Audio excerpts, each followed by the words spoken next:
That's it for us today. The Factor continues 24/7 on BillO'Reilly.com. Hey, Dad, you want this pen? This is a great-looking pen. It says the spin stops here. We also have one that says keep it pithy. Father's Day gifts, BillO'Reilly.com. Signed Culture Warriors, these pens, and golf balls. Dad will be thrilled. Please listen to the Radio Factor on fine stations coast to coast. And in columns, going to have more on the immigration deal. I am Bill O'Reilly. We do hope to see you again next time. And remember, the spin, oh, this is just a great pen. Stops here.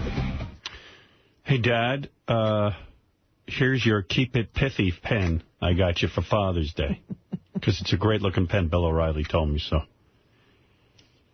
Go to the website. We have more bullshit to sell you. Yeah, he is shameless. Oh, my God. You know, it's not that I dislike him or anything. I mean, I watch his show sometimes, but have some fucking dignity. You're making enough money. A golf ball. Look at those fucking golf balls. What a douche. I mean, god damn. What is with people? JD told me he has a no bloviating. Oh, there you go, Rob. Thank Sorry. you. He's got a no bloviating.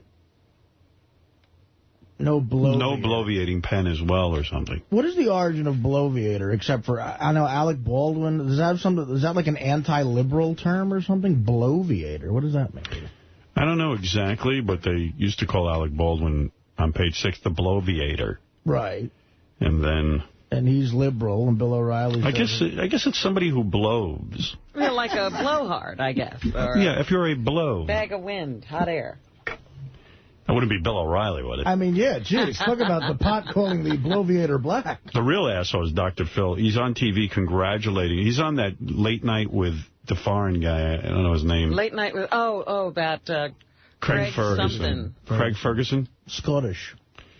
Who, you know, we had him on the show, nice guy, but god damn, I can't even understand what the fuck that guy's talking about. I don't know how he has a late night show with all the talent in this country. That's the fucking guy they chose. I've watched it once or twice, and I said, he must be talking to himself. Yeah, there's no way there's a rating on it. You don't hear about this guy. I think he is just talking to himself. I mean, like, I guess CBS just makes money by selling the hour after Letterman, and I don't know. I mean, I guess nobody gives a shit about looking at ratings. There can't be ratings on that show. Are there ratings on that show? I would ask Vinny, but Vinny has to spin it out that no matter what. I really think there's something to the theory that Letterman likes a non-threatening guy there, you know? Yeah. I mean, unbelievable. But here he is talking to Dr. Phil. And Dr. Phil is congratulating himself on the fact that, well, here, listen. Did you were saying to me earlier you had your knee surgery done? Yeah, I had some knee surgery about a month ago. I mean, it was an interesting story, actually. I've been wrestling with it forever because I played football in grade school, junior high, high school, and college. Then when I got through with that, I raced motorcycles for like 3 years, motocross. Well, the motorcycle's going to win. You can't race a motorcycle. I mean, you're Dr. Phil, but a motorcycle's very fast. There's a lot of sharp... Wow, what a joke. This guy's unbelievable wit. Yeah, I race motorcycles and stuff. Well, you can't race a motorcycle. A motorcycle will win every time. Oh, and then he has to over-explain it. I was going to say, you got the joke? Yeah, and he said it twice to make sure you got it. Again, that accent, I can't get through. You can't race a motorcycle, damn it. I didn't hear that you win every time. Captain, I can't fix it. I need at least 3 hours. Scotty, get it up. Beam me up. God damn it. That's what you immediately think about, Scotty. I mean, listen to that joke. Did you were saying to me earlier you had your knee surgery done? Yeah, I had some knee surgery about a month ago. I mean, it was an interesting story, actually. I've been wrestling with it forever because I played football in grade school, junior high, high school, and college. Then when I got through with that, I raced motorcycles for like 3 years, motocross. Well, the motorcycle's going to win. You can't race a motorcycle. I mean, you're Dr. Phil, but a motorcycle's very fast. There's a lot of sharp... So I finally decided to get the knee cut. How is he so quick-witted? Phil doesn't even get it. Feels like I just want to get done with Some you. very sharp turns. I'm sitting on a show that nobody watches. What, is CBS make him do that job? Yeah, I think he was forced into it. I understand you flew here, but your arms have to be exhausted from flapping. You can't fly. You're Dr. Phil, but you can't fly. Oh, I see. Yeah, right. No, I flew in a plane. I assumed you knew that, that I can't really fly. If you're through, I'll get back to my story. My fascinating story about my knee surgery. Yeah, because he said this story is interesting. He's a liar. Craig Ferguson sounds like that Lucky Charms guy. Yeah, he's selling you cereal. Now Lucky Charms come in green color with little pillows. Green clovers. Green clovers now. Wow. And I'm supposed to do what? It was orange stars and green clovers. Yeah, but there was something new about Lucky Charms a couple of years Marshmallows, ago. maybe. It comes in marshmallow. Marshmallow Lucky Charms. All right, anyway, so Dr. Phil is talking about how he had knee surgery, right? Very interesting. Okay. This is an interesting. And so I did, and it happened. I had the surgery the day Virginia Tech happened. All right. Just over a month ago. Wow. And Dr. Phil had knee surgery the same exact day that kid decided to shoot up Virginia Tech. Can you believe Dr. Phil was out of commission listen to the on a day the country needed him? But listen how desperate this guy is to be on TV. I mean, he's not on TV enough. Right. He I felt like I had to step up and respond to those issues. Yeah. And I was about an hour and a half from the operating table to on camera with national news and a full hour on Larry King Live and a whole bunch of stuff that night. Don't remember much of it. He's so desperate to be the one. Yeah, he's the nation's psychologist, I guess. Came out of knee surgery. He needed to get on the Larry King show. That is an insane megalomaniac. Yeah. He's right. That is an interesting story. It's interesting because it shows you how psychologically damaged he is. He really needs help. Yeah. He needs a lot of help. Here's a huge tragedy that I could fucking leech on. That's right. I can capitalize on this. Hey, I don't want to toot my own horn. And you know how gay that is, tooting one's own horn. Yes, Dr. Phil? I can't believe you toot your own horn. I didn't know you're Howard Stern. Toot a horn. You're Howard Stern. You're not a car. You don't have a horn. Let's see. This is... This was just on the radio an hour ago. Ronnie, the limo driver, heard it on, what's that show called that when we were on tape? Master Tape Theater. Thank you. What's that show? I can't remember the name. I don't even know what you're talking about. Master Tape Theater. All right. Here I am. This is the show we aired this week was 10 years old. And this was kind of interesting. This is me tooting my own horn because here I am talking about satellite radio. This is from our show. 10 years ago? 10/27/97 is the date of this show. Maybe you heard this. But did you see this? There's a new company out that has they're starting something up called satellite radio. Now you're saying, well, what good is that? Yeah, because you got to get it in your car. It's the battery for your car is the size of like a quarter. They stick it in your car, and you'll be able to pick up digital quality sound, digital radio in your car. Therefore, no FCC. Think of the quality. That's amazing. You know what? It's funny because now with CDs in the car and all of that stuff, I was listening to some CDs this weekend, and then you turn on the radio sounds like crap. Yeah. Well, so envision that. Like today's an article in today's paper about a company just starting that, and you look at it and you go, yeah, big deal. But I'm telling you, 10 years from now, that could be all happening. 5. You're giving it too long a time. Well, the only thing that would take time is that you'd have to actually get the radios equipped. Turn over all those batteries. Yeah. Where do the batteries go? In the radio somewhere. You don't even deal with it. Yeah? Yeah. So it's a new radio. Is it a new radio? Yeah. You would need the battery, not necessarily a new radio. That's what I'm asking. Is it something you can add to your system, or is it a new kind of... Why does it need a special radio? I don't know. Excuse me. I shouldn't say it's a new battery. It's actually a receiver. A receiver. Oh. The satellite dish receiver is the size of a quarter. Wow. But it also has a battery in it that powers it. Size of a quarter. Yeah. Can you imagine? Isn't that wild? But that sounds like... Here, give me the newspaper. I think it's the Daily News. Does it have to be a specific radio, or can you update an old radio? That's what I'm asking. I don't have the answer to that. That's what I've been telling Robin. I don't know. It doesn't really... understand my question. Yeah, well, he's stupid. He's an engineer type, but he's not that bright a guy. Hold on. It's in the business section. You know what? It must be in the Post. Hey, just check the Post. They have like a business thing. Yeah, in fact, give me the Post. I know it's the Post. I was reading this, and I said, you know, man, that's going to be really interesting, because that's going to create a whole bunch of new jobs. Sure, it'll be like cable now for radio.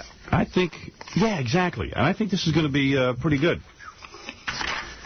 Yeah, you know what? I didn't even rip this out of the newspaper. I should have. Maybe I did.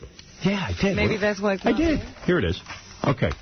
New radio venture tuning in on City, okay? A hot new company racing to become the first to offer motorists a revolutionary form of satellite radio is eyeing New York City as home for its new high-tech super studio. CD Radio, a Washington-based company planning to launch its first satellite in 1989, has hired big-name real estate firm Staubach Company to find headquarters. Okay, so remember CD Radio was the original name of Sirius? That was what the creator... I didn't remember that. Yeah, when he was in here, he said he originally called it CD Radio. The article's more about finding headquarters. All right. We plan to relocate our company, the high-tech studio, blah, blah, blah, blah, blah. It's weird that they're building a high-tech studio, especially when, like, we're in real radio and we don't have a high-tech studio. Well, yeah, I wondered about that, too. CD Radio has raised $160 million for the $500 million it needs to do this project. $500 million. And they've only got 160 so far? Yeah, it'll be a while before we see it.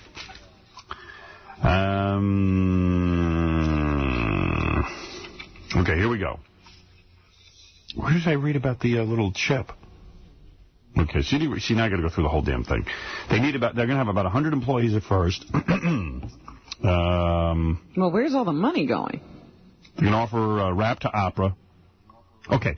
All will be beamed commercial-free to cars equipped with battery-powered satellite dishes the size of a silver dollar. Okay. Wow. So maybe it doesn't need a special receiver. Yeah, maybe it's just like your TV. Yeah. You just need the hookup. Yeah. There you go. But... Yeah. That sounds pretty cool. I wonder how good it is. Isn't there a hard wire coming from your satellite dish into your television? Yes. So evidently this is new technology. So, therefore, and what is it, how come when we're trying to use a satellite, there are windows of opportunity? Yeah, I don't know. That's because you rent time on the satellite. Is that all? Yeah. Yeah. Yeah. Oh, okay. Because I'm just wondering why it doesn't go in and go out. And... No, you can't. They rent you space on the satellite. So, like, for our show, when we satellite out to our syndication people, we have, like, certain hours reserved to, like, noon or something. I see. You know, and then we're gone. But there's never a downtime unless they take us off. Right. Okay. Because I'm just trying to figure all this out. Yeah. So there it is, 10 years ago, as we learned about the birth of satellite radio, originally called CD radio. Is that before the FCC made him split up the company? Yes. Yeah. That's right. So there it is. Him or her? In that broadcast, you guys didn't happen to predict who'd win this year's World Series, did you? I know it's not the Yankees. Hey, it's early. Hey, why is How many times did they lose to the Mets? They won yesterday. How many times this weekend did they lose to the Mets? It was 2 out of 3. But, you know... That gay team beat them? They've been destroyed by... How many games did they play against the Mets? 3. 3, and they lost... They lost 2. They won last night, though. Right. But, and who is this new pitcher that is so terrific for the Yankees that shut out the Mets for 6 innings? Well, I mean, you know, the Yankees pitching staff looks like a Little League team.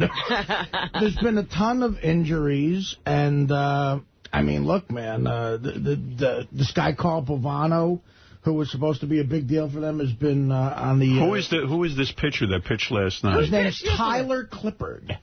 Tyler Clippard. And where did they get him? I believe he's 22 years old. He's from the farm team? Yeah. Howard, you should have seen him. The kid he looked like he was 15, zits all over his face and stuff, and he pitched a great game. He looks like a high school kid. I mean, he looks like a child. That's what they need right now. But you see, with all the big name signings and everything, those are the future. I mean, you have to have a farm team with guys like that who, you know. Yeah, but they got a lot of guys on the farm team, and you bring them up and they get the crap kicked out. Right. Roger Clemens is pitching for the Tampa Yankees right now because he's getting ready. But, you know, again, they've had a lot of fucking key injuries to their pitching staff. Well, I noticed that A-Rod got a home run yesterday when they didn't need it. Well, they won. They won the game. Here's the deal.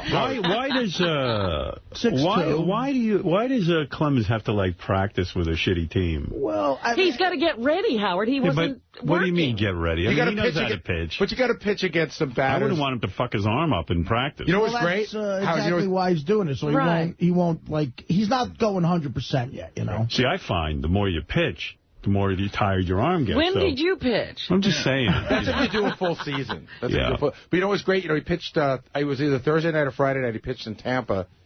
And first inning, he gave up a home run to like some kid, probably thrilled to death. Yeah, that's a big moment for that kid, absolutely, unless, he might be the best ever. Who knows? But, right now, Howard, they do pitch counts on these guys. They know exactly how many pitches they have in their arms. And so they watch them throughout the game. Well, when he starts a game like that, it's a designated amount of times you're going to throw the ball. Right. You're not out to win the game. The coach says, look, you're going to go few innings. I'm going to pull you if you go past this amount of pitches. Right. It's just getting ready, ramping up, What is it, Gary? Just going to give you the update. The Mets are doing great. The Yankees are sucking. In fact, the Yankees are in the middle of a key 9-game series. They had 3 against the Chicago White Sox, 3 against the Mets, and then they have 3 against Boston.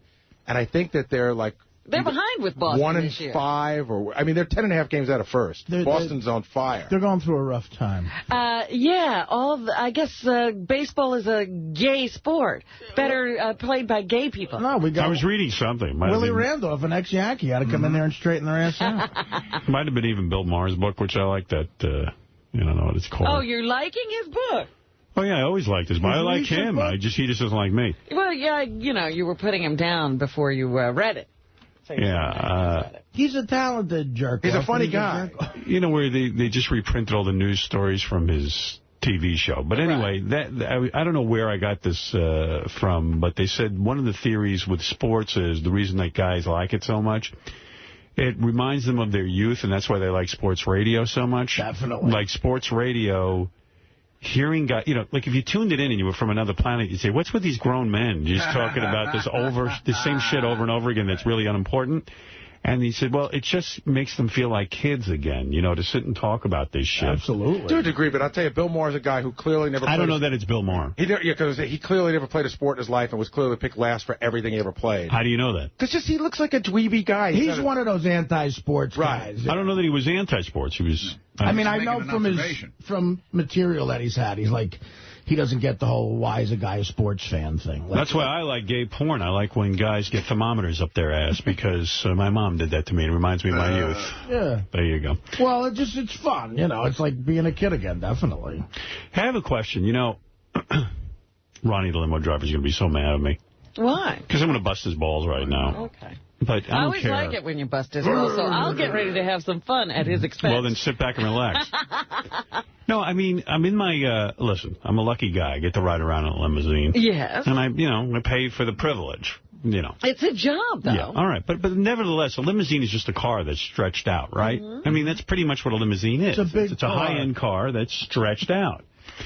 The first car I ever owned was a 1970 Valiant. I got help from my dad and was able to buy that. Lucky you. Drive around in a 1970 Valiant. And one of the amazing things about this Valiant, as shitty a car as it is, and I think I sold it for $200, and I was lucky to get that. It was one step above the car you had to pay someone to take away. If you remember my car was actually better. You remember my 70 Valiant. You couldn't kill those fuckers. But you remember 220 slant 6. People who know those cars know what I'm talking about. But Fred, you know my 70 Valiant. You were in it many times. That thing was bulletproof. Didn't you push it through Harlem? All right. The tires, you can't hold the car accountable for the tires, but it was a pretty good car. Was that what happened? We had a flat? You know what? Actually, I think it died. Did it die? Yeah. I'm trying to remember. Evidently, a bullet will take that thing out. But my point about it was the amazing thing about this car, and had a radio and you could listen to it, and also had this spectacular feature. If you were hot, you could put on the air conditioning. The Valiant had air conditioning. And if you were cold, you could put on the heat. You could put on heat. And this was amazing to me, that I could sit in a car. And I came to find out that every car has this. That It wasn't just the Valiant. This is a standard feature of every automobile. I thought they discontinued that when they put the Valiant out of production. I got to tell you something. You were like God. You could control the temperature. Exactly. And you want to know something? There were cold days in the summer or spring where I would put the heat on. Yeah. Okay. So this maniac, Ronnie the limo driver, who, by the way, will never, ever buy another limo. For you. For me. Never. I will go out and buy the limo. What has he done now? I'm sitting in the back of the car when I was out Saturday night. We get in the car, Beth and I. We'd gone to dinner. It was a little cool when you got in? It was cold out. I don't know if it was Friday night or Saturday night. It had rained and the temperature dropped. Right. Yeah, it was chilly. So Beth goes, oh, my God, I'm freezing. And we're in the car a good half hour, So I said, she goes, can you put the heat on? I said, sure. So I go to put the heat on. And, you know, sometimes heat takes a second to come on. Sure. Let's blow in cold air. I said, just be patient. The heat will come on. We're freezing now more because now... Cold air is blowing on you in a cold But I have a switch that says heat and has air conditioning. Lo and behold, I put down the window and I say to my driver, the fuck's going on? I'm freezing back here. He goes, no.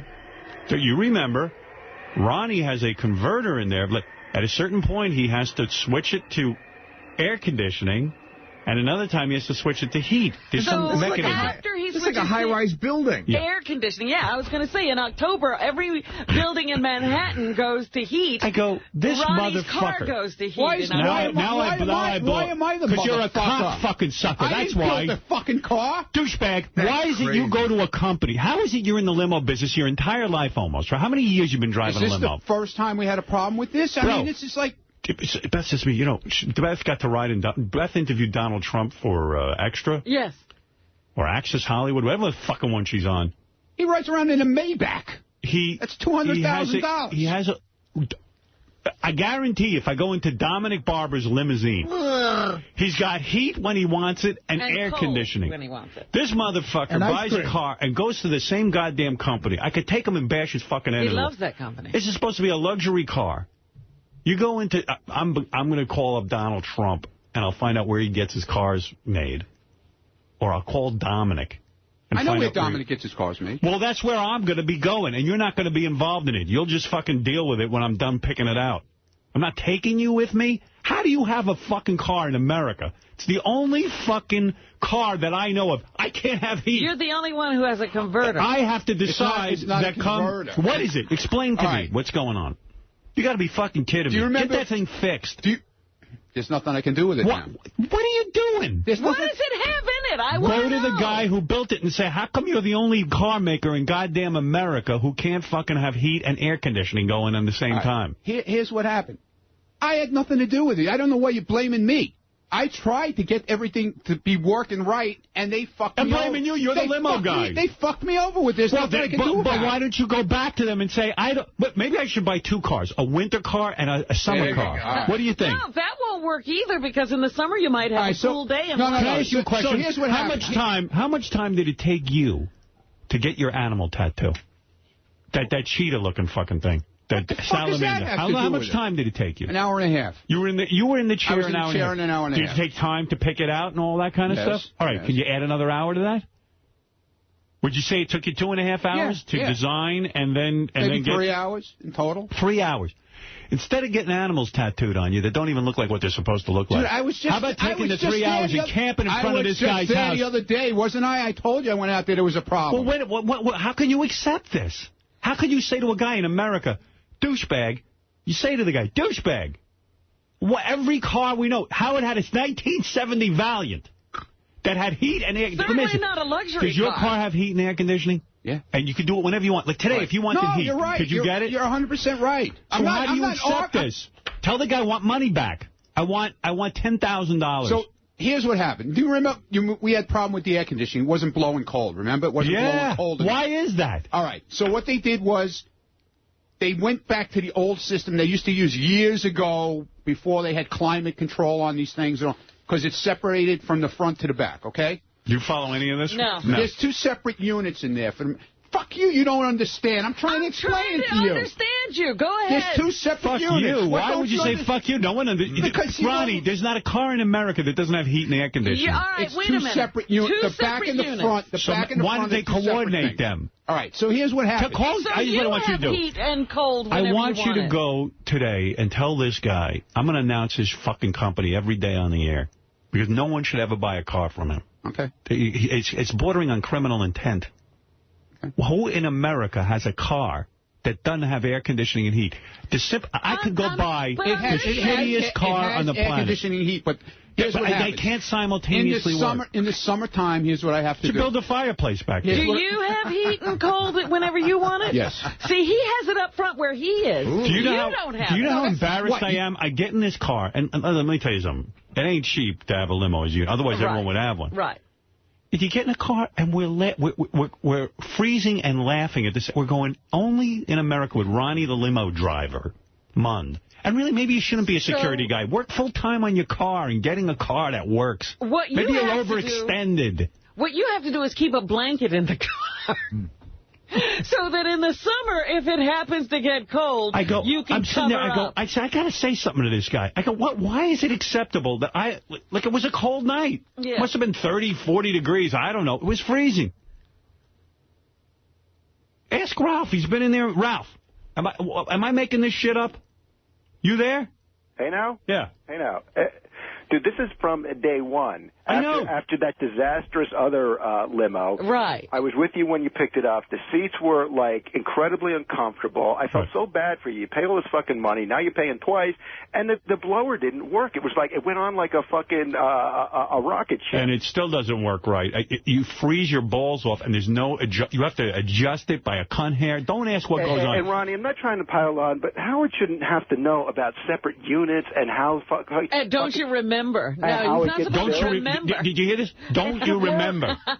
Honest to God, Ronnie, how is this acceptable? Go to the guy and say, listen, here's what you charged me for the car. Howard wants $10,000 back. What is this? Why can't they put a proper system in it? Why can't they? Because he's got to buy a separate heater now for the summer. I'm going to put what do you call that? A heating system. Yeah, like a space heater. Space heater. Can you plug in a space heater in the back of the fucking car? I don't mean to laugh, but I mean it's a horrible. You should see. Even when I got the air conditioning going, you get frozen out, and then you try to adjust it. Right. No adjusting. It goes from 10 degrees. I never saw a car like this. They have usually a thermostat. You set it. It could be hot. It could be cold. It could be in between. I mean, at this point, everything's digital. You don't dial in a number. No, you should see what I got. I got knobs, and if you set them just right, you might not freeze your balls off. I want a 1970 Stretch Valiant limo. Buy one. Just give me the same. I mean, Ronnie, how do you accept this from the guy? There, Benji, you prick. No, how do you keep accepting this? How do you not say to the guy, you got to climb. You know what? If you had to fucking drive people from the Today Show and all that other stuff like you used to do before I made you security guard, it would be fixed because people would get in the car and say, listen, asshole, we're not paying you. Yeah, we sat we don't want that guy anymore. Yeah, but you know what? I'm a shithead. That's what you must fucking think of me. Get the fuck out of here. So why am I freezing in the back of the fucking car and it doesn't bother you? What kind of stupid comment is that? No, you think I'm a shithead. Yeah, okay. I should do that. I think you're a get in the car. Yeah. What if my parents are back there? We're all sitting and shivering in the fucking car. You don't care? Oh, you remember we had to Tell the guy this is... Oh, Ronnie says we have to... I mean, it's embarrassing to me. And why is it embarrassing to you? Are you nice and toasty up front? Yes, because he has both heat and air conditioning. Listen, get this shit fixed. Ronnie, how do you switch it over? Ralph, could you just stay out? Yeah, how do you switch it over, brother? Is it just a switch? Like, what date did you decide I should start being cold? Is it something they take out of the car? When did you switch over? I want to know. When it turned like 75, 80 degrees. All right, now. Do they take a unit out? Or no, under the hood is a valve that I have to shut off. It's like a little petcock. Well, why don't... And it keeps the air, antifreeze from flowing to the back of the car so you get cold air. But why is it every car in America, every limo in America has hot and cold?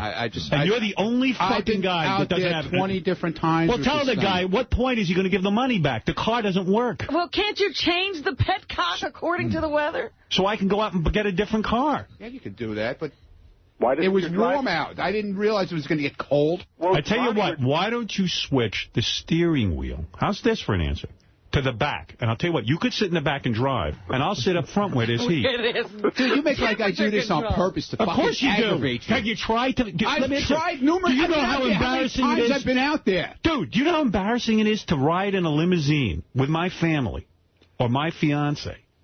And I'm paying all this money, and I'm Mr. Fancy, Mr. Big Shot. I got a limousine. And I turn on the fucking heat, and there's no... And then the driver goes, oh, you remember... We had to switch over. And, I mean, my girlfriend is laughing at me. She goes, you got to be kidding me. Remember. Do you remember? She goes, well, who doesn't have heat? Yeah, don't expect heat now. You remember. What? I mean, I'm supposed to now not have heat.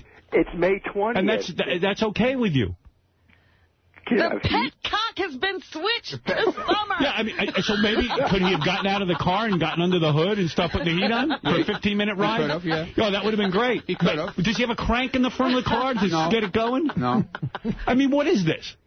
I feel like I'm like living in 1920 before the invention of heat and air conditioning. Yes, you live with a petcock. I mean, dude, how is it acceptable? Is that a common thing in limousines? No, I've been in a million limousines. I'm in any limousine. They got heat and air conditioning. Never Arty. heard of petcock before this. Can I ask a quick question, Ronnie? Go ahead. If it's just a matter of turning this petcock, right? How come whoever was driving Howard that night didn't know how to do it? He knows how to do it. I don't know why. Well, because it was a 15-minute or 20-minute ride. He's going to now stop the car. We just wanted to get home. He's going to go under the hood with a flashlight and pull over. You don't have to go under the hood with the flashlight. It's right up front. It's stop. It's right up front under the hood. Yeah. So all he'd have to do is stop and get out and then just get under the hood. Maybe switch the petcock before you get out of the restaurant. He would have to stop the car and get out, though. Hey, Ronnie. What were you doing this week? Now, I know you were at Scores Friday night, right? Wally, how many hours did you spend there? Was there gas? I just want to know. How many hours were you at Scores? What does that have to do with the nighttime? How many hours were you there? I can't get anything fixed in the nighttime. All right, but how many hours did you waste there? I didn't waste any. How many hours were you there? 4 hours, would you say? I don't know. Okay. I guess instead of a pet cock, you wanted a pet cunt. Listen. Was that working? No Scores for you until this is fixed. Okay? That's the punishment. I'll call Lonnie today and tell him the new rule. Whatever you have to do. Where's Lonnie? Get Lonnie on the phone. Did somebody I got to find an incentive for this motherfucker. Did somebody remember to switch over the pet cunt? I mean, isn't it embarrassing to you that How many times do you think I've been out there? Isn't it embarrassing to you? With this thing? I don't care. Get your money back. It doesn't work. Why is the guy getting off the hook? He's got a card. It doesn't work. He got the full price. You're in charge. That doesn't work. Didn't he? What if I had the Scores girls back there and they're frozen? Stop looking at the fucking computer, all right? What computer, I dude? see what you're looking at. This asshole's writing shit over there. He does his job. Do your job. Don't worry about his job. Do your job. Okay. Well, I want to change that from Scores man to Limo man and concentrate on what you're supposed to be. Oh, shut up, Ralph. Go fucking watch TV. What the fuck do you do? No, Ronnie, it's not acceptable. Let me get off my back. I don't need him telling me what the fuck to do. But you're angry. When he does nothing, okay? You're angry because... I don't need to listen to him. Because you haven't done your job. I'll take this up with you. I don't need to listen to Ralph. Yeah, but you haven't done your job. I don't need to listen to his bullshit. Be defensive.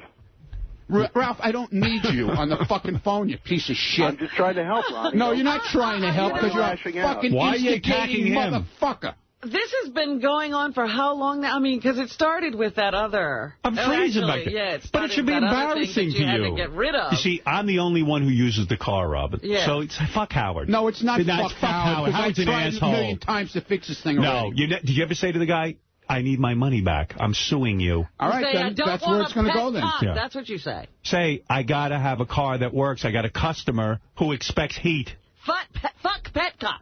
Yeah. Give me heat. Wait, when I want it, give me cool when I want it. I got a legitimate question. I'm serious. Dude. The guy who makes the car, does he acknowledge that there's something wrong with this situation? Does he acknowledge it's a problem? Or does he not look at it as a problem? Yeah, I guess he does look at it as a problem. But so he's tried to fix it. He tried to fix it, and this is the solution he came up with, okay? Oh. So now he tells me... This is the solution. Now he tells me, now they're starting up this new factory, they're building new cars, they're going to take this car away from me and give me a whole different car with different system in it. No. We don't want... I don't want their car. I got to get rid of this car. Yeah, right. I got to get a guy who could... I got to get a guy who knows how to build limos. I'm going to go to Trump's guy or Dominic's guy. Dominic, I go in his car. You should see it. He's got heat back there. Works. He's got heat. He laughs at me. He goes... And what do you want? Flat screen TV and heat. What is it, Doug? Like satellite technology. This is all new technology. Wait, what are you doing? Hey, Ronnie, easy. What is it, Doug? Well, I'm just trying to help with solutions. So I found on eBay a 1985 Cadillac Limo for $400 that has heat and air conditioning. I would take it. Okay, I'll give you the paper. But let me ask you, Doug, you've been in limos, right? Yeah. They got heat and air conditioning in the back, right? That should be pretty standard. Yeah. I've been down to like the most remote locations. Like I've been down in Florida on an island where a guy's got a beat up limo. You know, they don't have the top of the line. You go in there. They got air conditioning, they got heat. Don't ask. They got it all.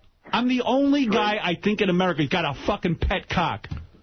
Well, for $400 you can have air conditioning and heat. $400. That's right. Then buy it for me. I will. Get me that car. Okay. It You'll have sounds it like tomorrow. you do have a case against this guy if he's tried a million times. You know what? There's no rush. This has only been going on now for years. Not even a case. I mean, I'm saying it sounds like you're in the right. This guy, what the fuck fix the fucking car. He's the client. But then you're still dealing with that guy. Arty. Excuse me, if you need heat, I'll get out and I'll... Well, what if I decide 10 minutes later I want air conditioning? Right. Let me have a party back there. No, it's too there. hot. Change the petcock back. Yeah, get out and...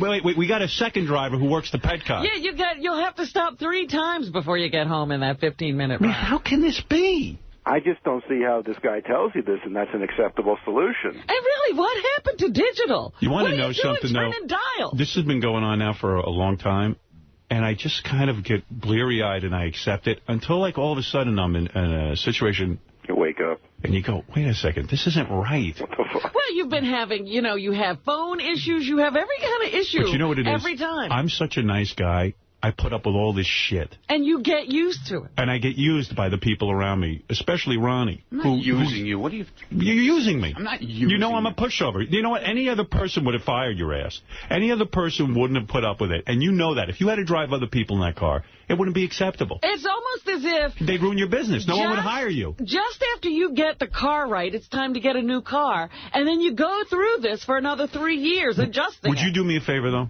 Well, first of all, that's going to change. From now on, I'm going to find a limo company. I'm going to find the guy to build it. It's okay with me. All right. It's kind of... I want you to do me a favor, and I mean this.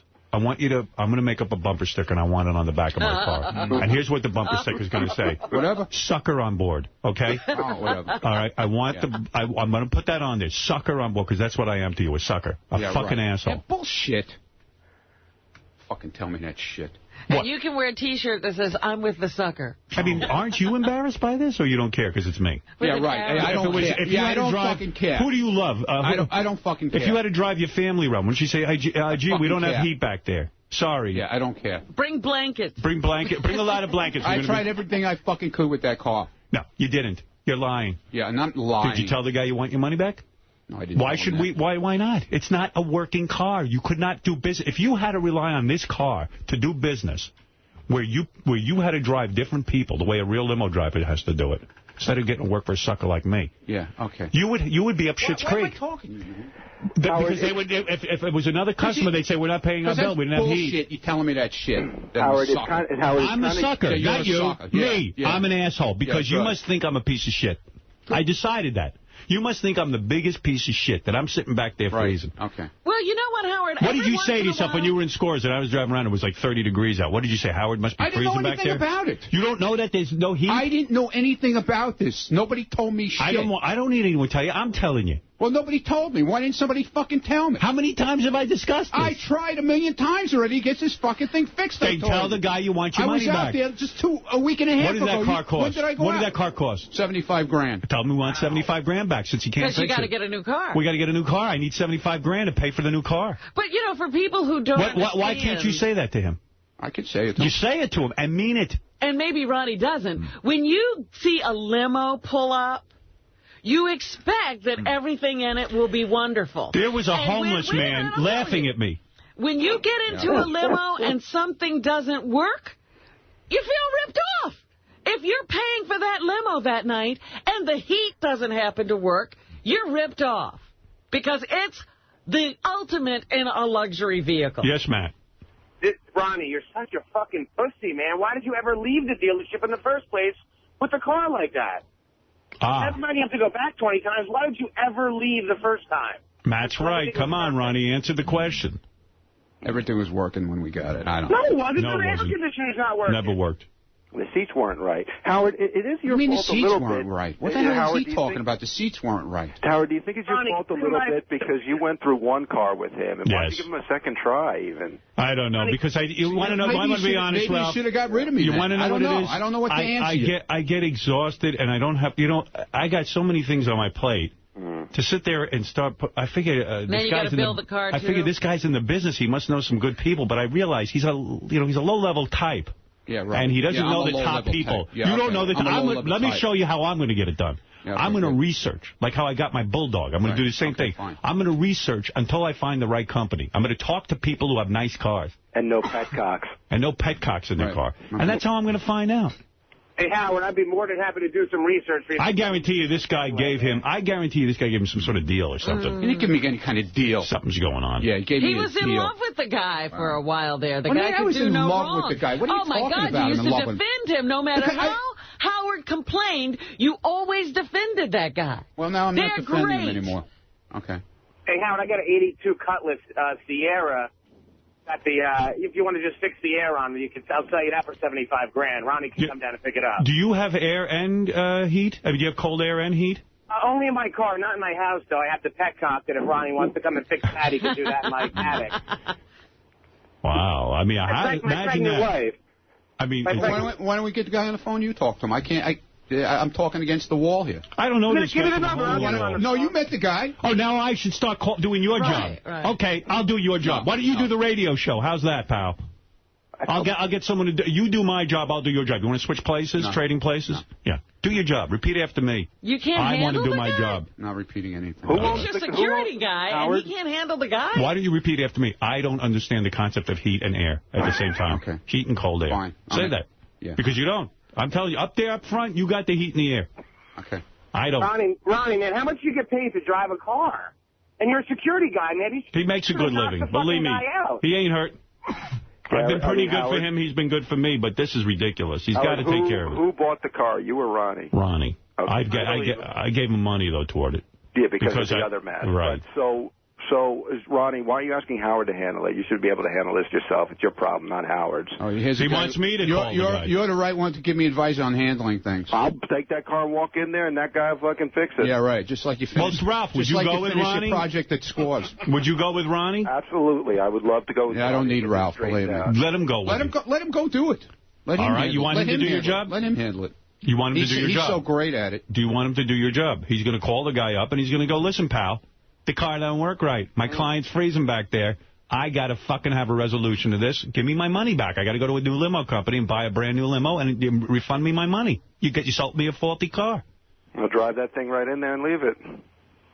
I just got a 60-inch plasma with color TV, and the black and white works very well on it. Very well. You got no color, huh? No. Can you imagine this guy just bought a TV? It's a color television, but the black and white works. It was $6,000, but he told me that if I just put it in a different room certain times, that I'll get color on it. Now, if you bought a TV like this gentleman, and this happened to you, what would you do with the TV, Ronnie? I'd make him take it back. That's right. I'd leave the store with it. Tell the guy, you take this car back, give me a loaner car, whatever you want to call it. They don't have loaner cars. Well, you tell them to go out and buy a brand new one. They do have all kinds of things when they need to come up with it. They get it from someone else. That's right. It's his problem, not mine. I need heat. Dude, the electrical shop down the street from me has a loaner car when I drop my car off. Oh, trust me. This guy should give you your money back. Ronnie's the only guy that he asks to be bait and switch. Yeah. And he accepts whatever the guy says. I need you doing your job back there. I need you getting on the phone. I need you making phone calls. I need you getting upset about this. Yeah, stop flirting in the hall. Yeah, the flirting. Yeah. Flirting time is over. All right, that's the end of Ronnie Corner. Go back to doing nothing, Ronnie. Yeah, no more Ronnie Corner. Go to California. Turn off the Ronnie show. Yeah, right. Yeah. Ronnie, man, any other job, if you didn't do your job, you'd be out skis, man. Well, maybe that's what he needs. Maybe he needs somebody new. Somebody will take care of him better. There. What can I do? I just need heat. That's all. Yeah, Listen, quit. I'm sorry. Don't tell him you just need heat. Whatever. No, I need heat and air conditioning, Ron. Right, Ronnie, let me clarify. Come back here. I need heat and air conditioning, not just heat. Don't reset the petcock. Hey, dude, you don't need those doors to open, do you? Yeah, I think one of them opens. Yeah, Andy, go ahead. Just say what you have. What's up, buddy? Hey, Howard, I got an idea for you. Yeah. My buddy has a horse and carriage ride. It's hot tub unlimited and a blanket. We have a free advertisement. Horse and carriage with a blanket? I'll take it. Good, How much? How much? For free advertisement. You know what that means, Howard? That means I get free rides, too. I don't say nothing. It's on the down low. I got to be honest with you. It's sounding very attractive to me. You don't take long rides, right, Howard? No, usually 10, 15 minutes. Yeah, that's nice on a horse and carriage. You'll see me. I'll be waving. You plug the blanket in for you. It's a plug-in blanket. Plug-in blanket's electric. All right. This guy, he got me back there. I'm shaking. She says to me, when is the heat going to come on? I go, I don't know. I think there's something where I'm not allowed to use the heat. She probably thinks, this is really ridiculous. I'm supposed to be marrying this guy. He doesn't even have heat in his car. She's starting to rethink. She ain't with me for my looks. Dude, none of your shit works right. Nothing. I can't get a fucking break. What's up with that? Everything's always breaking. Oh, my God. Nothing works. And you're cheap. You take you just take the lowest base model of all this stuff. You just say, just give me the cheapest. Oh, yeah, you got a broken limo that I can get a deal? When are you having something that doesn't work? You want the heat on? I got to pull over.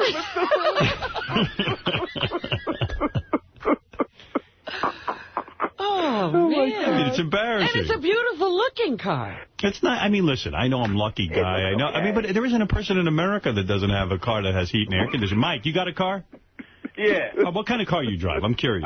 I drive a 93 Ford Taurus, and it has no heat and no air conditioning. You're kidding. Well, that's what you'd expect. And I got to tell you, Howard, You too, Mike? I mean, Mike, you and I are in the same club. No, that's it. That's what it is, must be. What is it, Mike? What are we doing wrong? I don't know, man. Was your Ford Taurus $75 grand? Yeah, you got off a lot cheaper. What did you pay for that thing? $400. Yeah, you think? For $400, I'm willing to deal. But you know what you got there is like a trick car. It looks good on the outside, but nothing works on the inside. Everybody thinks you're riding around in luxury, but you're really slumming it. Yo, bro, your shit is tricked out. Well, Mike, my limo doesn't work. Well, I know what you're saying. I know it sounds that way, but I mean, in all seriousness, if let's say you were going to the prom, Mike, or you were taking some girl out and you scraped together the money for a limo, and you want to impress her, you're going to ask her to marry you or something. Yeah.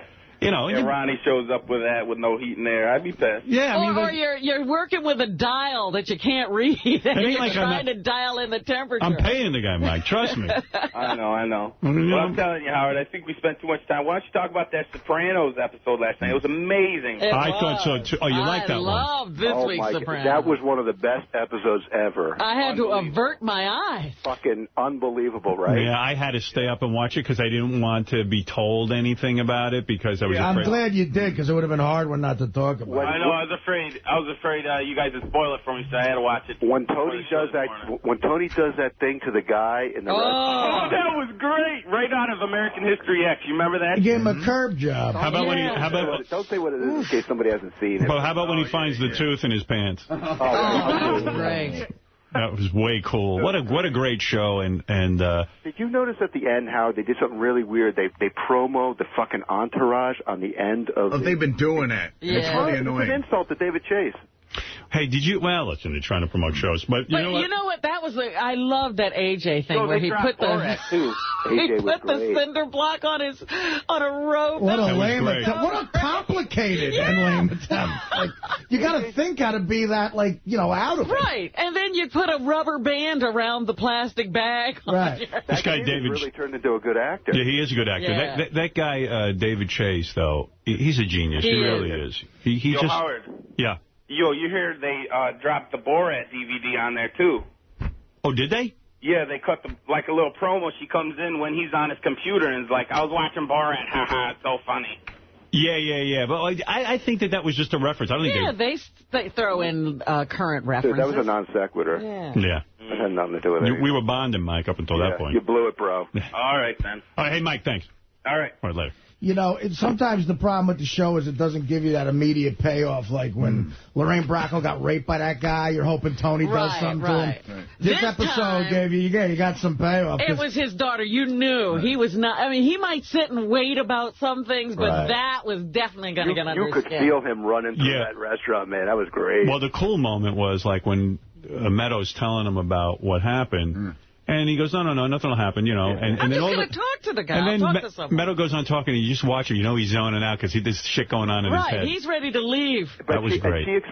Just her doing it, explaining it so well to him was great, too. You know, it's just a great piece of writing. Well, she didn't give him all the details. Yeah, she didn't say, you know, he had to figure it out, which might have been worse. The one character I don't understand is Phil Leotardo becoming such a, you know, like a hard-ass businessman all of a sudden and so competent. And, well, you know, I was going to ask you about that. Is it because the New York families or whatever are so much more powerful than the New Jersey families? Like, you know, if somebody else was dealing with Tony like this, he wouldn't be waiting around. But he seems to, it always, even with Johnny Sack, that they had to answer to New York a lot. No. What happened is Phil just had enough. Like 5 or 6 episodes ago, he just said, this is bullshit. He's not taking it anymore. He had his brother killed and all this shit happened. He says, I'm not taking it anymore. And now this is like the new Phil. Yeah, but he's not doing business.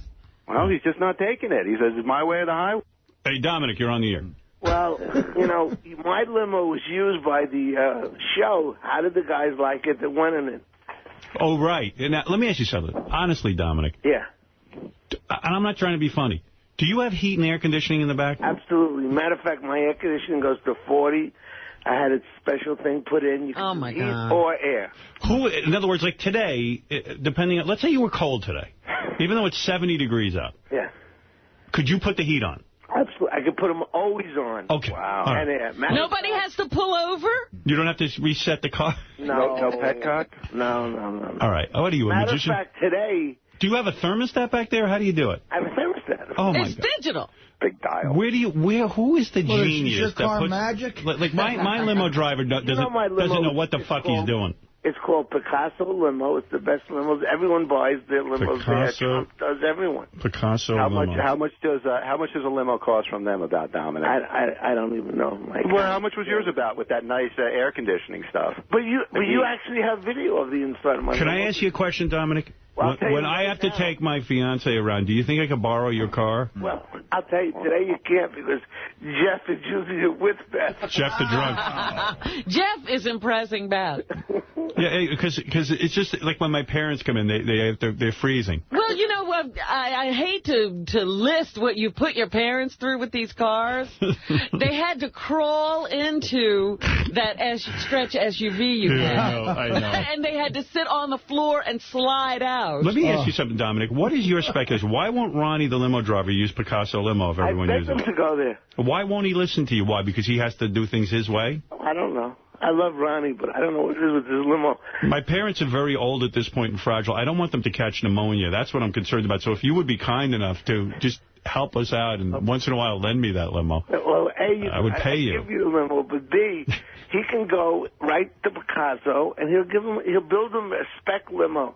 You tell him everything you want, which TV, which air conditioning. Mine has a bed, and it has the chairs that go down. Wow. You're kidding me. You recline.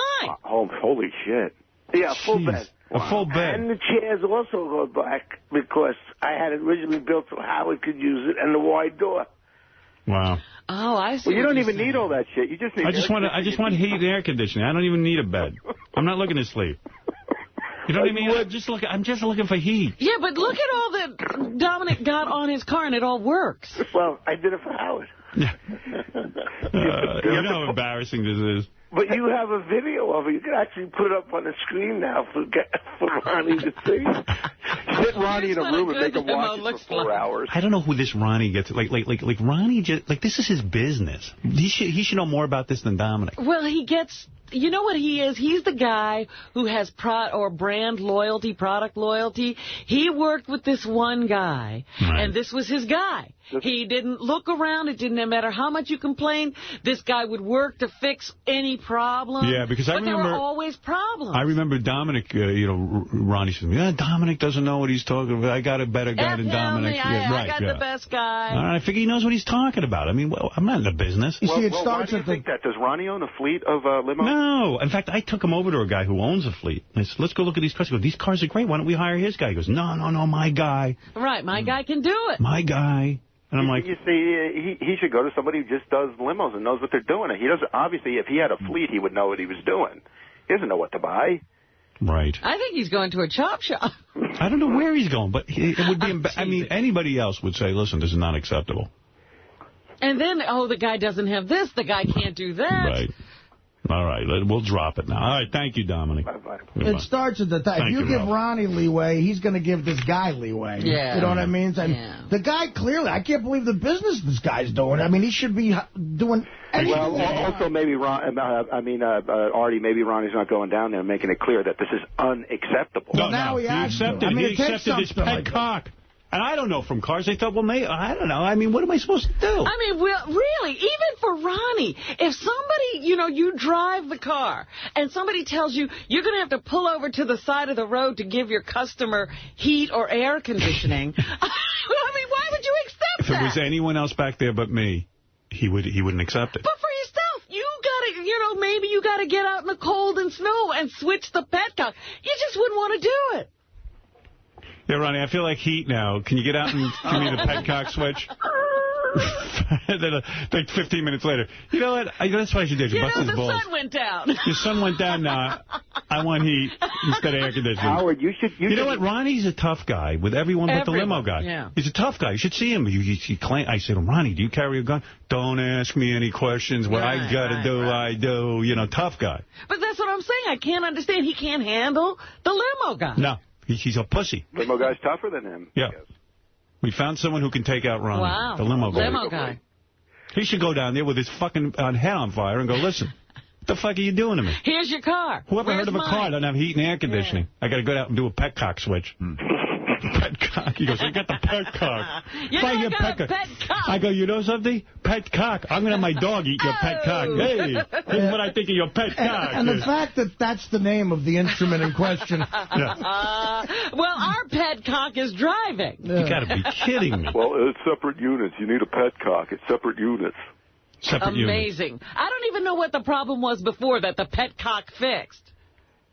It chooses between the heater or the air conditioning. Yeah, but he said there was a problem, and they fixed it with a petcock. The problem was... They probably had to add something. Nothing worked. You know what I mean? I mean, I'm like back there, I go... So, and when Ronnie tells me this stuff, I go, I guess, well, that's what I got to live with. I don't know. Robin, you know when a plane starts up, the jet engine starts? Yeah. That's how the air conditioner started. Yeah, and by the way, you should hear this air conditioning. You can't even talk back there. Oh, my When the air conditioner is on. It is so loud. It's like... Oh, this is getting worse. So even if you have air conditioning, it's not good. Oh, even if they could fix this, it's pretty bad, but at least there'd be some heat. See, this is what I'm talking about. Like, you've gotten used to the airplane engine noise of the air conditioner. Yes, Ralph, he's back there. He goes, what? I go, I was like, I want to get the fuck out of the car. This is what goes on every time. You go in any other car in America, and you don't hear that. Like I said, people think you got a luxury ride. people don't realize how I suffer. I'm dreading. I got Beth had like a 2-hour rush. She had to go to for an animal event where she was hosting or something. She says it was a nightmare. She goes, I was freezing the whole way. She called me. She goes, I'm frozen back here. And it's almost you're afraid to touch those dials at this point. Yeah. Bring some blankets when you get in the car. And nobody thinks to switch this petcock. They won't pull over. Well, nobody says that because you just accept it. You don't want when you're on the road. You don't want to stop. Yeah, but the guy up front has heat and air conditioning. Well, Howard, he's not having your experience. He doesn't know you're cold. And let me trust me, when they switch over this petcock, I'm sure it's a whole fucking deal. Don't think it takes a second. All right. Yeah. Howard, why don't you go down in the morning and see what the temperature is and call Ronnie and let him know whether you're going to need heat. Well, if I had a petcock, that's what I'd be doing. I'd be watching the weather fucking channel. Well, that's what you have to do. Maybe it's my fault. I should... Yeah. You should know what you want when you get in the fucking car. Dial it up. I think the petcock needs to be switched to winter. Hey, Corey, you're on the air. Man, you're making me feel so good about this car I just bought. What did you buy? Bought a 93 Lincoln. 93 Lincoln. Now, let me ask you a question. Do you have heat and air at the same time? The first day I bought it, wow. I set it to 72 degrees. I dream of that. I can't even do that. It's a 14-year-old. If it's hot, it blows cold. I don't have to do anything. Right. It knows. What'd you pay for that thing? $2,000. Oh, man. See, you're just a walk-in. Do you think I could stretch your car if I gave you $3,000? Hey, guess what, Corey? For another $73,000, you could not have heat. Right. You got a petcock. Hey, Howard, I got air conditioning. I'll come down and pick you up after the show and take you home for $10. Here's Ralph. He barely has a job, and he's got heat and air. And you can hear over your air conditioning? Oh, yeah. You can talk? You're kidding. Wow. See, now they're probably thinking about whether or not to switch over the petcock, and then, God forbid, it gets hot. Oh, they're going to be in trouble. The other day, I'm driving around, and this Amish gentleman was laughing at me. And his horse and buggy. Yeah, he passed me, and he was fine. Petcock, we haven't dealt with them since the 1800s. He said, boy, you're real hardcore. He said to the Amish guy. Nobody uses a petcock. That's going back to the Stone Age. You're going to heaven. Can you imagine? Hey, now everybody will know. When you see a limo pulled to the side of the road, it's just how we're changing the temperature. Right. It's not broken down. Right. No, thank you, Corey. I mean, Corey's very lucky. Yes, Chris. Hello. Hey. Yeah, it's a pretty simple fix. The petcock is a manual valve.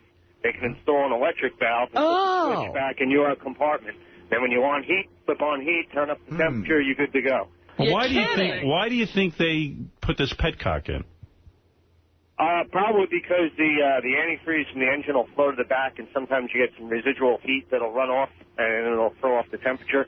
So this is just a bypass. So yeah, but why did they not... Hot water to the front. So why did they not put the electronic switch in? Is it a big money savings to them? Because Ronnie probably put that money in his pocket. Oh. Right. So it would have been a little more money to fix it. Right. Oh, yeah, they don't want to... This limo guy don't want to do that. You mean there could be an electronic petcock? You're kidding. Of course there could. I mean, who ever heard of this? And Ronnie just accepts it. Like because he knows he's got a sucker back there. That's me. I'm telling you, Ronnie's your employee. And this guy steps all over you. He steps all over me. He does. He's treating me like an asshole. But you're lucky there's not a crank in the front of the car. You're right, that he makes you work. But it's believable that a business guy would try to get away without putting that in once. But the first complaint, you got to go, all right, you got me. I got to put the fucking throw everything in there, yeah. I mean, just for fear of losing the business. You can't even set the temperature back there. Believe me, it's a whole... But if you could just give me a little heat, I'd be happy. This guy has realized he can't lose this business. But, and the bottom line is, if you were going to try to win over a client, and you said, you got 1 week, guy's going to try a few different limo companies for 3 straight days.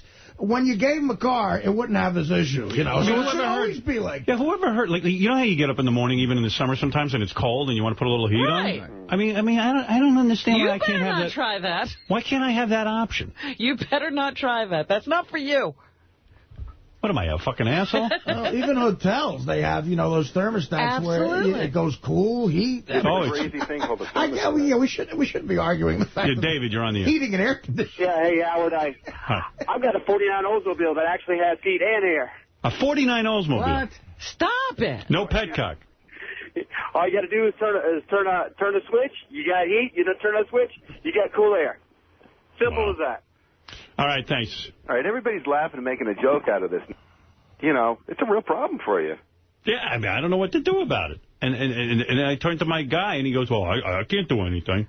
You know what? Somebody ought to go through the archive and find out how many times and what you have complained about on this particular limo. Well, I really don't. Because it's not that one thing. I don't bring it up. You know what? I like Ronnie a lot. He's a nice guy, but I don't like to bring this shit up out in the air. But it's time my head exploded. Usually I just accept it. I don't care. Right, but when you finally get fed up, it was the phone thing you got fed up with. Well, why are you always putting up with this shit and letting it explode? I did hear about the air conditioning once, but it's, the car is a mess. I swear, Ralph, I'm so busy, I don't even spend a minute thinking about it, and, I just put it out of my mind, Yeah. It's not like I have time to focus on this shit. I figure Ronnie can handle that. But I don't know. And then the car is a mess, and he puts up with it. Yeah.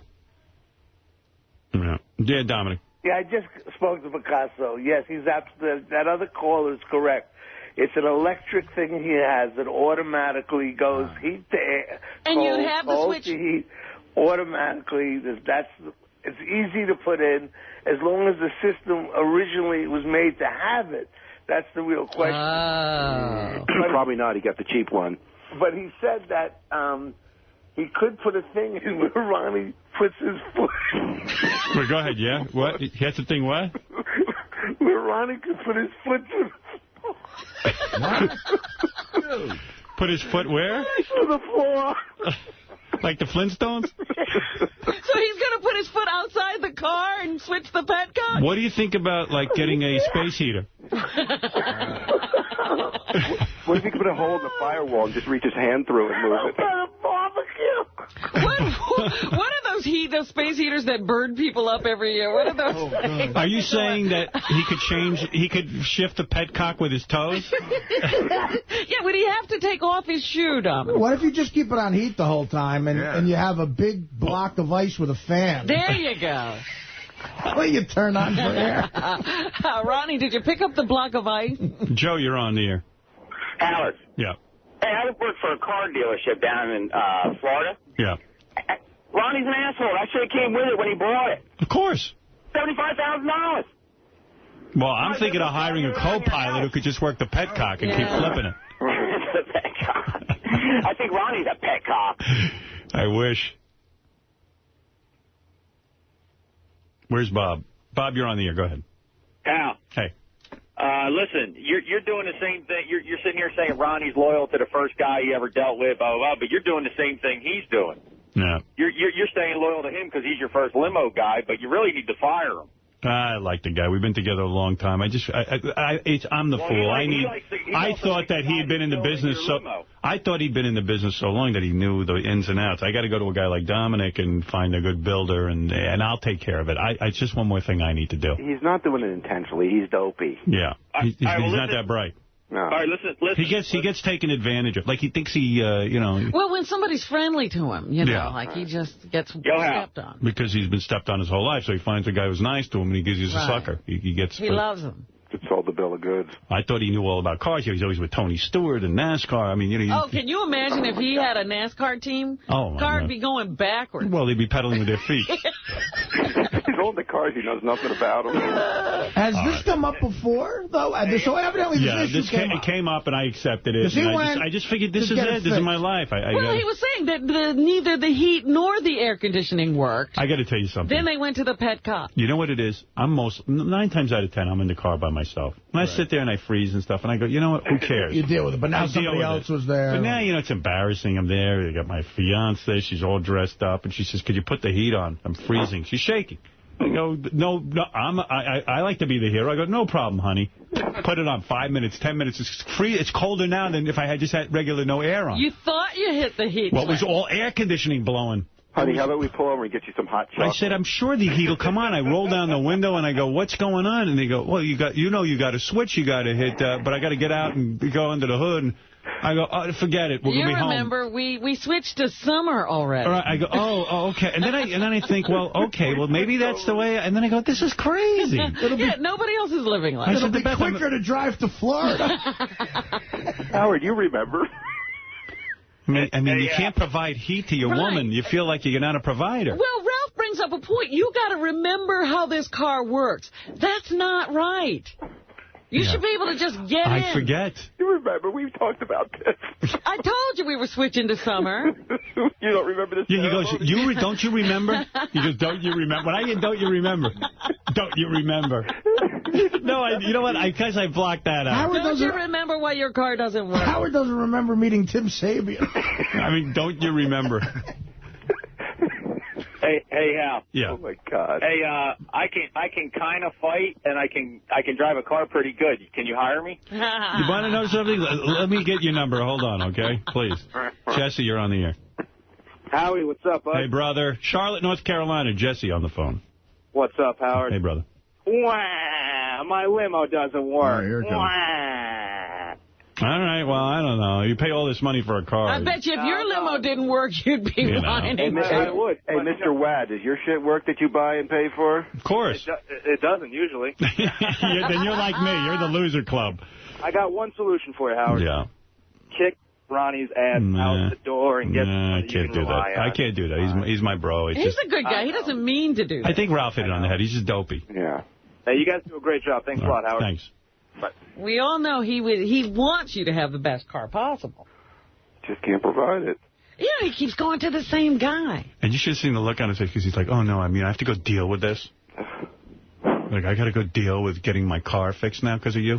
Oh, he's got to go talk to that guy again. That's what he's That's like when you want him to stay late or drive you somewhere. He gets all grumbly. Yeah. I got to what?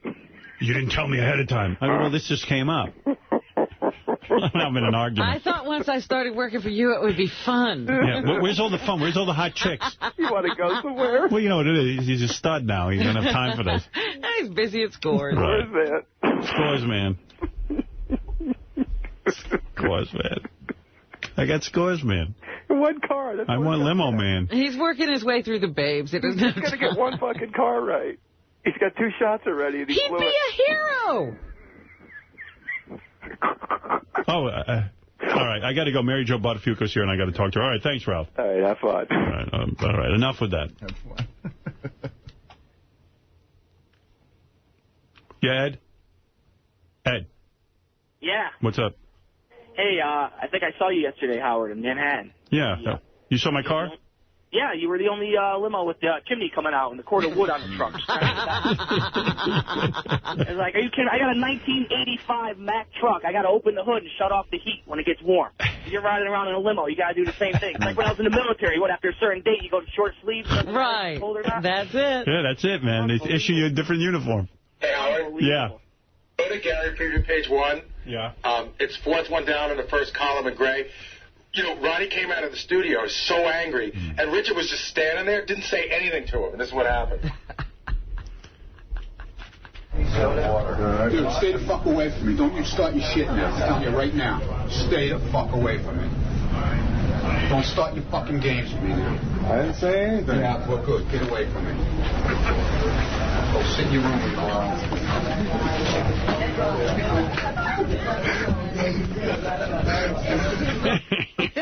It's a whole show going on in the wall. I mean, I wish Ronnie would be that tough with the limo guy. Yeah, he shut Richard up. I mean, why doesn't he use a little of that intimidation? Oh, that limo guy gets him every time. Well, Roy has the solution. Roy, go ahead. Hey, you need to tighten up, man. Just put a sweater on. Maybe I should just wear a sweater. If he would pack blankets and sweaters in there. Well, that's the thing. You got to bring different wardrobe for the car. Right. I mean, you want heat and AC, but... Well, when my nose turns blue and my fingers start to swell, what should I do? You forgot your ski mask. all the winter clothes have been locked up. But why don't I take some of those great compartments in there and just fill them up with winter outfits? That's right, honey. Where did we put my gloves? Yeah, people in hell want ice water, but I mean, we got, you want heat, air conditioning, just, you got to improvise a little bit. You got a point. Poor Richard just wanted, hey, where can I get one of them petcocks? My dad wants to eat one. I love that. All right.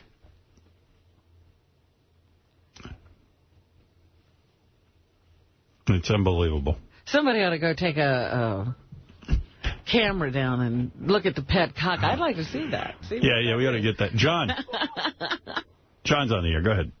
Hello? Yeah. Howard. Yeah. Hey, a good limo driver would have that valve switched in the morning and have it switched back again in the evening to air. Ronnie's jackass. Well, I shouldn't have to go switching anything. But if you've got a petcock, you better man it. Man up. Make sure people have what they need. I don't know. Well, maybe they could switch that petcock into his at least back to my side, and then could hit the button myself. No. They got to put the hole in the floor for Ronnie's foot. Like that might have been a solution. Like let the customer at least be able to hit the petcock. Yeah, Tommy. Yeah. Right. Yeah. Yeah, Tommy. Hey, what's up, brother? Hey. Listen, man, I wanted to explain something to y'all. You there? Yeah. Man, I'm an ASC certified master mechanic, okay? Make a real long story short, since I got a bad back, I drive a semi. I got 3 fucking petcocks on my semi. It takes me under 10 seconds to fucking change them, okay? In a limo, does Ronnie have $50 in his pocket, do you think? Sure, I know he does. For 50 fucking bucks, dude, he could fix this problem, put the valve under the fucking front seat, okay? He wouldn't even have to pop the fucking hood. Wow. The only thing he would have to do is whenever he sees, hey, it's going to be fucking cold, flip it over. Because the thing or I would tell him, hey, I want to put the heat on. And all he'd have to do is flip the switch inside the car. Exactly. I mean, it's a start. It's not even a switch. Do you think he's capable of changing a fucking, whenever you hook up a water hose at your house, you got to turn a little valve to make the water come on and go off. Yeah. Okay. The guy must have just really ripped him off and just stuck it under the hood. He just does whatever he wants to run. Well, so just so that y'all understand, it's not really a ripoff, okay? This is something that actually does have to be on a good, high-quality vehicle, okay? Because what it is fine, but we need access to it. We just heard there's electronic petcocks. There's the one you can have inside. He's got the one under the hood. Well, I mean, it's just... there's no petcock in Dominic's car. He's not driving a semi. Dominic says the switch is back there where he is, where he can switch it to heat or air. No, he's got something crazy. He's got a thermostat. No. He still has a switch. Yeah. Yeah, he said it. All right. It's just frustrating to have to think about heat and air in 2007. I know. It's just, All right, I got to take a break. Mary Jo Buttafuoco is here, and I'm sure she's got a lot to say. Yes, Doug. Ronnie's on fire. He just attacked young Greg on the camera. What? But that kind of energy you should save for the limo company. Why isn't he on the phone using that energy? Why is he attacking Greg's got a dangerous job. What is he doing? He's genuinely hurt. Well, he should use that kind of aggressiveness toward the limo company. I agree. When he gets down there, he turns into a lamb. Hey, Doug, why don't you just shut up? Why are you beating up people? You know what? You guys never know when to quit. That's your problem, okay? You never know when to I pulled stop. video. Something happened. That's my job. Fuck your TV show. I don't give a fuck about your TV all show, right? All right? Well, if you're going to be working up here... Keep that fucking light out of my face, okay? But, Ronnie, if you're going to... Stop. If you're going to work here, there's cameras. That's part of it. That's part of it. Cameras. I'm doing something. You like the camera when... I don't need to be followed. You like the camera to go down to scores with. People sign releases and shit. I don't need him to follow me around like a moron. But you like need that shit. But you like the camera to follow you when you're at scores. You like going down there with the girls and showing them the camera with you. What are you bringing that up for? You like that. So you can't like the camera and you can't like. Why are you bringing that up? So you like the camera. So sometimes you like the camera. Yeah. So I called the fucking guy, and of course he doesn't answer his phone now because he's probably listening to all this shit and he's probably afraid. Good. Why did you use this aggression with him? Why is he yelling? What, I'm going to talk to a fucking voicemail? No, but you could get tough with him and say, listen, I want my money back. Save it. Don't spend it on Greg. Greg isn't the enemy. That's Howard TV. Yeah, I know who he is. He's not the enemy. He doesn't know when to quit, and that other moron Richard, too. What? He's doing his job. There you are on camera. I mean, he's an idiot. Listen, do you hear what these guys are calling in and telling us? Please, what are you doing? There's a million ways. Frustrating. But you heard what they said. It's nothing. First it was the Escalade. I thought I had built a nice truck. Then that wasn't right because it was too high. And everything worked. Everything worked in there. All right, listen. The air worked, the heat worked, everything worked. All right, so why can't that happen here? I have no clue. I have no fucking clue. All right, well, get on it. Stop fighting with Greg and fight with the limo company. I don't give a shit. I'll give their name out on the air. I don't care. Listen to me. Whatever you want to do. Call the guy up and say, this is unacceptable. And drive that car over there and sit there. Well, then drive over and say, I want my money back. There's no place to drive over to anymore. What That's do you mean? The problem. What are you talking about? You got a limo company? There's no place? They're not building cars anymore. What? You went to the place that was going to get out of the business? They moved to somewhere out of state. Huh? They're not here in New York They anymore. ran away? Wow. So I'm fucked. So that's who you picked. I'm fucked. Where do they use more limos? You couldn't go to Dominic's guy? What was wrong with him? What was wrong with Picasso? I've been dealing with these guys since I'm in the business, all right? I never had a problem like this. Never. Please. Please, Ronnie. You probably did. You're not on top of it. Never had a problem. You could go back there. Just him alone and the problems he's had since these cars were coming here brand new. All of a sudden you're a race car driver. You're an expert on everything with cars now, I'm just telling you, I've been sitting here listening. Yeah, every time there's a period of adjustment. Right. So now the company's out of business or something? I don't know. They're hiding. You want to see his left hook? Yeah, let me see that. Fred's got to bring up audio. Here. What is wrong with you, man? What the fuck is wrong with you? Wow. Already. It's like a gorilla. Wow. I think he's Tony Soprano. It's got a good shot. It's Tony Soprano. I'm afraid to leave. Yeah, Mike. Mike. Hey, Howard. How's it going, bud? What's up? I think the only solution to this is have you and Beth sit up front with Ronnie and have nobody in the back of the limousine that you paid $75 grand for. There you go. I didn't think of that. That worked. Yeah. Come up here, there's heat. I would think of the back as like a super big trunk. Yeah, just put Beth on your lap in the front and try to squish in with Ronnie and you'll be all set. Nobody will be in the back. Now the limo company's gone. He picked up one limo company's gone. Yeah, you couldn't go to an established firm. Yeah. You had to go with the guy. He told me, oh, Dominic's gone. He doesn't know anything. You know, I know the guy.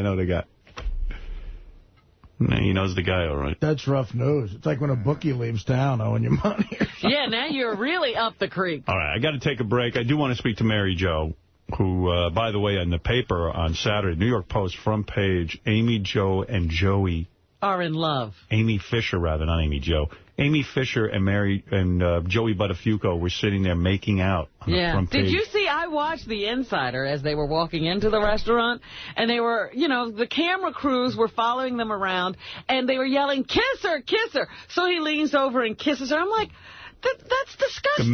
The man is insane. This is the woman who shot his wife in the face and is the mother of his children. This is crazy. It's so disgusting on so many levels. He went to jail for statutory rape because he was dating her when she was 16. Let's get Mary Jo in here after the break. Okay, we'll be back right after. Yeah, I guess they're all in a horse race. I don't think anybody really has broken out of the pack, and it's like, did you think anybody could get a 1.9 rating at late night? With the lead-ins they have, I mean, and taking nothing away from Jimmy, Ferguson, or Conan, I happen to think they're all funny. Anybody could get those ratings. Yeah, but Jimmy doesn't have much of a lead-in, does he? He didn't have any lead-in. He's got the Nightline. What's their rating at this point? It's not Ted Koppel. It's got to be 0.0. But I think Jimmy every once in a while gets like those Dancing with the Stars people, or like Jessica Simpson he had on recently. It's got a lot to do with the Yeah, but I was just talking, I mean, he's not coming from the 4.9 or the 5 range that that's true. Conan and Ferguson are coming. That's true. By the way, I looked up petcock on the Internet during the commercial. Mm-hmm. This is what a petcock is. It's about a $50 part. Okay, $50. It's also used on motorcycles, actually. It's what you use to shut the fuel on and off on the tank. Right. And they probably put that on a major building. I don't see why I can understand why they do it in extreme circumstances when you've got to absolutely have super, super chill. But, I mean, at this time of year, it's not that cold. Regulator consisting of a small cock or faucet or valve for letting out air or releasing compression or draining. All right, Mary Jo Buttafuoco is here. I'm anxious to get her in here. I want to talk to her. I see Eric the Midget's on the phone. I see Jeff the Drunk was on the phone, says he has to stay in the hospital another month. There's a lot of people to talk to. I have a bunch of bits, but there she is. There's Mary Jo Buttafuoco, looking very charming. Good, yes. Very nice to see you. But how long has it been that I haven't seen you?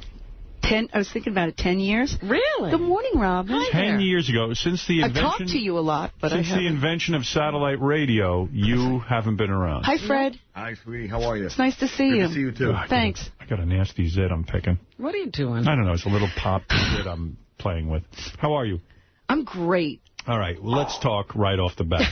Saturday, I get the New York Post delivered to my home. The front page, the full page, I don't know if you saw the picture. Joey making out with Amy. Like full Mac, right on the lips. You know how I found it out? I came out here totally for business purposes. Right. 2 months ago, Good Morning America came to me. They called me, and they were doing a series on people called Life After the Light. And it was based on people who had, fame or infamy at one point or another and have gone away. What are they doing now? What are they up to now? So they called me and asked me if I would be willing, because this was the 15th year anniversary on Saturday. In fact, Saturday was the anniversary. Right. Now, this is 2 months ago. And I said, my fiancé and I, we have this new business that we've been working on, this website that we've been working on for a year. And I said, if I can promote my business, sure, I'll do it. They wanted it to be about me and my life now. I'm going to make a point. I think I know what you're driving at. You have done everything you can to make this sort of go away. Like after divorcing Joey, you hooked up with a guy named Stu. I know that. Nice guy. Oh, he's sweet. Wonderful. And Stu has a business. I get. What do you guys do in the business? He is a graphic designer and printer. And he did that. That was his main business. And he would make great posters for family and friends. He's a graphic designer and artist. And everybody loved personalized things. If I was going to have a party for my son or daughter, right. I would then call your company and you can make these outrageous professional-looking posters. Put their picture on it, put any verbiage you want, happy birthday, whatever you want. So I think your point is you've done everything to lead a normal life. Yes. To have a regular business, work at the business with your new husband, kind of fade off. I'm not married. New boyfriend. Fiancé. 3 years now engaged. 3 years. Why no marriage? Is it him or you? Me. Why? Probably the same. I've been there, done that. Been there, done that. I mean, no reason to get married. Yeah, we have engaged a home. Shows people you're really serious. We're committed. We're very committed to each other. Right. We're not having children. It just never really came up. It's not that important to me, I guess, anymore. It's not a big deal. Okay, I understand it. Yeah. So you're trying to, in a sense, blend back in. I mean, you're even using your... I dropped, when I got divorced, I dropped Buttafuoco. What is your name now? I don't know that I want to say it. Everybody's... Well, my maiden name is Connery. All right, so you're married Joe Connery. Yes. Okay. And I went back to that 4 years, 5 years ago when I got divorced. But here's the... What is the website, by the way? Give it out. It's originalpartyposters.com. Okay. So here you are trying to sort of make this go away, and it kind of has, but Joey keeps trying to play it. Do you think it's because he just desperately needs money? Is his financial situation rough? Yeah, his financial situation is very rough. He's lost everything. How so? I mean, he had a pretty good living going. He did. But when they took his license away, I guess 3 years ago now. His mechanic's license? Auto body license. He had no way to make a living, and then he went off to jail. And when he got out, he kind of lived off the equity. He had a very beautiful home, big, giant home. And he lived off the equity on it for about 2 years. And instead of selling it and, banking the money. But, again, this is what I'm believing he did. He's married. He's doing his own thing. I think he just ran through the money and kept thinking, well, I'll worry about next week. That's always been Joe's. An ice cream room. Heard about that, too. Let's remind people what happened to you real quick. You were shot in the face by his lover, his girlfriend, whatever you want to call her, Amy Fisher. Right in the side of my head. And by the way, I noticed you look great. I don't know, what did you do? You look terrific. Did you have plastic surgery because your mouth is now perfect? I did.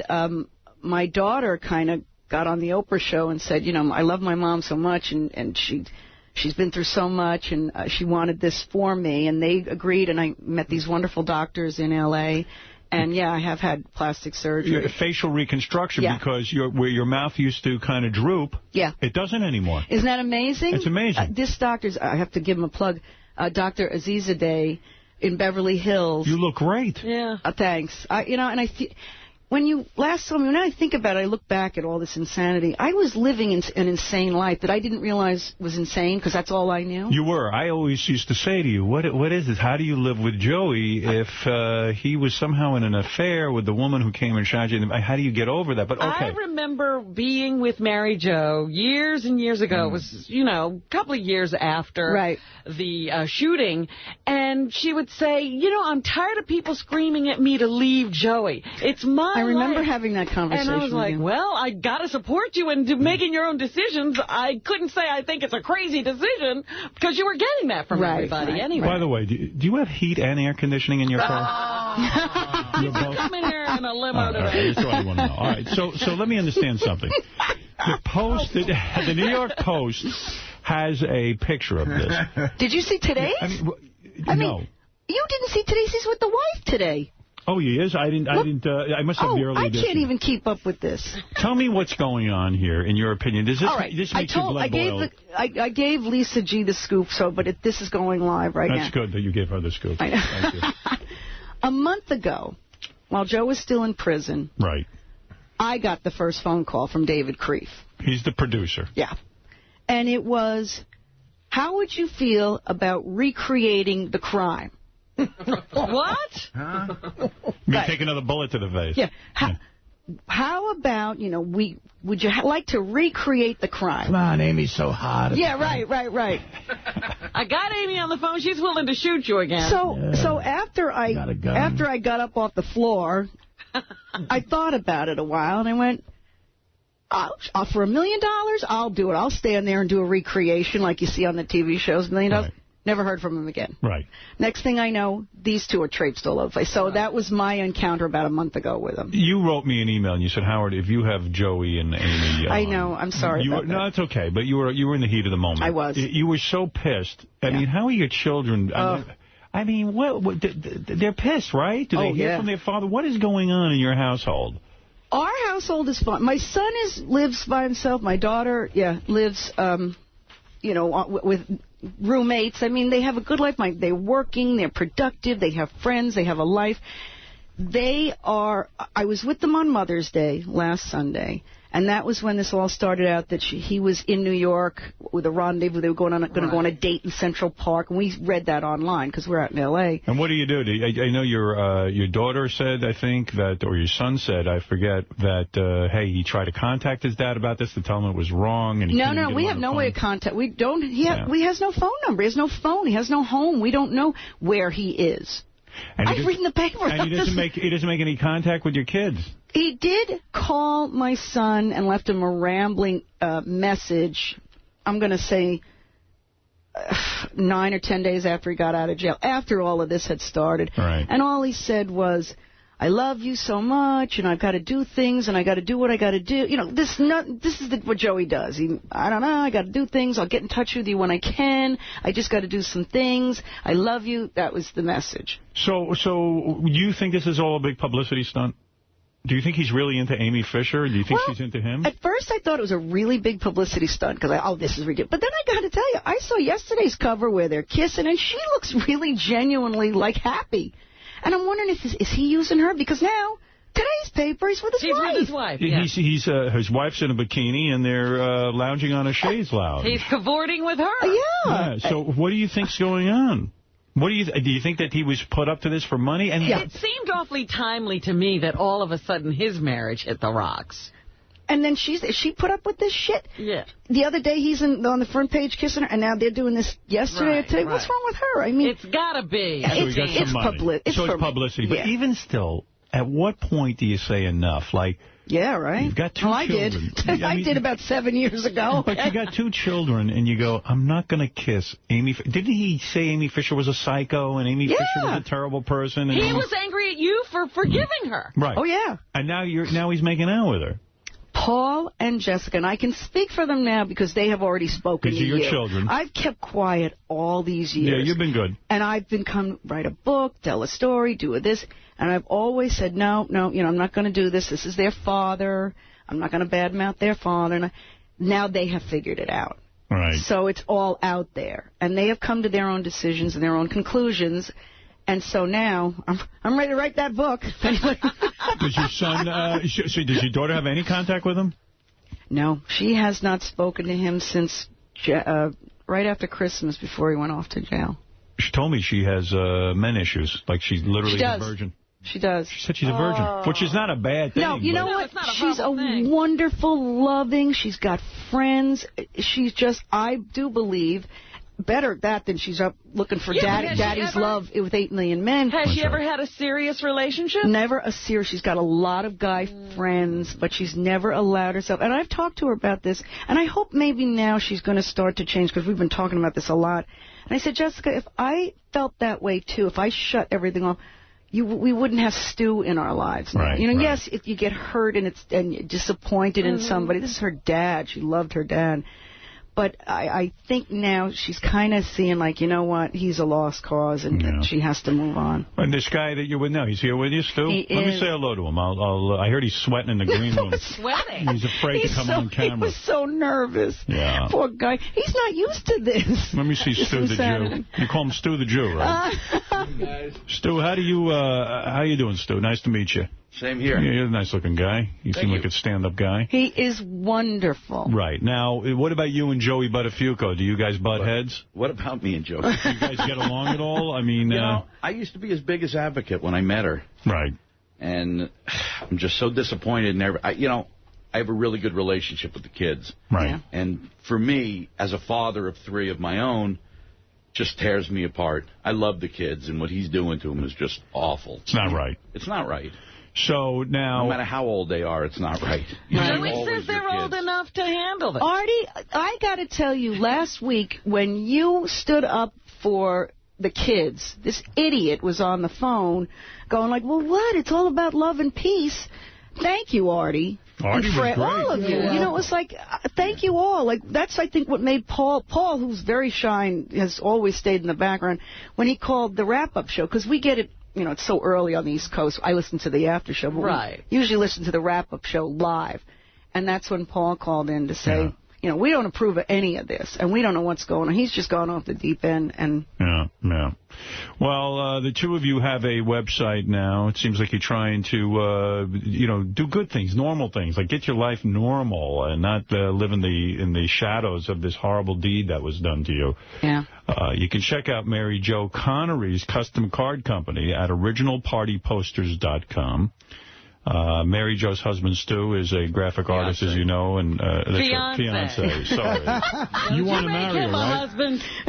We've both been married. We both have kids. We're not looking to have kids. We have a life that's meshed together perfectly. He likes being Stu to fiancé. There you go.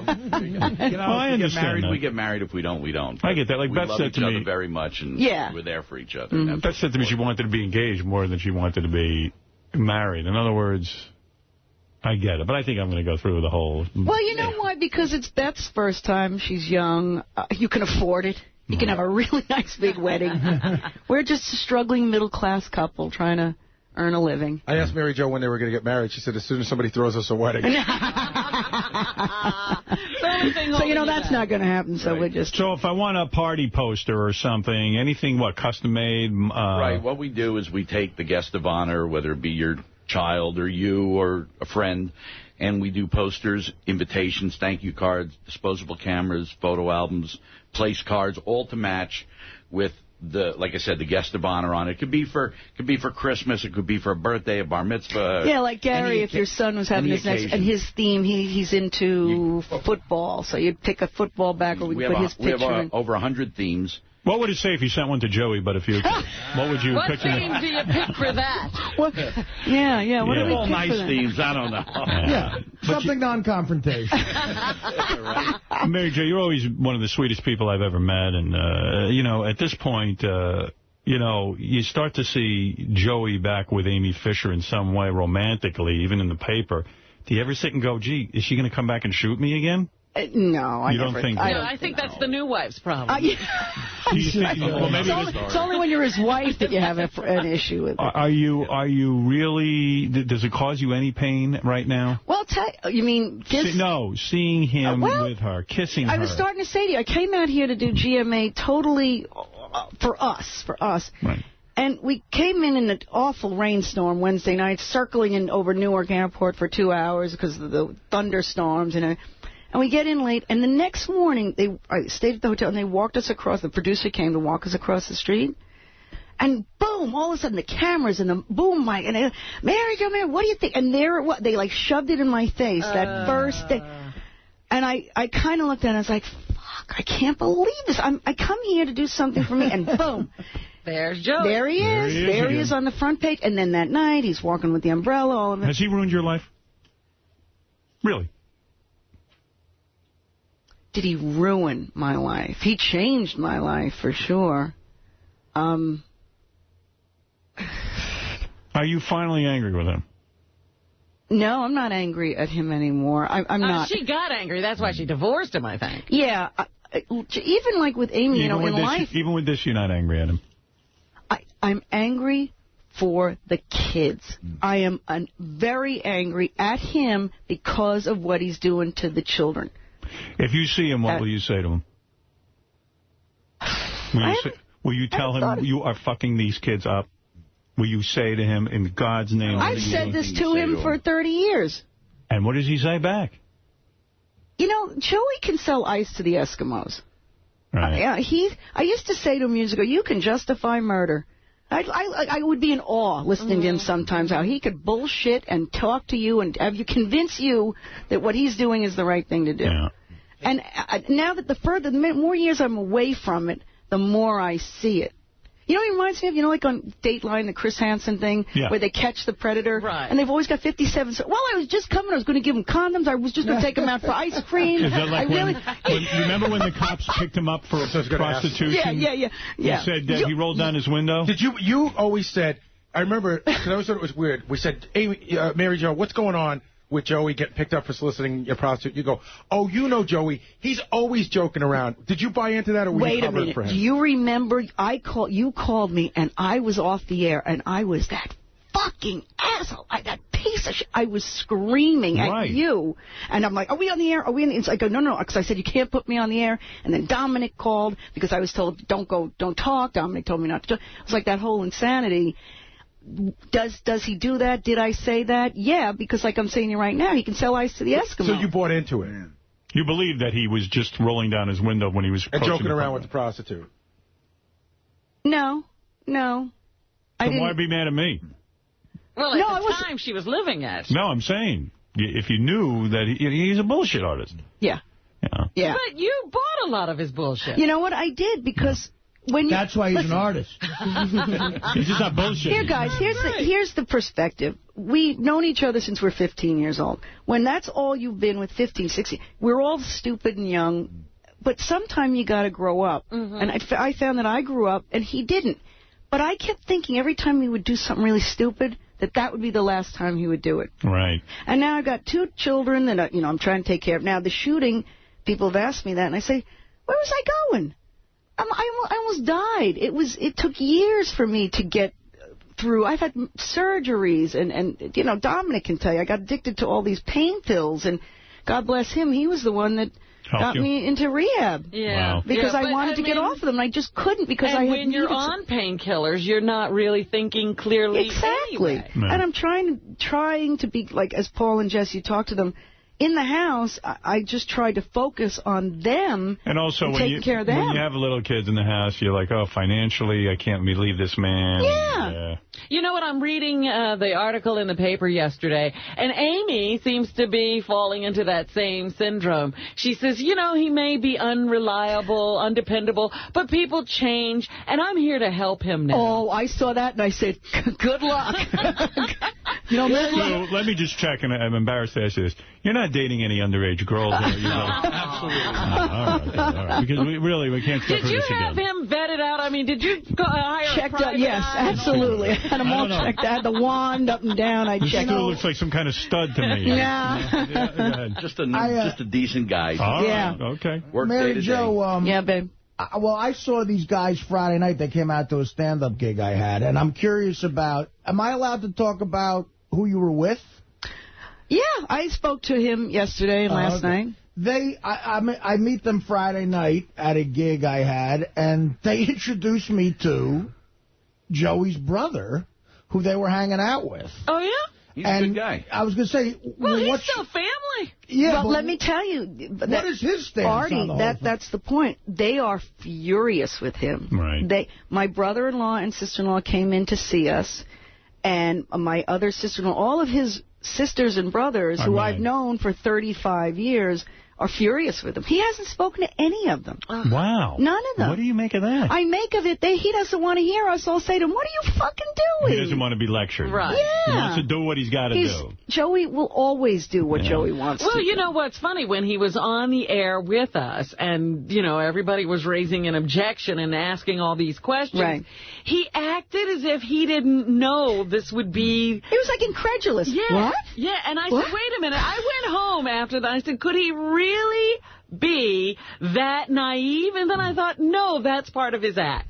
He acts as if he doesn't know. I think you're right. If Amy and Joey fell in love again but kept it off TV, let's say it was just this weird thing, that would still be unacceptable, right? Right, of course. Come on, it's crazy. It's like the kids, when I talk to them, it's like, this person, this girl, tried to murder me. Yeah. I mean, but for lack of... I mean, it wasn't because she didn't aim for my head. She did. Right. And she pulled the trigger, and she was this far away from me. That was the intent. She didn't shoot me in the foot. And your kids were in the house. I mean, well, they were at school. Oh, but they were young. I mean, it was like they were robbing them of a mother. Yeah. Amy Fisher's nuts. I mean, you don't. Of course she is. So how could he bring this person into your family's life again, even in this peripheral way? Well, I said to Stu the other night, water seeks its own level, man. I guess he's gone down, When you said that, did Stu make a poster out of it? Hey, that's a phrase. There's money in those words. Yeah. There's a good one, babe. But Mary Jo, it's true. It's true. I mean, why bring this girl back into the family, so to speak? Why bring her image back into it? Because David Creef, like I said, calls me up. Hey, you want to reenact the crime scene? He gets a no-go from me, so now he goes to Joe. Hey, I got an idea. You divorce your wife. She'll divorce her husband. We'll put you two cute rascals together, and we'll make a reality show. You think those two get together and talk about you? And like, hey, remember the good old days when you shot Mary Jo? Yeah, right. I mean, what do they talk about? How not an issue? What could they be communicating about? Exactly. And then for them to say we have a lot of fun together. Oh, I know what they must talk about their jail experience. Yeah. Right, that's it. It's like if Lee Harvey Oswald had lived and Jackie was dating him. The kids might have had an issue. Yeah, there you go. She's a fun attempted murderer. Don't you think if you could get a picture of them target shooting together, that would be worth a lot of money for David? Did you guys see the cartoons in the Post this week? Yeah, there were some pretty good ones. They were funny. Yeah. That guy's very, very clever. I am shocked by all of this. I never thought I'd see the day. I didn't either. I really know. This is a new one to me. This is, what is next? I don't know. Well, we think of porn. Yes. Well, that's what everybody's talking about, a sex tape. Like, if he could be this low to do this to Paul and Jess, if he could sink this low, and this doesn't work, let's say the reality show, nobody picks...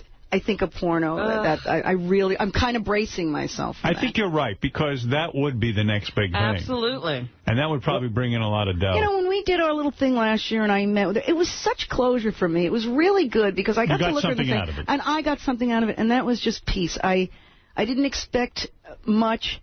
She was very, very sorry. I did realize that. And it was like, I went home and I said, you know what, I've closed this chapter in my life. But I still wonder how sorry could she be, because she loves the notoriety of being Amy Fisher. But wasn't she for a long, long time? She kept very quiet. Yeah, because she was afraid people would do something to her, but now that it's So why is Creef dangled in front of her? I'm wondering. Creef for a second. I'm not mad at Creef because Creef's just that's what he does. Out there, The thing is, what is it? Right.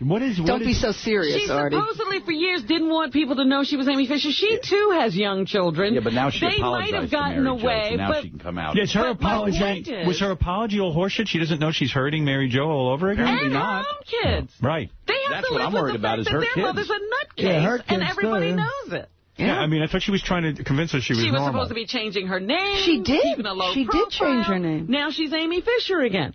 Right? And like you said, she has little kids. Yeah. And they got to go to school. Shouldn't there be a law, too, that she shouldn't be allowed to profit off of her crime? In other words, whatever money she's getting from David to pose with Joey Buttafuoco. Yeah, I'm getting that, like, go after him, sue him, and I got better things to do, They can hide it, exactly. Look what they did with the OJ. Yeah, he's the best. I don't want to waste my energy. I'm not young anymore. I don't want to waste my energy on chasing this. I have such a good life that is so on this. Yeah, you do seem happy. That's the greatest part about it. What if there was a porn, Joey, Amy, and OJ, all three of them, getting it on at once? Wouldn't that be a big money maker? That's the greatest reality show. Put her and Joey and OJ on an island. And let them duke it out. And they will duke it out for Amy Fisher. The only problem I have with that is the interracial thing. Dominic, go ahead. Dominic, good morning. Hi, Mary Jo. Hi. You sound great. Thanks. I feel great. Yeah, and I have to tell you that when I brought you and Amy's mother together to get Amy out of jail, you could never have told me that this could be the future. Yeah. Unbelievable, right? Is it? You realize that Mary Jo got Amy out of jail? Yes, I remember that. Now that you said Not only did Mary Jo get Amy out of jail by forgiving her and telling the judge that, so now Amy Fisher gets out of jail and makes out with Joey. With her husband, yeah. I don't believe her apology for a minute. And I have to tell you that I'm kind of fooled, because it's not only a replay, but it's her children now, like just said a moment ago by Robin. Right.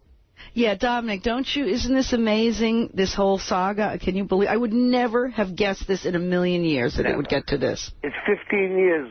Yep, 15 years. So it shows me that Amy has not, everybody's talking about, she's grown, she's changed. This is not a changed person. Amy, like Joey, never thinks of the consequences of their actions. But that's my point. He has never made a good decision in her entire life, and she's still not making good decisions. How about, all right, talk TV show? Yes. Robert Blake versus Amy Fisher in a skeet shooting thing on ESPN. Like that. You mean like one of those celebrity sports shows where... You have to shoot stuff. There you go. And Robert Blake loses every time because he forgot his gun. He left it in the restaurant. Hey, Dominic, in the category of this is stranger than... This is the strangest thing on the planet on a scale of 1 to 10. Isn't this a 10? Oh, it's a 12. It's a 12, yeah. All right. Not only that, but Joey had a limo, and the air conditioning and the heat worked. Well, I bet you. All right, thank you, Dominic. All right, listen. I love seeing you, Mary Jo. Stu, nice meeting you. Same here. I wish you luck with the new business. If you want to go out, you always say to yourself, how can I make up something professional, like a... Yeah, I want a poster like I could see a movie theme or I'll whatever. tell you what. We do that. We can do it. You can do it. And, I just... Thursday night, I had a great thrill. I threw a surprise party for my parents, their 60th wedding anniversary. You're kidding. Oh, They've been married wow. 60 years. 60 years. And as a matter of fact, I made up these big poster signs. My cousin actually had them made up. He's in the party planning business. And it was big pictures of my parents when they were married. And all that stuff. Wonderful is See, but that's the kind of stuff you talk. And you never know where to go. Now, write this down. Go to this website, and now you'll have a place that you could do something like this when you need it. Right. It's called originalpartyposters.com. And then when you need a big picture of my parents, you can get it from Stu and Mary Jo. That's they right. specialize in Howard's parents. It's just a beautiful sign with their pictures. 60 years and still fucking. And they, it was great. Is that the slogan you put on it? It was great. It's also invitations and everything that goes along with it. Right, because you can customize the whole thing. Right. Exactly. Good Place cards, yeah. Stu, that's great. Nice meeting you, Mary Jo, of course. We love you, and I'm sorry you're going through this again, but what the hell? We at least got to say hello. Yeah, I guess. And we're going to take a break. We'll be back. We have a lot more show for you. Bill's going to come wheeling in, the guy who wrote the first song parodied about you. He's going to stop by. He's going to do a live performance for us. Wonderful. A guy's bringing in his younger sister to ride the Sibian while he works the controls. Oh, I'm going to miss that. So he can promote his new business. I don't know. Is that wrong? Sorry, I got a plane to catch. I got to go. Mary Jo, I got to tell you something. For a woman who's been through what you've been through, and I say this to your face a million times, you are one of the most pleasant, most forgiving, most... Well, she's an inspiration, Howard. You really are. You're a nice woman, and you're a very, very good woman and someone to look up to. And I think she embodies the lesson I once tried to teach you. We were talking about this before. Yeah, what lesson was that? And whenever, you're reading a story about somebody who did some horrendous thing, could you forgive? Howard's like, I will never forgive person. Never. And I said, I am not as evolved. To forgive. Here's what it is, Howard. It's not about forgiving in the sense like, no problem, you screwed my life up, tried to kill me. Nope, it's not that thought process. Right, because that's really hiding something. It's more like, I am going to let you out of my head. I have got to let you out of my head. I don't have the strength. I don't have the energy. So I'm going to forgive you for what you did. I'm never going to forget it, but I'm going to forgive it so that I don't have this feeling and carry around this weight of anger and hate. Forgiveness is something you do for yourself, is what you say. Yes, yes. Absolutely. You get the gift. Well, having said that, I still won't forgive it. I like to carry it around. There you go. I can't teach you. I am bitter and angry. We're going to take a break. Mary Jo, Stu, great having you here. Thank you, Howard. originalpartyposters.com. We'll be back right after these words. Thank you, Howard. Here's some good radio, and for once it wasn't us doing it.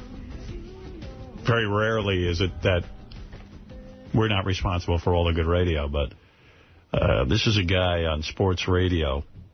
I apologize, I don't know his name. Mike something. Mike North. And he's got a radio show, and he's interviewing Azy. What's that guy's name? Azy Griffin. Yeah, Azy Griffin, who coaches the Chicago White Sox.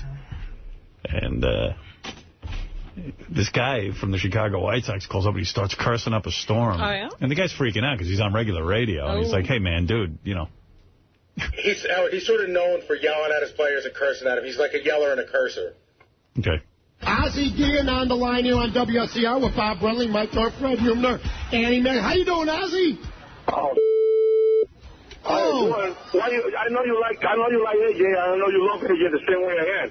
But there's no reason you guys try to make lineouts around in the air when you don't know. Well, wait, we're on the radio now, so I understand that you think we're just having, me and you are having the conversation, which we're going to have, but we're on the radio.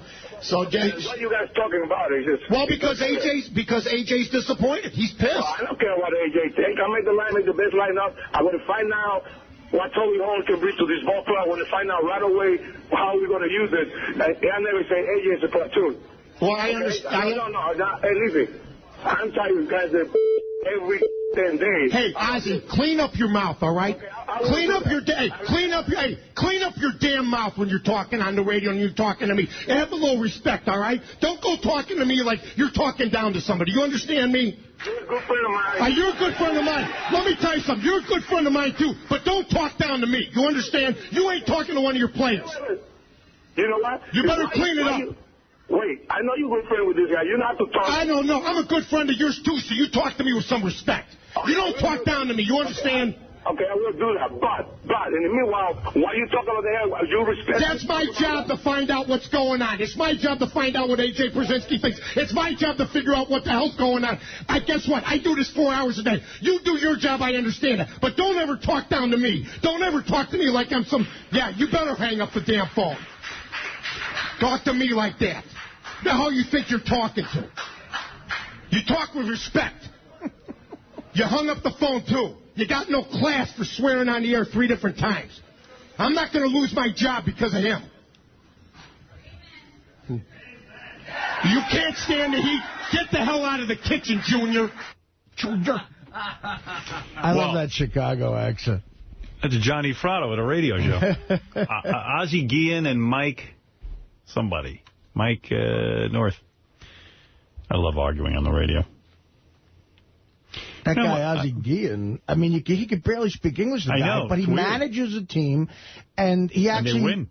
Well, he won the World Series in 2005. Right. I mean, it's like, I thought maybe it was a goof because I couldn't understand a word he was saying. Well, he was a player for the White Sox for years, an amazing shortstop, but one of these guys who barely speaks English, and the fact that he's now managing 25 major leagues, it also shows you how many Hispanic players there are now, because it's probably, he's speaking the native tongue, but yeah, he got a World Series ring in 2005. Wow. I was watching 60 Minutes yesterday, and...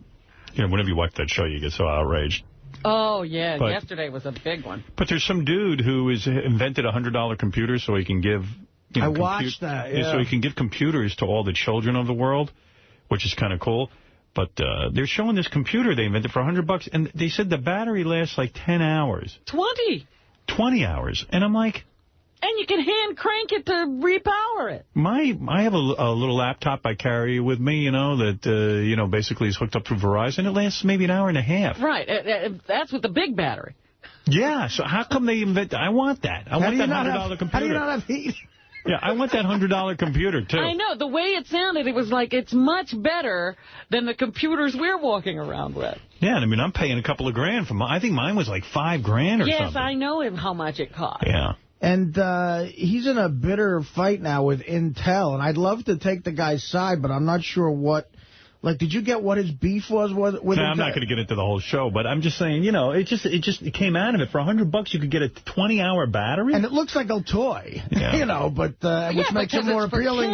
Makes it more appealing to kids. Well, the beef basically, Arty, is that now he's got competition. He wants to go and make a number of contracts with companies or countries because he needs a certain number before he can start production. Right. And he's getting competition from these big companies. Yeah, and he had a whole plan where he would get kids these computers practically for free, and he's afraid that big business will rip it off and not do the right thing. He's either a businessman or an idealist, because it sounded like Intel could even get it to the kids cheaper, and maybe that's what's obviously pissing him off. Yeah. Hey, let me do this. Gary Garver, who was here last week on Thursday, got a hold of Jack Nicholson and interviewed him for about a minute. Wow. Yeah. A minute with Jack is precious. Here's Jack Nicholson, Gary Garver at some golfing event. Jack seems to be something of a fan. He seems to know about the show. Really? A little bit. How you doing, Mr. Nicholson? I'm doing just fine. How are you doing today? Yeah, I just want to say that this is an honor interviewing you.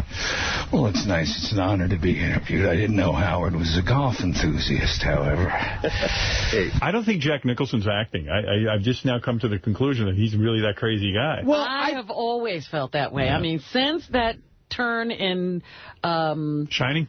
No. That, I thought maybe he's not like that. No, it was when he was that astronaut in Terms of Endearment. I said, that's Jack. Yeah. That's who he is. Well, I think he's just one of the most charismatic people who's ever lived. You know, he's just that, you're right. He might not be a good actor, but he's just so interesting. And he wasn't always that way, because I just saw him in a 1950s movie where he was just starting out. 50s? Yeah. Really? Well, maybe it was the 60s. Right.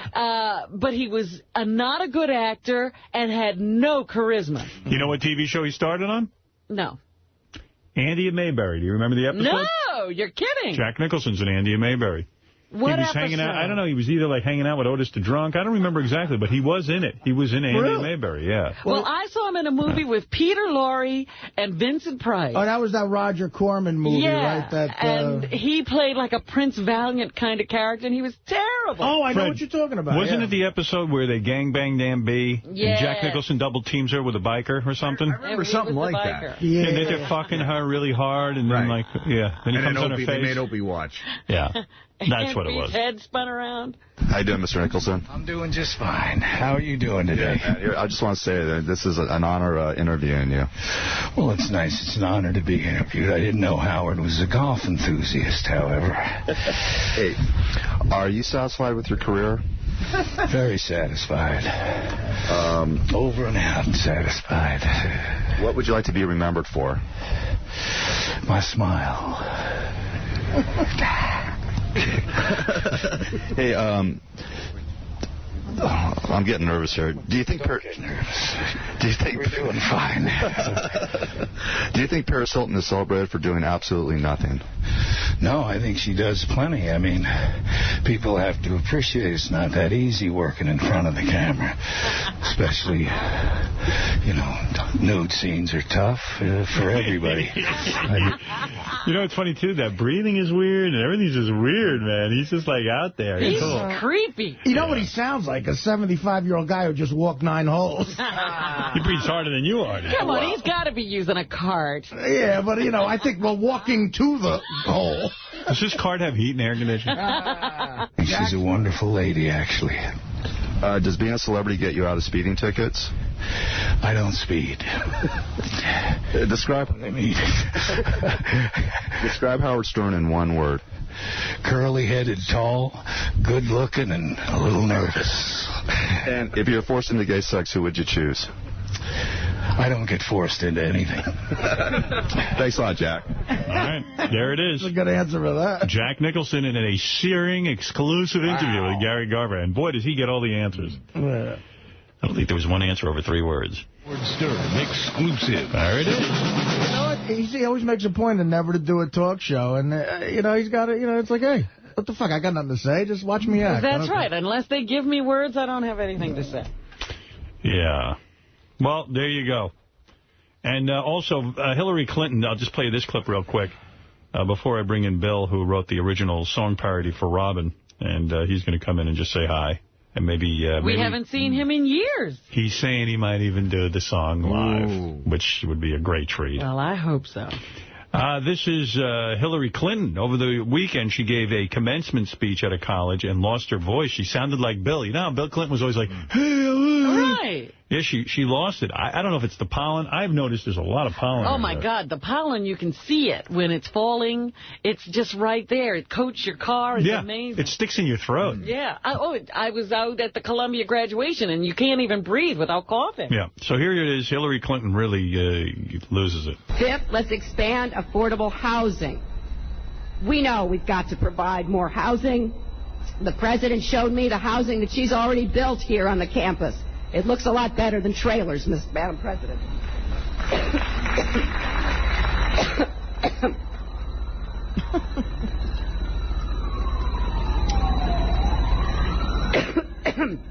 Excuse me. I'm going to sound like Tallulah Bankhead.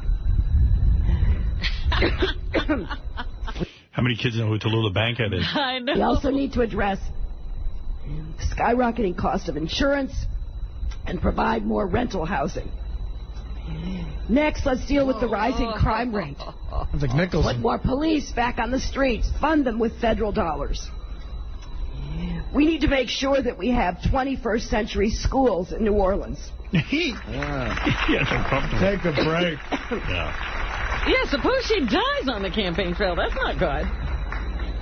We know there were serious problems before Katrina, but let's set a goal of making New Orleans schools the best in the country. 8th, we have to revitalize the healthcare system, reopen hospitals, and let's rebuild Charity Hospital and make it the symbol for healthcare it should be. We need to address the growing mental health problems in the city and the area. Let's promote smart development, clean, efficient energy use, green buildings, and so much else so that New Orleans is sustainable. And finally, we have to overhaul the nation's disaster response system. I like Hillary Clinton, so I feel bad for her. I know, that's a tough situation to be caught in. Yeah. She should have just taken a break and had some water. Yeah, but it's a graduation. I guess there's a schedule, and if she doesn't get it out, if she sits down, the next person gets up and they never let her back. I don't mean to critique, but, like, if you show up at, like, a bunch of kids' graduation, isn't it supposed to be a speech sort of about them, not about... She just made a campaign speech. I mean, I don't mean to be overly critical here, but that's not fair. I mean, who wants to hear a campaign speech? Yeah, but when you invite a presidential candidate to be your speaker, I guess you're planning for it to be political. I don't know what I would tell the kids. Did I make up a good speech yesterday? I mean, last week when we had that Oprah Winfrey commencement speech, but I forget what it was. Right, I think you were taken off. Oprah inspired you somehow. If I ever get asked to commencement speak, I will have to play that tape back. It was funny because you know that guy Matthew Fox who is on Lost? Yeah. He got invited to Columbia's class day. He was their speaker, and there was a big, huge protest broke out. So you don't want to be invited and then have the kids say, no, we don't want you. One kid wrote in the newspaper, I don't even know who that is. So they didn't want him speaking. So when he did get there, what did he say? He basically had to address it. He had to tell them who he was. And he literally called on the girl who made that comment in the school newspaper and made her stand up in the audience. Well, that's funny. I don't know. When my voice goes, I just start dancing. That's my thing. Yes, well, that's because you're multi-talented. You have something to fall back on. So I did something nice for my parents. They're 60 years married. Yeah. So I had a little party. You know, just the family. My sister. That's an amazing amount of time to spend together. Yes. And they seem to kind of like each other, you know? They seem to like each other a lot. Yeah. I'm kind of proud of them, I guess. So. What an accomplishment. Congratulations to them. We had 14 people. Some cousins, my niece. Where did you hold the shindig? In my apartment. It was just 14 people, yeah. And had dinner. I thought you were never throwing parties there again. 14 people's fine. You can handle that. I can't have 150 people up there. That was just stupid. And, you know. Nice dinner party? Nice dinner party. All the grandkids there? Yeah, well, one of my daughters is out of the country right now. Oh, that's right, yeah. But, and then my niece Pam was away, so the other ones were there. Emily was there, and Ashley and Sharon.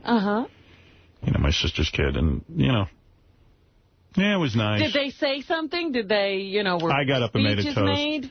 Everyone was moved by my toast, I think, but I'm so bad. I wish I could just, like, I get up extemporaneously and speak, and I don't know. I mean, it was from the heart and everything, and that's all it's got to be. Want to recreate it for us here? I'm trying to even think if I could. Like, I would have no problem. I was just like, you know, Mom and Dad, I'm very, you know, happy. And, it's better that way. You know, I was just like, you know, and you two have such a beautiful thing together. It's an inspiration. And I kind of ran out of shit to say. Like, I didn't know what to, like, I'm not a good public speaker. Like, I need Fred there to write some shit down for me. Or Benji. Well, what about what's in your heart, dear? No, I said it. You're good live. But maybe it was just one of those... I don't know. I mean, he's always been good whenever I've seen him. Right, he's but probably very hard on himself. Although, maybe in a situation like this, because it's your parents, right. I don't know. It's and too in front close. of your It's family. too close to you. It makes it really hard. But like Hillary Clinton, I should have just spoke about Hurricane Katrina and what I'm going to do for the people yeah, of let's build a better hospital. South Africa or something. Build a better hospital. But give my agenda. No, but I mean, everyone said it was very nice, and my mom's friend Lilith was had tears and stuff. You didn't have video or anything. No, we didn't even have a camera. Because you know what? I thought about it. It's always the same pictures anyway. Yeah, but you know what? That's what made me think. Sometimes I hate it when you're at a function like a bar mitzvah or a wedding, and they put that camera in front of you and say something to the couple or the bar mitzvah boy. I freeze up every time. Yeah, you know what I mean. And I remember at... Let's fuck some hoes! My mom made me get up at my niece Sharon's bat mitzvah and give a speech. Right. And, I was such a pushover. I was like, well, wait, she has a mother and father. Why am I getting up and making a speech? My mom, in a way, was like being a star fucker. Well, you're Howard Stern. She Get up pushed you out of your seat. I mean, her father and mother can make a speech. Why the fuck am I always, put on display? See, I've seen you toast, and I think you do a great job. He does a fine job whenever I you get up, you have funny shit to say. I just don't like it. But that's such a different thing than talking from the heart. And, it's funny, though. A lot of fans have said to me, we're always trying to figure out something different and unique about the roast. I think a ton of people can't wait till you or Robin or Fred get up there and roast us all. I think I would suck. Yeah, but, I mean, I don't I don't sit home. I've never in my entire radio career sat down and written jokes. Like when I would write... Because you've all thoroughly been roasted. Well, you know what I mean? Fred could tell you... We're burnt at this point. Like Fred could tell you, when we write, I write sketches and I'll write situational you've done stuff. Some things. And I've written books, but I've never written... I've written funny books, I think, and funny movie and all that stuff with You're not comfortable with delivering a setup punchline. That's a different thing. At Don's party, you did a fine job, and that was extemporaneous. Yeah, that's true. And you told a great, funny story about him. Oh, really? Yeah. I thought I was horrible. And again, it's what's so unique. It's what's so unique about these roasts, because it's not what Andy Dick does, and it's just that human drama. I mean, you'd have to put yourself through it, but but if you bombed, people would love that too. I remember at my sister's kids thing, my niece Sharon, I got up and afterwards my mother turns to me and she goes, "You should have put more effort into that speech." Oh, you got that's the worst. Yeah. After you finished. I go, "What do you mean?" She goes, Great. "It wasn't very good." Oh. And I went, "Well, why the fuck didn't you go up and say that?" She knew what to say. Did she tell you ahead of time? And said it. Yeah, she said, "Would you make a speech?" And I kind of said, "Well, gee, doesn't she have a mother and father?" Yeah. And she goes, "No, you make the speech. Ellen and Peter don't like to talk."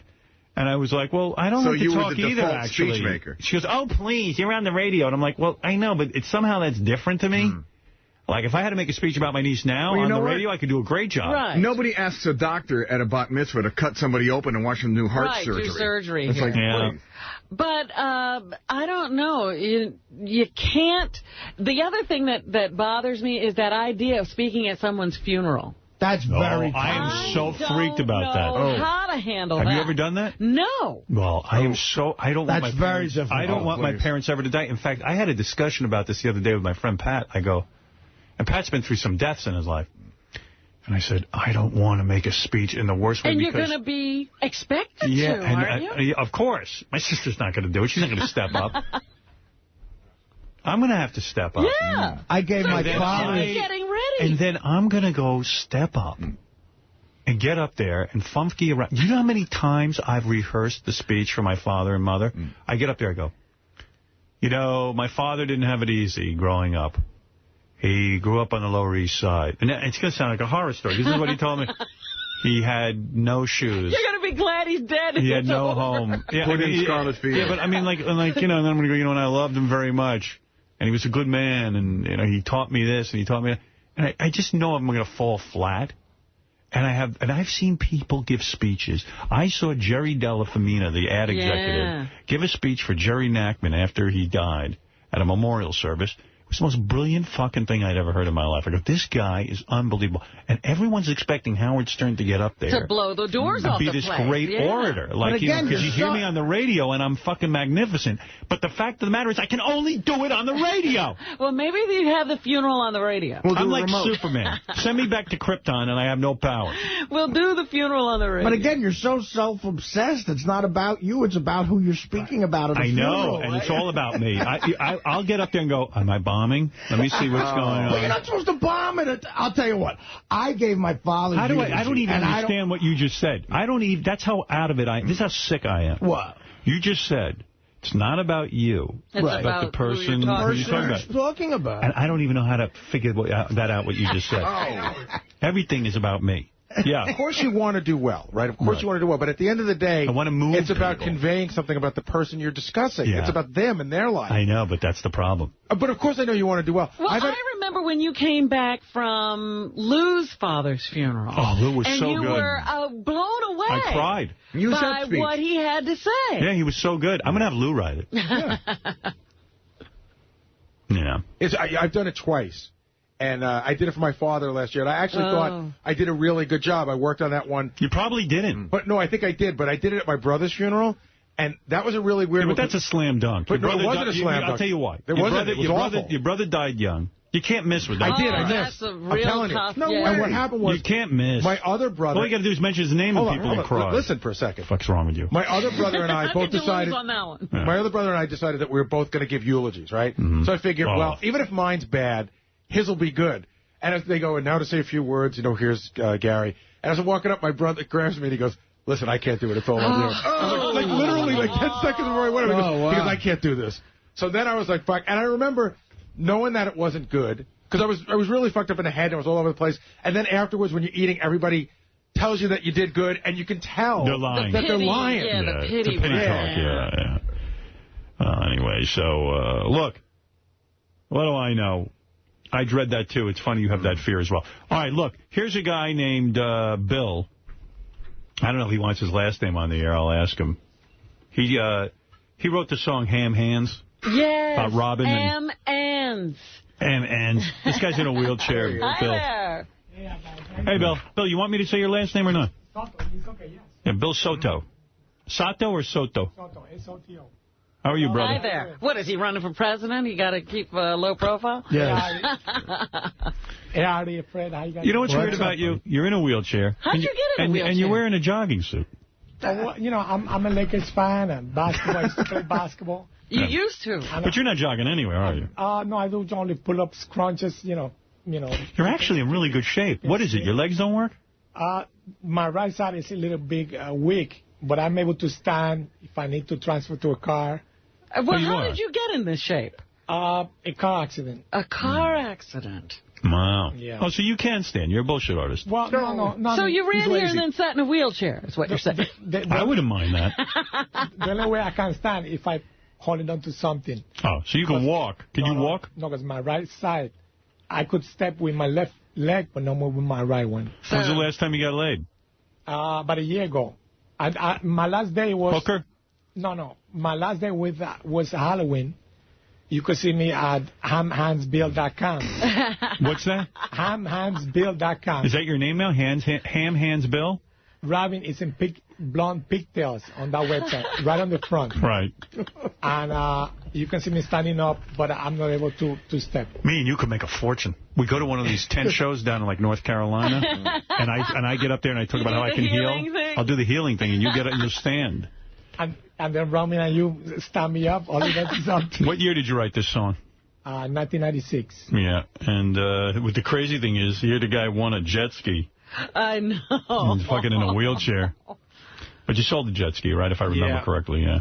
Right after the show. Well, I had to wait. I had to put it in storage. I lost some dollars. Was put it in storage. Right. You must beat out about, if I remember correctly, over 5,000 people on that contest. I think so, yeah. You were the number one. And there were some pretty good entries, yeah. There were real good ones. I was within the 5 finalists. Yeah. And I remember Fred and Jackie giving me 10 each. You gave me 9. Robin gave me an 8. Yeah, you were so good. 37 points. Yeah, it was 40. So great. Did you really know you would win? No. I mean, I was surprised that I was even selected for the final because the thing is that everything was about her, Robin. So I said, I have to do something crazy. I mean, Howard Stern's show, you have to be the crazy. You know why you won? Yeah. You were direct. In other words, you got right down to it. Well, you know what's beautiful about it? It was a song parody contest, and he is completely unmusical.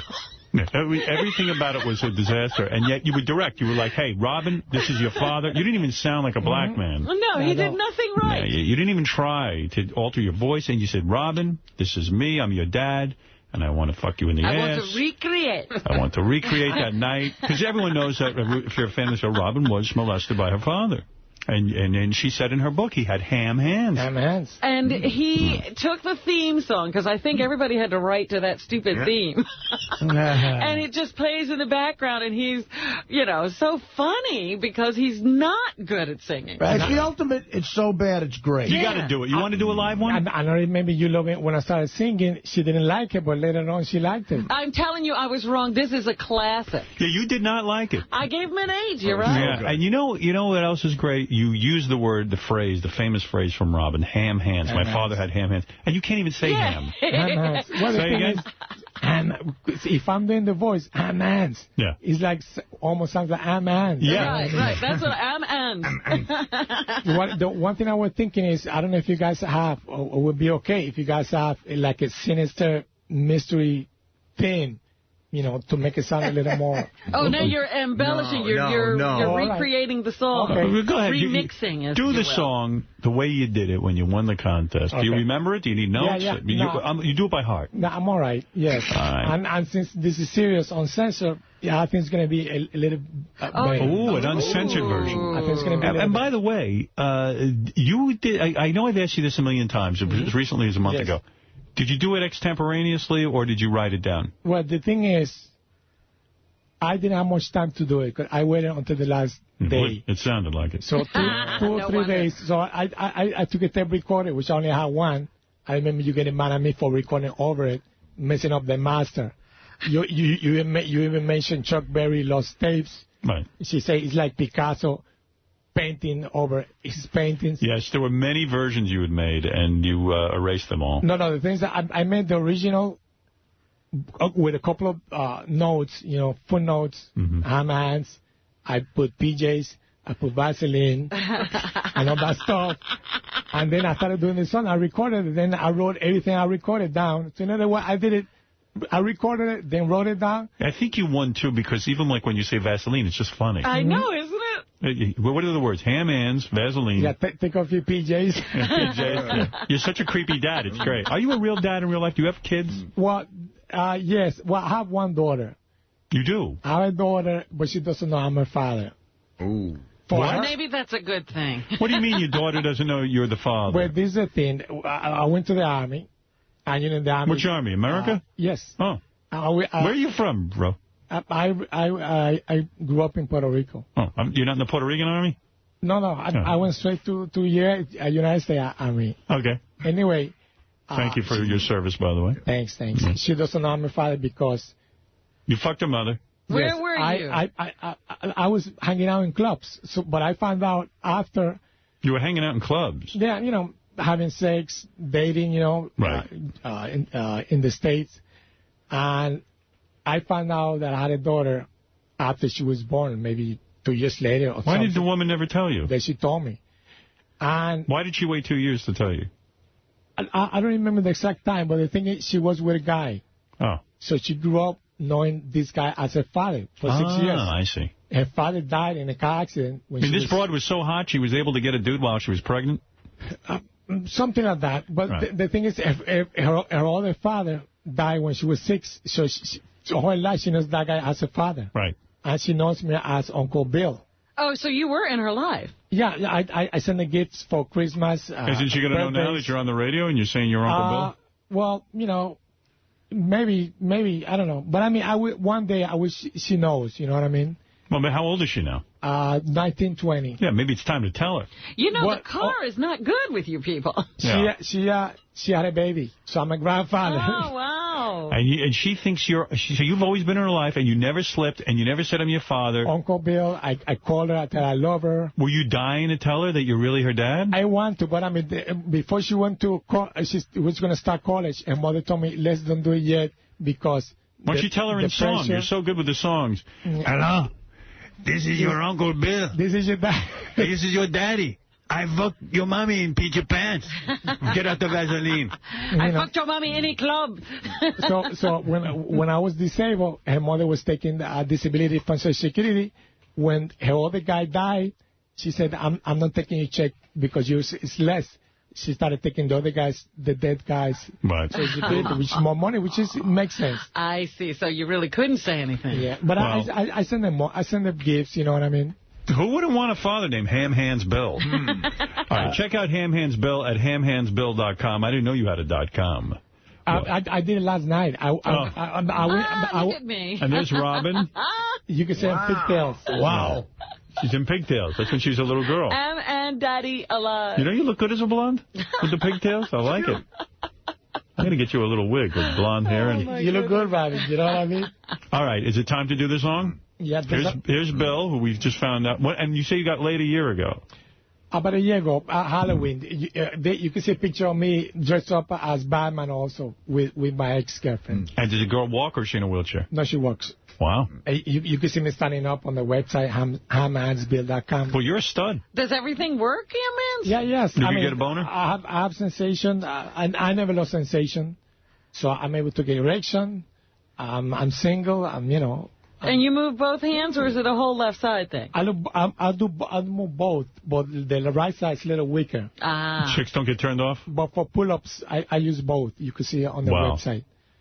Wheel your chair in there and do Robin while you do the song. All right. Robin, why do you sit on my lap for the song?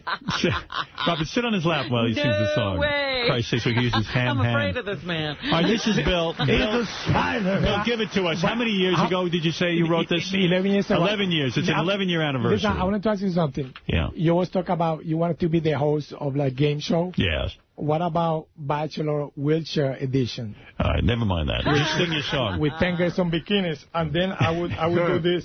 Bikinis. Then I would say, Robin, will you please accept my rose? I like it. All right, Fred, do you have the bed? I do, but I have to wait until he starts talking first. Am I correct? What are the words? Is a lightweight? What? No. What's that? What are those two words? If he has to wait that kind of kicks me into when I hit. What's his cue for the music? It would be. I like it in the input and that lightweight. It would be.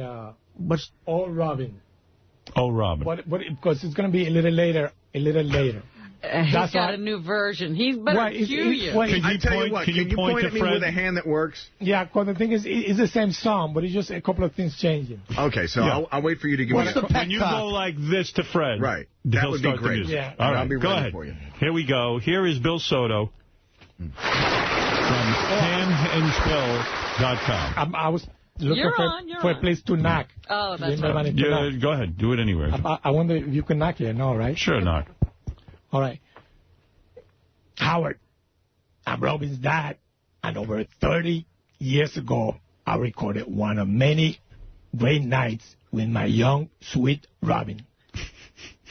And here, you will all find out why I have ham hands, why she likes high colonics, and why she likes big dicks of her tight, juicy asshole. Right? Cool, right? Wait. Robin, wake up, sweetie. Robin, your daddy's asleep. Take off your PJs. Daddy's coming in with the Vaseline. Your body's soft. Come and give Daddy a big hug and a tongue kiss. When we was in the shower, your butt cheeks was warm. Maybe it's a fever. After touching you, my hand smell like ham. All right, baby, get on all four. I'm going to lick your ass and grease you up. I need to take your temperature. Don't worry, I put a chunk of Vaseline on the tip of my dick. Daddy loves you. Daddy loves you. You grow up with jokes one day. Oh, Robin, so sweet and cute, unconsciously reenacts my abuse with high colonics and loving deep penetration in her ass. Daddy loves you. Bent over the sink. Bye-bye, sweetie. Wow. Oh, my God. I didn't know it could be Thank you. That song never had words till Thank you, thank you. Unbelievable. It's even better live. Robin Sweetie. Sometimes it falls flat live. You did a good job. No, I tell Input, ya. babe, then and now. See, he forgot You certain didn't put that words. in. He forgot. Input, babe, then and now. Unconsciously reenacts my abuse with high colonics and loving anal sex bent over the sink. Daddy loves you. Nice. Yeah. All right. Good He job. got nervous. You got nervous. You are a genius. Thank you. You really, really are. Let's go to Mark in Jersey City, New Jersey. Mark, go ahead. Howard, I know Bill's in a wheelchair, but you do only have Ronnie to protect you. He does sound frightening with this stuff. Give him a 7 o'clock show. 1 hour. Why not? One time. Ham Hands Bill on the radio on his own? I don't know. Ham Hands Bill. One time at 7 o'clock. Maybe. We'll see. Who knows? Maybe he could team Bill, up you with... got a show in you? Well, I mean, just give me a chance and let's see what's going on. You know what I mean? I hear you. You never know. I'd listen to Ham Hands Bill. All it has to do is say Vaseline every few seconds. It's good, too, if, like, during the show you just break into that song every couple of minutes in case you're bombing. And then telling the girls to take off your PJs, you know? Yeah, an hour can be real long if you suck. I know. You know? Well, yeah, during you just start going, Daddy, Daddy's here. Daddy love you. Young, sweet, Robert. You know, one thing, I hope people don't think that, you know, it's about doing bad things. It's just a comedy, you know? Comedy, right. Doing comedy. Yeah. Parody, yeah. It's hysterical, but it sounds like he should be arrested. It always does. Yeah, That's right. When they said slid on his lap, I'm afraid of him when I hear this. Just sit on it. If you would sit on his lap, it'd be a slam dunk. That's why I won. Yeah. I mean, that's what you need. And look, you're talking about my chair. Look. Oh, look at that. Oh, nice. See, if Robin sits on my lap, you can squeeze her back. Like she did in 1996. What's a chair like that cost? I don't know, because the thing is, my regular chair was... I stole it. The hospital gave it to you. But while it's getting fixed, you get a loaner like this This one. is your loaner? Yeah, but, you know, it could be 3,000, 4,000, 5,000. How close is that song to what really happened? Not close at all. You said it could be 3,000, 4,000, 5,000. There's one that costs 20,000. You can stand up. It stands you up. Yeah, I mean, you know, like pulls back your knees, pulls your chest, and you're standing up to pick things up. There's another one. They can climb stairs. Wow. And I can't get heat in there. Are you doing any of that Christopher Reeve stuff? Are you into stem cell research, trying to get that all taken care of? No, one thing I've been always doing is in graphic design, but right now I don't have any people doing job for. What I've been doing is teaching people basic internet, teaching people how to read. Yeah. Basic English and... Basic English you teach. Real basic. Irish John, you're on the air. Hey, good morning, Howard. This man is a genius. He is the Mozart of our generation. Thank you. I want to know if he's written any other songs. Will he perform anything else today? After your success, did you ever try to write anything else? What? There was another contest you did, I think, after that one. Yes. I made a tape, but my problem was that I put all of the songs too close to each other. And I decided not to send it, because, I mean, when you guys are in a rush, you guys get thousands of tapes.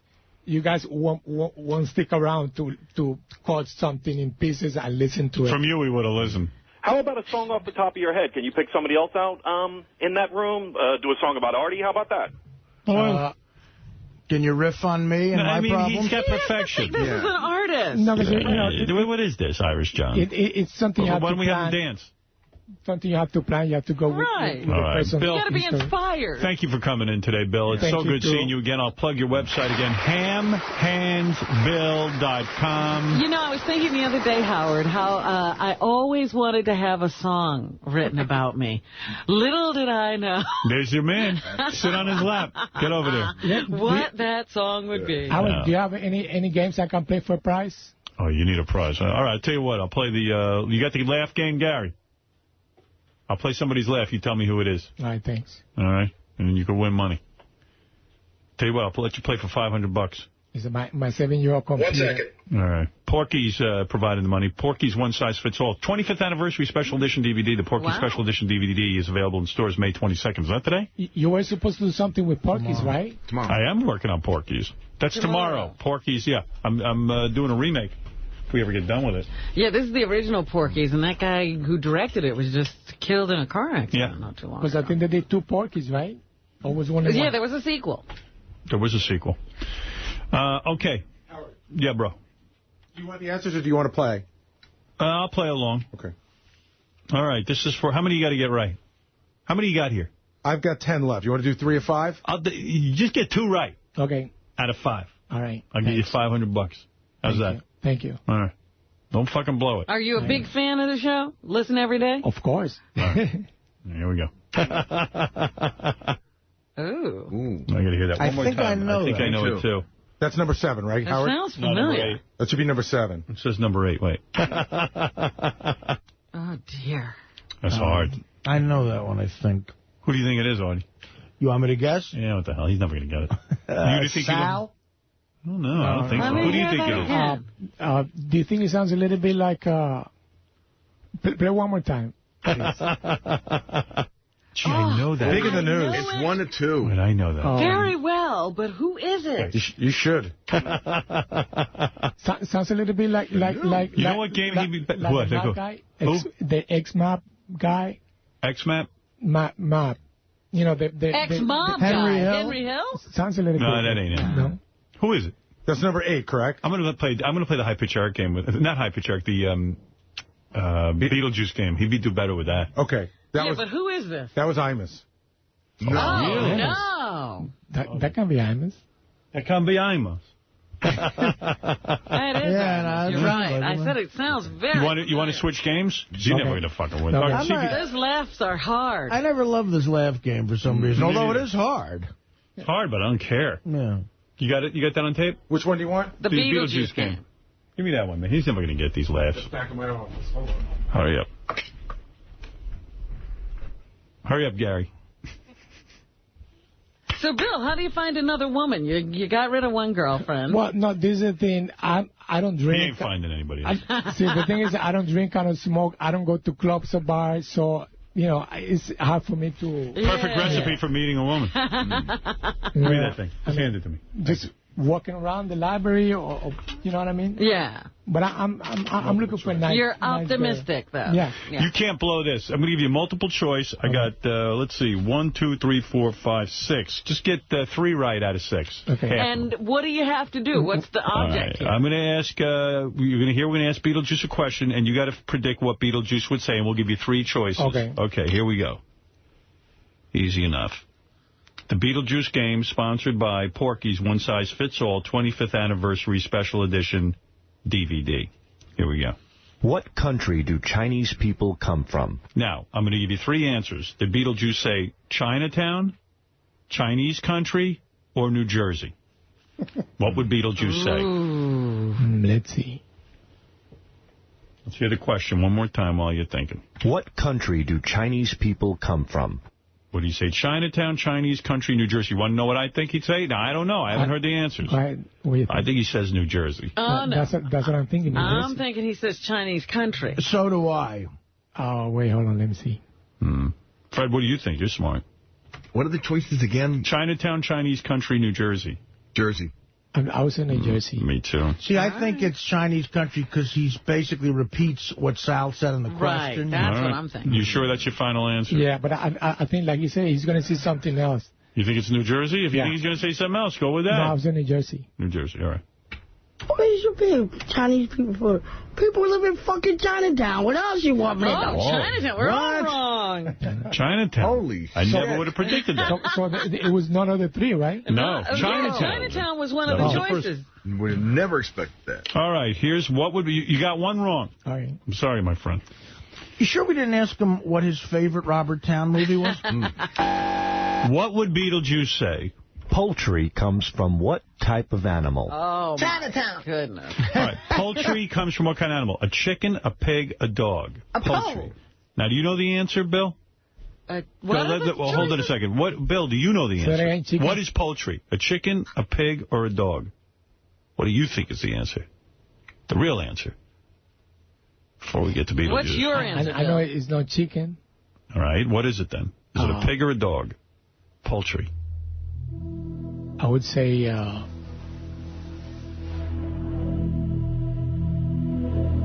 dog. All right, listen to me. Poultry, the real answer is it's a chicken. Oh. So, and you knew it wasn't chicken. So now, if you don't know, how the fuck is Beetlejuice going to know? Beetlejuice may know. I'm worse than Beetlejuice. Let's do a game where let's see if Bill knows. And you're teaching English, you say, huh? Well, basic English. Basic. I mean, Why don't we just ask Bill the same question? Well, the thing is, I was teaching basic English for 4 years back in 96 to 2000. Okay. Now only do once in a while. Good. So you forgot basic English. No one can speak. Part-time. All right. The answer is chicken, but what will Beetlejuice say? Poultry is chicken, pig, or dog? That's a hard one for Beetlejuice. I'm going to say he says pig. That's what I think. I'm going to say dog. I forget Bill said it. I was a... What are you going to say? Chicken. All right, chicken. All right, maybe he'll get it right. All right, Bill says chicken. Let's see what Beetlejuice said. A fucking pig. A pig. I said pig, right? Yeah? Yes, you did. All right, you got 2 wrong, but the good news is you only have to get 3 right, and you have 4 questions left. All right. Here we go. What ethnic race is Howard Stern? Will he say Italian, Jewish, or he's on the radio? I say he's going to say he's on the radio. I bet he knows you're Jewish. He's going to say you're Jewish. He's going to say he's on the radio. What is the question? The question is, what ethnic group? I'll play for you. However Sal puts it. What ethnic race is Howard Stern? Ethnic race. Sal's an idiot, too. Yeah. He's pitiful. Italian, Jewish, or he's on the radio. I say Beetlejuice will say he's on the radio. Robin, what do you Jewish. say? What do you say, Bill? You would say... Robin did get the last one right. That doesn't mean anything. Fred, what do you say? You know, originally I was going to go with you, but I think he's going to say Jewish. For some reason, that always sticks in their heads. What are you going to say, Artie? I bet there's people in his life who have mentioned that you might be Jewish to him. All right. I would say Jewish. Jewish. I say he's going to say he's on the radio. Watch. All right.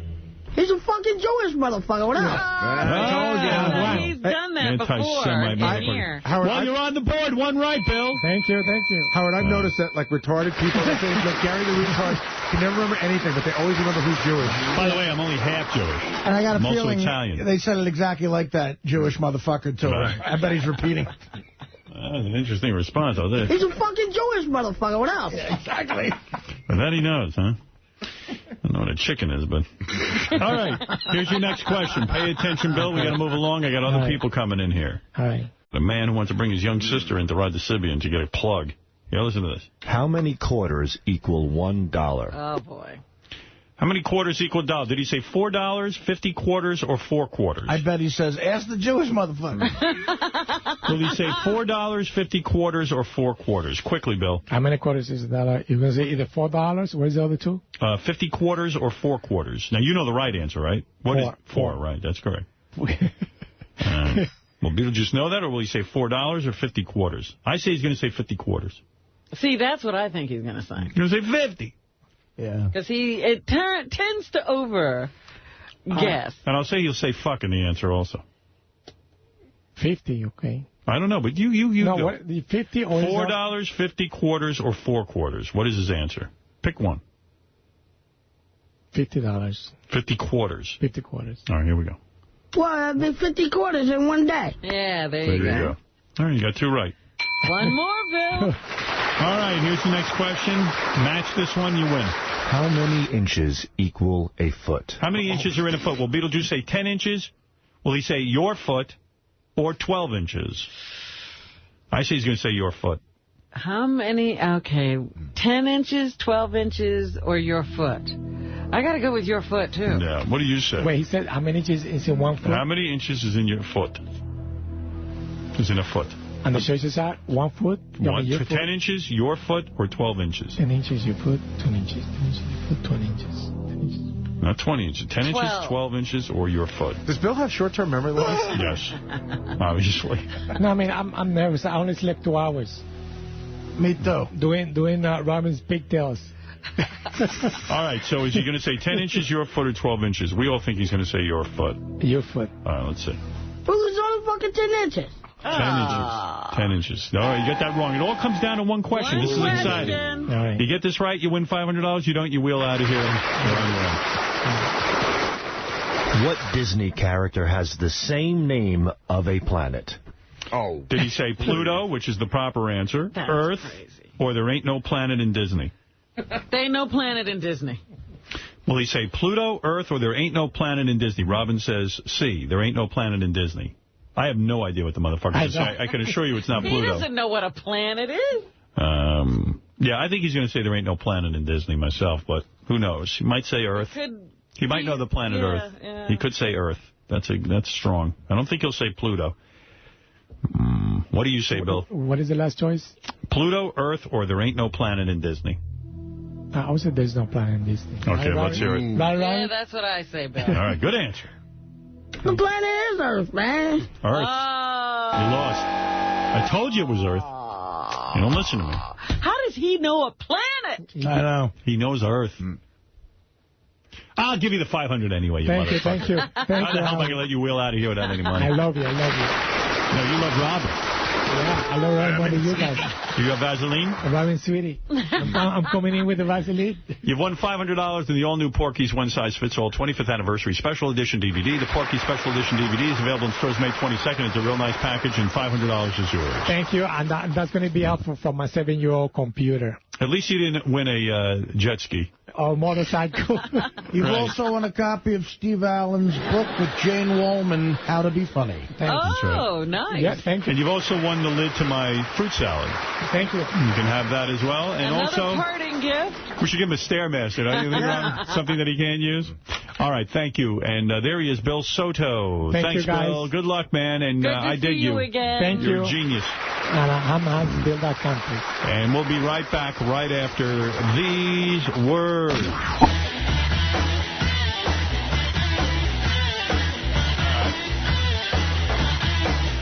Let me remind you that we're looking for hot contestants for our Miss Hot Tranny contest. We're looking for a tranny who can actually pass as a woman. Good luck.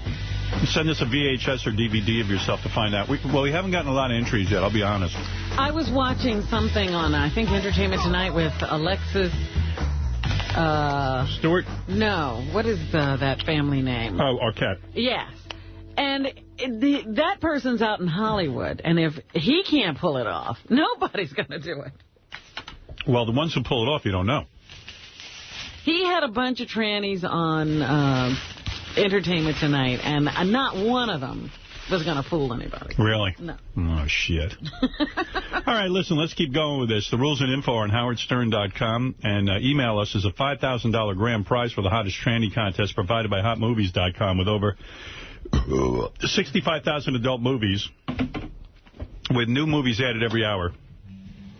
I just exploded. Get your first 20 minutes free. Get in, get out, get off. I'm surprised you can still talk. Hotmovies.com. I'm like Hillary Clinton. I just keep going. Let me just take a couple of calls. Chris, are you there?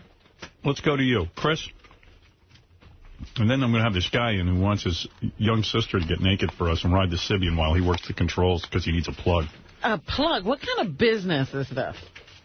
Very important one. If he needs us to plug his business, he's not a very good businessman. Chris, you there? Am I doing something wrong? Let me take a look at my equipment.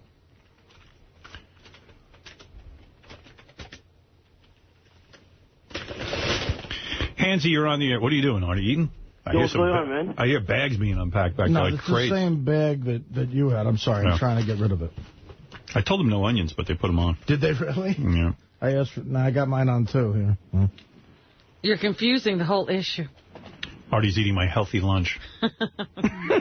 It's good. I'll hand it to you. Yeah. Now, are you cutting out all the other stuff, or are you... No, he's eating the other stuff, too. Well, no, actually, I had to look forward to this. I had to cut out on something, you know, because that makes the meal seem better. You know? Can people not feed Artie, by the way? That guy came in with a bag of Wise potato chips. You probably ate them. No, you know what? He wanted me to sign them. Oh. You're signing bags of potato chips? I signed a bag of potato chips, and he said he's going to frame them, which is even more pathetic. I had an idea in Thursday's staff meeting when we all get together and kind of jam ideas. I had this idea that, you know, High Pitch Eric is getting thrown out of his apartment. I heard it on our Howard 100 News. That's good. And I was like, what if we started like a human zoo? Like, Eric needs a place to live, and he loves the limelight. He'd be our first zoo animal. Like, instead of looking at gorillas, wouldn't it be weird to just see high-pitch Eric naked, like, walking around and, like... You would have him naked. Yeah, like a gorilla. You don't put clothes on a gorilla when you go to the zoo. I think if if you paid high-pitch Eric a little bit of money, he'd do it. It'd be like polar bear. What does he pay? Money. He gets 3 squares a day in his own habitat. And he gets exercise. I need money. He can't exercise. He has gout. No. We're going to feed him. In fact, he might even get thinner. Feed him good food. I thought of a new diet for me, actually. If I really, in a real serious manner, think about high-pitch Eric and what he is for longer than 5 seconds, I will get nauseous. And I won't be able to eat. Like, I just find him... And your weight's getting up there around his. Well, I'm saying, it's not even just the weight thing. It's just the all-around grotesqueness of him. Yes. I don't know. Of all the gross people we know, to me, there's something uniquely gross about him. Do you know what I'm saying? Do you think that you could, after thinking about him constantly to keep yourself from eating, you would become desensitized? What do you think if you hung a picture of him on your refrigerator? I honestly don't think I'd go to the refrigerator. Let's try it. Let's try this experiment. I keep thinking of his apartment, like that shit-a-thon we had, and what it stunk like in the apartment, and the dog licking him. Hi, Daddy! Well, Hansy, what did you want to say? No, I just wanted to say, the roast was really good. I saw it on Howard TV. Mm-hmm. And I thought, like, everyone was like, I don't know, everyone was saying it was pretty bad, but I was like, it's pretty good. Like, I don't understand what the whole complaint was, but I can see, like one part, I guess, people were roasting Robin way too much more than, like, Andy Dick himself, actually. Well, let me tell you something. The roast happened to be good. There were maybe some people went too long, and like Gary said, maybe there were too many. Maybe it should have been 8 comedians. But all in all, I enjoyed it. I heard it on the replay. I didn't see it on Howard TV yet, but I will. I didn't like Benji's part, too, man. But like that went on for like 30 minutes too long, whatever. 30 minutes? 30 minutes? No, I'm playing. You mean 30 seconds? No, I'd say he went on about 2 minutes too long. He had some good material in there. No, he needed to cut it down, but it was pretty good, though. I was like, first time that was pretty good. I was actually surprised. All right, good, Hansy. Thank you. Let's go to Sour Shoes and Mail Pack. It's straight up 9 o'clock big hour here on your Back to Work, talking about the hate all request Monday forecast. Thunderstorm ripping through the area last night. Boy, did that do wonders for the pollen count. Allergy season's been ferocious, hasn't it? Sunny, gorgeous high of 67 degrees today. Let's send this one out to the scarce man, Ronnie the limo driver Buzz, who's right now being consoled by Scott the engineer, crying on his shoulder, after being scolded by Howard. We love you, Ronnie, and hopefully Howard doesn't give you your walking papers. Yeah, it's the cars at Howard 100. Howard shouldn't have to tell you to get your heating core fixed. What are you talking about, dude? You don't even know. I get it inspected every month. Because he had to hold the beautiful Bethel. All right, Keen, you're on the air in Jackson, New Jersey. They all can't be gems. Go ahead, Keen. Yes, I'm defending the limo driver. Yes. He's a genius. The colder he keeps it in the back of that limo, the more that your fiance's nipples will protrude. You think that's what he's up to? Yeah, when he lets you out of the car, he can hang his hat on him. He's a genius. There you go. Well, maybe he's got a big plan, and I just haven't figured it out yet. Whatever. I just want to thank an author named Mary San Giovanni, wrote a book called Greetings from Jamaica, Wish You Were Queer, mentions the show very favorably in her new book, so that's very nice. She sent me a copy. What is the gist of Wish You Were Queer? I have no idea. I'll never read it. They flagged the part where my name is mentioned and I was mentioned favorably, so for anybody who reads out there still, I don't know why you would. But if you're reading, there it is. A book you should read. Here's a girl who is a virgin. She's going to lose her virginity in a porno. I don't know how they're going to verify this. Her name is Katie Holmes. It's Kateeholm, yes. Not like the actress who married Tom Cruise.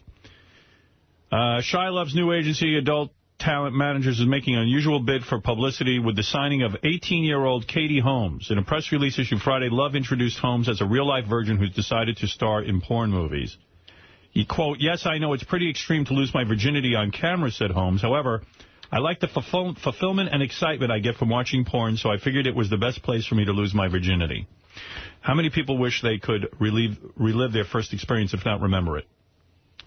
And learn from it, right? No. This is a chick. She's really hot, too. Really? I don't believe she's a virgin. Look at this chick. How old is she? 18. I don't know if you can see that. I can't see her. She's hot. Yeah. Originally from Illinois, the blonde, blue-eyed Holmes contacted Love's agency through the Internet as a fan of adult movies. "I could not believe the email that Katie sent saying she was a virgin. A big part of me said not to take her on, but she wanted it so bad I figured why not. It was better for me to represent her and guide her on the right path than let her come to L.A. and have other people convince her on what to do." So, in other words, if somebody comes to you, you're in the porn business, and they say, "Look, I'm a virgin, I want to lose my virginity on film," you don't question their veracity, do you? No. Holmes is starting her adult video career as a girl-only performer. Build her up and then... Well, how does she lose her virginity? Well, they're going to start, they're going to make you wait. You know, I guess this is a long way from girls waiting for marriage. Oh, San Francisco is the market where Free FM became, I think. Yeah, I thought it was. They became a music station. We were talking about that off the air. Yeah. That's just... Here it is. I got the memo on it. All right, this guy, he wants a plug for his business. He's bringing in his hot 18-year-old sister to ride the Sibian naked. Does the girl know what's going on? Do the parents know? This guy, meanwhile, is married. He told anybody what he's doing. This guy's married. What? And 24 years old and has 3 kids. Why didn't he bring his wife? But let's find out. Hey, how you doing, brother? There he is. A young guy. And wow, your sister's hot. Crazy. Hi, what's your name? My name's Faust. Faust? Faust. Yes. And what's your name, beautiful? Galadriel. Galadriel? Yep. How you spell that? Galadriel. How come you're so much darker than your brother? I go tanning. Oh, you go tan? Man, you tan like a maniac. What were your parents thinking of, though? Faust and Galadriel? My dad's obsessed with Lord of the Rings. Yeah, he's big into books. I mean, he's an English teacher in Rochester. And I mean, I got another brother named Fintan. Fintan? Fintan, yeah. What is that? What's Fintan? I don't know. It's hard to grow up straight when your name is Fintan, isn't it? You must have had a tough time. All right. My younger brother's name's Thrain. Thrain. Now get this, right? My parents' name, Tracy and Craig. Yeah. Do you guys hate your names or do you like them? We've grown. I think I've grown to love my name. I mean, it's different, and if I would get my name called in the crowd, I know it's me. You know what I'm saying? How do you say your name? Galadriel? Galadriel. And, do you get tired of telling people over and over again, my name's Galadriel? How do you spell that? My teacher still doesn't know how to say my name, and school's almost over. And what do they call you, Gilly or something? I don't know. They come up with some crazy name. Yeah. Glad your pants. Let me ask you, your sister seems like a lovely girl. You say your parents are respectable people. Absolutely. You have a business. What type of business do you have that you need a plug so bad that your sister's going to be naked while you work the Symbian? Basically, it's weight loss products, all natural vitamins. This you can practically give away. People are dying for something that'll work. Absolutely. You must be real desperate, right, for money. I lost over 40 pounds in the past 3 months on these products, and I mean, I've tried a list of different things. No matter how, this is your beautiful little sister. Are you freaking out about this, Galadriel, y'all? Not really. Have you ever been naked? Gladiola's major and minus? Have you ever been naked in front of men before in a room? Yeah. Really? Where? You have? At my house, at his house. Orgies? Sure. You've orgied? Almost. Not yet. With girls and guys? No, not girls. Are you a virgin? No. No. You mean you've been with a group of guys and they gangbanged you? No. Well, what are you doing naked in front of all these people? Well, it's different people at different times. And you're still in high school, right? Yeah. Wow, you're 18 in high school, and it's no big deal for you to be nude in front of a bunch of guys, huh? And in front of your brother, and sitting on the Sibian having an orgasm. Well, that'd be really awkward in front of my brother. But... Yeah, but and you went along with this, huh? Do you want to go into porno? No, not at all. You don't feel funny about this? What did your parents say about this? I mean, you're 18 years old. You're still living at home with them, aren't you? Do they know where you are this morning? Yeah, they both know where I am. My mom, she's a little lenient. She lets me do pretty much whatever I want. My dad, he doesn't really know too much, but... He kind of just turned his head when he found out what was going on. He loves the show. Oh, yeah, I've got In Demand. He watches it, and he gets into it, but... Do your siblings Bilbo and Gandalf and Treebeard, do they know what's going on here? Did anybody try to stop you? All my friends were like, I don't think you should do it. My store manager was like, I don't think you should go on there, blah, blah, blah. But I don't know. It's my own decision. Wow. Why are you willing to do this for your brother? I don't know. I'm hoping maybe I'll get something out of it. But you're going on a maybe. Yeah. There's nothing in this for you so far. I get to meet you great people. So you're ready to do this. You're going to take your clothes off now. And brother, you're going to go along with this, right? You're not going to stop her. You feel fine about using your sister in this manner. I'm a little uneasy. I mean... Why not use your wife for this? Well, my wife's actually 9 months pregnant. She's due June 12th. Oh, that would be novel. Yeah. And did your dad want to kill you? No, he hasn't really said too much to me about it. Just kind of take care of your sister and... Tell your dad this is what happens when you name your kids after Lord of the Rings. Right, yeah, Thrain and Fenton. All right, I'm going to tell you something. I had to see how serious you were about this. I am not going to let your sister get naked today. She's fucking in high school. What the hell is wrong with you? I brought you in here. Are you starving? I brought you in to yell at you. Here's the thing. I'm in so much debt. I've got so many cards maxed out, and I put everything into this business, and it's hard to pick up. Bro, this is your sweet little sister. Well, look at me. I'll give you a plug. But that's your sister sitting over there on the couch. Your own flesh and blood. How could you sell her out like that? You're going to put her on the Sibian naked and pimp her out? It's not really like that. How did you approach her on this? Oh, kind of just, she knows that I listen to this show. She knows I'm a big fan, and I was like, you want to come down? Talk some sense into this kid, Arty. We're not letting her get naked until you leave the room. Will I leave the room? Listen, I got to tell you something. It's creepy if you're here. She's a beautiful girl, number one. Number two... Yeah, Golem. I mean, believe me, do I want to see Golem naked? Yeah, I want to see her naked. But she's 18 in high school, and she's your little sister, dude. I know. If your weight loss project thing makes me lose weight, we'll fucking give it every plug in her. I don't do any exercise. It's amazing, man. I mean, What is this drug you're pushing? It's no drugs. Everything is all natural. It's What's like vitamins. My website is www.fmherbalstore.com, and it's... You look like a bodybuilder. Not really a bodybuilder. I mean, I don't do that. My exercise is chasing after my 2 little ones, and I'm on the phone all day. You're going to bring your little ones in here for plugs so we can see them naked? Listen, but Howard has a point. Go with you. Yeah, this shit's so good, you're going to pimp out your sister? Where does it end? Could we have sex with your sister to give you a plug every day? Absolutely not. No, bullshit. I bet you we could have. Yeah, we plug every day. We stopped at you're not getting that and we'll give you a plug. We probably could have sold her into slavery. I should take Faust here and put him on the Sibian naked. Yeah, really. Hey, if you guys would have taken that, I would have came down here and done it just me. That's not on the board, Faust. Yeah, we don't want that. But Gyllenhaal, or whatever. Guinevere. Gyllenhaal's not. I mean, you are a good-looking girl. Don't get me wrong. Thank you. What age did you start having sex? It was actually last year. It was on a band trip. No kidding. What do you play, clarinet? Well, I used to be in band. I used to play the flute. The flute. The skin flute. Who'd you go with? We went with our school and... No, I meant the guy. I mean, who got you? What does he play? The tuba? He played the piano in a jazz band. Lucky fuck. Oh, a black guy? See? No. A black heroin addict? No. Let me understand something. So up until then, had you done anything with guys?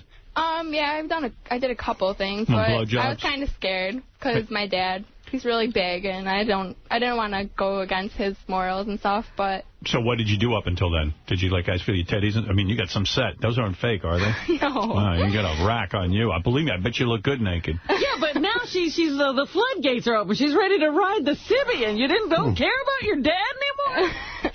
You're going to be a stripper, I bet. No, not at all. What are you training for? What do you want to go to college for? I'm actually going to college. I wanted to be an art teacher. You're going to be a stripper. Yeah, I mean, you take your clothes off and ride the Sibian, you're never going to get I'm going to be a stripper because I got my nipples pierced. Honey, you're hot. How many guys you been with now? 3. 3 already? Wow. I'm still with one, though. Yeah. How was it the first time when he did you? It was bad. Where'd he get you, in the hotel? I was drunk. I was extremely drunk. Where'd he nail you, in the hotel? Yeah. You went on the band trip. And then how do you get alone in the room with him? All these guys came to our room, and they decided that everyone wanted to go to bed, but I was really drunk, and I guess we just decided to have sex. In front of everyone? It was on the ground, and it was dark out, so no one could see. Outside? No, it was inside, but it was dark inside the room. So in the room, there were other guys in there. There's girls, got on, too. And girls. And you got on the floor with them, and he stuck it in? Yeah.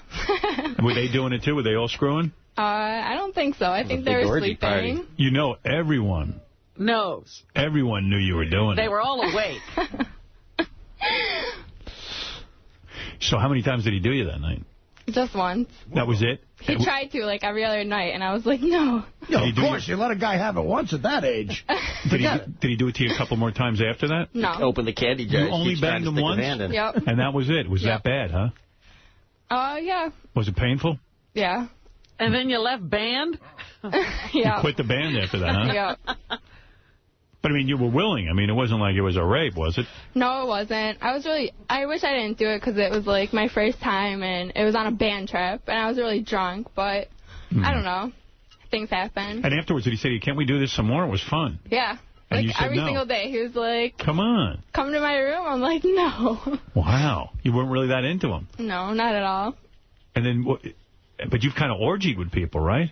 Yeah. How'd you get into that? When'd you do that? The second time? No, not the second time. It's more than my third person. With your new boyfriend? Yeah. Where do you orgy? Like, where do you go for that? In my room when my parents are home. Oh, really? You're kidding. You're doing this in the house. Where else am I supposed to go? Like, I'm only 18. What happens? Like a couple of guys were hanging out one time and you're in the house and then they said, hey, do you mind getting naked in front of us and stuff? No, it's my boyfriend. So your boyfriend tells you to get... Boy, well, guys are always pissing you up. He doesn't tell me to get naked, but obviously... What are you doing, this underneath the Leaf Garrett poster? Wait a second. You're in your room. How many guys came over? What'd you say? Just what do you mean? Your same boyfriend? time? Yeah. Like, how many guys were in the room the first time you ever did gangbang? I didn't do a gangbang. That's what orgying is. Oh, I didn't do that. I thought you meant just having an orgy. We're having trouble with your definition of What do you think an orgy is? Getting off. Right. Oh, no. That's an orgasm. Oh. Yeah. I've been with girls who have had an orgy, but never an orgasm. Oh, so in other words, we're miscommunicating. Yeah. You've never been naked in front of a lot of guys before. No. In the band room, in the hotel room, but no one saw that. Orgy means sex with more than one person. Okay, I didn't do that. Oh, that makes me feel better. Yeah, really? Yeah, because I was like, who is this she's dating now? But you did say you've been naked in front of a group of guys before. In the hotel room when it was dark. Oh, okay. That's the only time. Yeah. Oh, shit. Too bad. And you know what naked is, right? What is it, Ralph? Yeah. Oh, my God, dude. To get her top off. This chick sounds so hot and so dumb. She is way hot. Dude. I mean, she's really hot. Stand up. Let me just see what you look like in your outfit. She's 18. Stand up. Yeah, you Very are. cute. You Very are hot. Thank you. A lot of guys want to bang you, I bet, right? And she's dopey, too. Yeah, nice and dopey. I like it. She's 18, Ralph. Yeah, she doesn't know anything. She could be the smartest broad in her class. Yeah. All the guys are in here. You're like, she's 18. But I said, she's 18. All the guys, fuck that. So what? Get her naked. Yeah. No, I'm not going there with this one. I'm Bunch not. of old assholes Howard, come on. How about a bikini? You know what? Okay, since we're not getting you naked, then we're going to give you a The whole audience wants to hear it. At least bring down the bikini rack. She's I got a have one bikini on, on, actually. You have a bikini on? Yeah. All right, let me see you in your bikini, and then I'll give you the Okay. clothes. But I'm not. I can't. Jason in there. Get this picture. She's in high school, dude. Pictures. I don't care. HowardStern.com. Just get moving. Just stripping down to your bikini. Wow, you got a nice body. Your sister's got a killer bod. So, right, if you can and see... the brother's looking away like now he's embarrassed. Now you're embarrassed? Shame on you. You were going to have her on the Sibian. I'm not going to stare. Are you attracted to your sister or some weird thing? Oh, she's a beautiful girl. I'm not attracted to her. I've got a beautiful wife at home. All right. Wow, you do If it wasn't look for good. your wife, you'd be attracted to her. I'll tell you what, nobody in Lord of the Rings looks like that. Hey, Arty, that's your type, right? I mean, she wasn't 18. You mean young and hot? Yeah. You don't look like you're 18, I'll give you that. Arty, you have a weird type. Nobody else is into that. Yeah, every girl's Arty's type. What am I saying? No, but I know what you're saying. Are you Italian? What is your ethnicity? No, I'm actually like French and German. I was really white before I started tanning. Yeah, you look Mexican. You like tan every day? Yeah, she's got, like Mexican hair and stuff. Is your hair dyed black? Yeah. Because it's jet black. Yeah, I just dyed it. You look like Pocahontas, actually. Really. You look good. Like Jennifer Lopez a little bit? No, she looked like... like a who? You look... in 5 years, she's going to be cancerous from all that tanning. Yeah, look at her. She's a black woman. Like a leather bag. Yeah, you got like nice teeth, you got nice hair, nice eyes, nice face, good body. You're going to hit the wall at 27.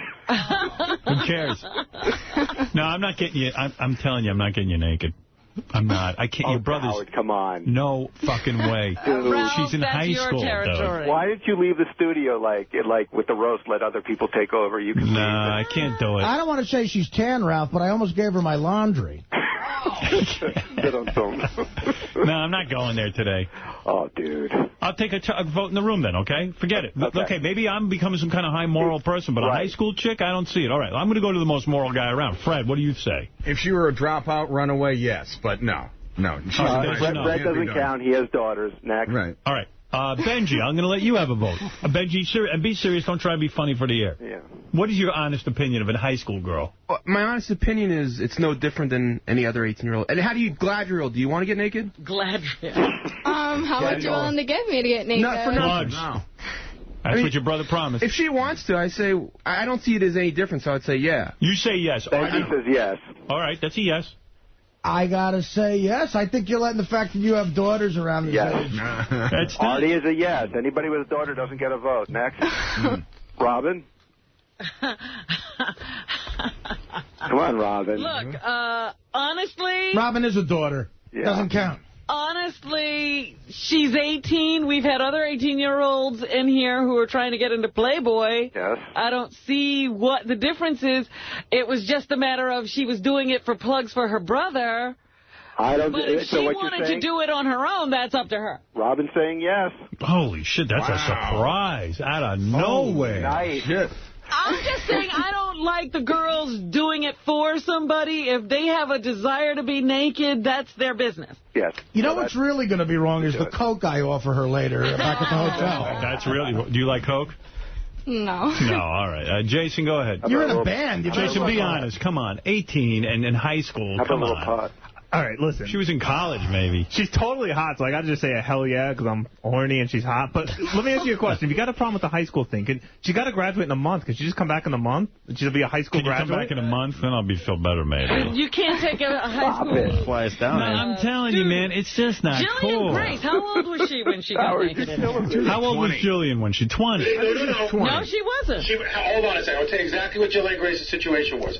She was 18. She graduated high school in June. Her mother wrote us that letter over the summer, and we had her in early fall, so she was 3 or 4 months out of high school. Yeah, I tell you what, get her mother on the phone. If her mother says, okay, I'm not mother into it. I mean, I respect Jason's opinion, but come back in a month. I'm going to 40 jerk-off sessions between now and a month. Will, come on, what do you say? Come on. I know what he's going to say. Let's be real. What? Dude, get this chick naked now. In high school, girl? Yes. See, Howard, I got a weird feeling about this because on the one hand, I know she's in high school, but you know what? She's in high school. Oh, no. Gary, wrong. She's in high school. I know, but Gary, that's a no. Wait a minute. The only thing I want... Do you want to take off your clothes in here? Not really. I'll take off my top, but... Oh, she'll go topless. No. She wants to. She's just saying she don't want to feel like you're forcing her. She's into it, right? You're into it, right? Let me show you something. What's your name again? Into it. Goliath. Would you like to take your top off for $500? Sure. See? Wait a second. Let me talk to the rest of you. Has anybody in here got any fucking common sense? Please. No, apparently. I'm just saying she could be bought. Hey, Howard. Yeah. Do you really think it's wrong, or you just think it sounds wrong? We've had 18-year-old porn stars in here. We have? Yes. I never remember one from high school. Can I shed some light on this? and everyone's going to yell at me that I'm fucking this segment up, but we've had 18-year-old porn stars and all that stuff. I don't believe we've ever had a girl in high school do this. Nobody's going to yell at you, Gary. She's just hot. We want her to take her top. He hasn't graduated yet. That's what's freaking me out. What if instead of money, we promise to get you in a really good SAT training program? Sonny, am I wrong here? I mean, all of a sudden I'm the voice of reason. Yes, Sonny. I called up to say that I think it's a little too much to ride the Sibian, because I think the Sibian is kind of lame anyway. However, if you're not going to let her take her clothes off, I say you pussed out big time, Howard. At least get her in a thong and have her go on the robo-spanker. I almost don't care that I pussed out. I agree with this guy. The Sibian is overdone a little bit. Let's just see her naked and let me make out with her.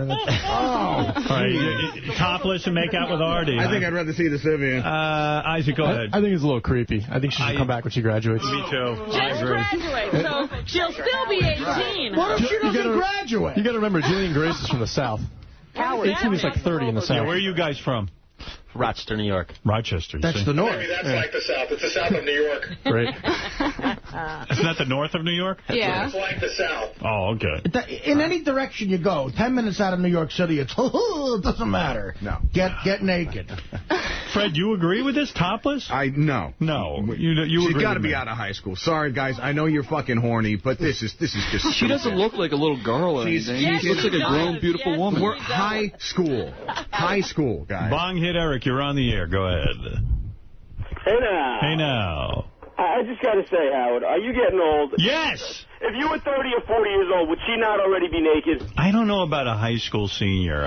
You never stripped high schoolers. I've never stripped a high schooler before, and I know it's her decision, and she's 18 and old enough. You know what? It's the same way as it was in the 80s. I still can't see a chick in high school naked. If she was a dropout, we wouldn't be having this conversation right now. We just know there's an 18-year-old girl in the I said studio. that 10 minutes ago. So drop out. Would you drop out, please? All right, here's your answer. The answer is you're not getting topless. I'm deciding. And you want to call me a fuck and a wimp and all that, but she's in high school, and I got a problem with it. I can tell you that I'm getting everybody at the intercom, like somebody just intercom me and said, listen, she can vote, she should be able to get naked. She can't vote. Yeah. She's 18. She can? Yeah. She can go fight in Iraq. She can vote for the president. Could she vote in Iraq? Could she fight in Iraq? Huh? Yes. Yeah. She can be drafted if we Get draft her. their goddamn clothes up then. She can fight in Iraq. Let's see her rack. Yes, Arty. I don't know. Howard, how about this? How about if I could guess what Beetlejuice is going to say right, then she gets naked. If I'm wrong, she doesn't. No. Man, that sounds like a screeching halt to this show. All right, I'm bailing on this. I'm saying no. You didn't want to call her mother. But Howard, can I ask you, can I book her for a month from now? Yes. She's named after one of the tree people. Her life is fucked up. Caladrill, isn't it? I don't know the movie. Can we put her in the closet and the people that want to see her naked can go in there? Oh, that's really creepy. That's even worse. Yeah. I don't trust you guys in a closet alone with her. She's cute. Can we put her? Can we get her in touch with David Creef in case he's got a show for her? Mr. Creepy? All right, here's the deal. What? Here's Angry Black. You know what? What do you want? Hey, now, in the 15 years I've been part of the show, this is the first time ever I want to see an 18-year-old girl naked. Get this broad naked. Get the brother out of the studio. No, I'm not doing it. Not a high school chick. I can't do it. She's in high school anymore. She's in high school for another month. I got to draw the line some fucking You way. graduating this year? Where's Tom Chiasano when I need him? June 21st, come back. She's not an intern. Hey, I'll ask Ronnie. Ronnie, your scores, man. You've seen a lot of strippers. You've done it all. And I know you've seen 18-year-old girls with scores. I think they're allowed to strip, aren't they, at 18? What's the age? Yes, they are. 18. All right. They can't drink. They can't drink. That's great. Crazy. What do you think? Am I right here? Well, she just turned 18 3 weeks ago. That's fine. She's number practically one. 17. Number 2, I caught so much shit here today, you better get naked. You think she should be Ronnie naked? says... He's trying to take the heat off. Topless. Really? Whoa. Topless. Hey, her brother is stupid enough to bring her here? Whoa. Willing to go along? Howard, I'll throw in $1,000. No, I'm not looking for money. That is the worst. I got money here. I mean, she knows why she's here. No. No, the answer's no. Okay. Oh, come on. That's it, Angry Black. The answer's no. I'm sticking to my guns Now you here. got a reason to be angry. $1,500. It don't matter. You can keep your money. I tried. What, are you giving me $1,500? No, I'm going to give the girl $1,500. You don't have to give her $1,500. We got a $500. I could add it for free doing it. We got to get this girl naked, bro. Maybe if you dropped out and got a GED real quick. That's fine. GED girls can do it. And a drug problem. Yeah, all right. Listen, I'm going to give you some plugs anyway, and I'm going to talk some sense into you. Meanwhile, this kid's product, it's a weight loss thing. When you, I don't care how tough times get. Don't bring your cute little sister in here getting naked and riding on the fucking Sibian. It's her decision. Well, you got to use your head. Are you too close? What's that? Oh, absolutely. Yeah. All right, I'm going to... Listen. Here's the deal. Faust and his sister Galula Hall. Galuli. FMHerbalStore.com. FMHerbalStore.com. That's the name of it. Right. The kid is in good shape, and he claims from these herbs and some shit, he doesn't even have to work out. You got before and after pictures there? No. I do have a before picture. And what about your sister? Is she on this stuff? You're not on it? Wow, you look like you. Oh, wow, yeah. Look at that gut, though. Oh, wow, yeah. What do you I was up to 240 pounds and down to 190 now. You take the stuff and you lose weight. Basically, it's just you take the meal replacement drink. There's protein shakes. There's protein bars. There's energy drinks. There's multivitamins. There's products that help break down the vitamins in your system. Are you making any money with this business? I'm making some money, but the thing is that I put so much money into it. You paid for these products? I paid. Basically, what happened is I put enough money. Decisions. Well, my whole idea was get into a business where I can make the max amount of money the fastest. Okay. If I'm making get your sister to get naked on the Howard Stern show, and then you'll go. So you believed in the product, and you bought a bunch of it. Well, the thing was that it worked for me. I've tried a bunch of different things. I've tried a bunch of different products. Nothing was working. You want my advice? What's that? Take that website. Forget that shit. Some photos of your sister. There you go. GetMySisterNaked.com. You're not kidding. I'll pay for that. You're talking about pimping her out. That's really pimping her out. High Pitch Eric wants to say something. Yes, High Pitch. Hey, Howard, this girl is 18 years old? Yes. She's an adult. When you're 18, you're an adult. Put her on the Sibian. Thanks, retard. Holy shut up. She's 18 years old. We know. That's the discussion we've been having. Ralph, what is it? I just want to say people are going to be disappointed. I don't care. I can disappoint anyone. Take her top off. That's all. Just her top. Flash. No. A quick little reveal. I was going to say, Ralph, you're at home in your room. You can't see a thing. I'm trying to help. Think of the reality of Ralph's existence right now. I'm thinking of Howard TV. Howard TV. I'm sitting here and watching a spider make a web. We got so much weird shit and naked stuff on Howard TV, your head will explode. Yeah, but one time, really can't we take the goddamn high road around here without everyone freaking out? There's something really wrong about this. You got to do it. You are sexy, though. I'll tell you that, honey. Send the brother out Thank of the room. you. Brother, get out of the room. Sister, take the top off. She's sitting here in a little bikini. I tell you, she does look good. How big are your boobies? What cup size? C? They're a B. There's a B? They look like C. Nice. Are they perfectly shaped? No. No? One's bigger than the other. Really? You got big nips or small? They're kind of big. You got big areolas? They're, I don't know. I have them pierced. Why don't you have her take her top off and describe them? Boy, you're a little slut. You got pierced nipples at your age? Quarter size or coffee cup? What, the areolas? Yeah. Mine? Yeah. You know the size of mine. I do. Sorry. Dude. How big are yours? They're like quarter size. A little bigger. Right. Are they real dark or are they light? They're dark from tanning. You your can, nips though. Tan your nips? You should put some cotton over those nips. Go in there naked. You fully shaved? Yeah. Wow. Man. She goes in there naked. Let's move the show over to her tanning salon. Protect your tanning. Are both nipples pierced? Yeah. Oh, my God. It would be weird to just pierce one. Your vagina is probably so fresh because you're just a young girl. You know what I mean? It's barely unwrapped. Recently opened. You hardly have to clean it, right? Clean it? I clean it whenever I shower every day. How do you clean it? With soap and water. What do? You take your hand and put soap and water on it? You don't put your finger in there, though. No. You just wash around the outside? You don't think there's anything creepy about this conversation? Dresser, he's like, how big are your nipples? How do you clean your pussy? How do you clean your pussy? I mean, let's go naked and forget this question. Nah, I'm drawing the line. I'm drawing the line. I thought you guys... were just so creepy. You are the You're wacky. Thank you. Because that conversation was totally talking about school student. I'm going over hygiene with the girl. You wouldn't ask that question if she was naked. All right, I'll ask the brother. Do you have big nips or small ones? I have small ones. How is that a hygiene question? A nip? That's anatomy. That's biology, honey. Oh, it's health class. I'm against getting this 18-year-old naked. Is your pussy clean? That's legitimate. How do you clean it? All right, listen. I'm telling you right now, Gabriella. All fresh and clean. Wanted to talk about her orgying, which she hadn't done. Yeah.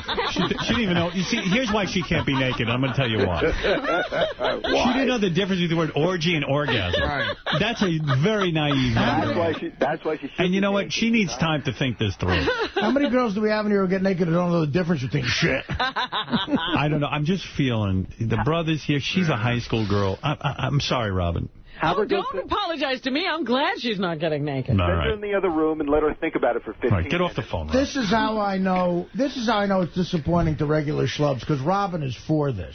You are a sexy, sexy girl. Thank you. Do I think you're attractive? Yes. I'm going to be honest with you. Even though you're 18, I know it's the wrong kind of love, but I could love you. All right? Who are your heroes, by the way? My heroes? Yeah, who do you look up to? Who do you want to be My like? mom. Your mom? She'd be in here doing this?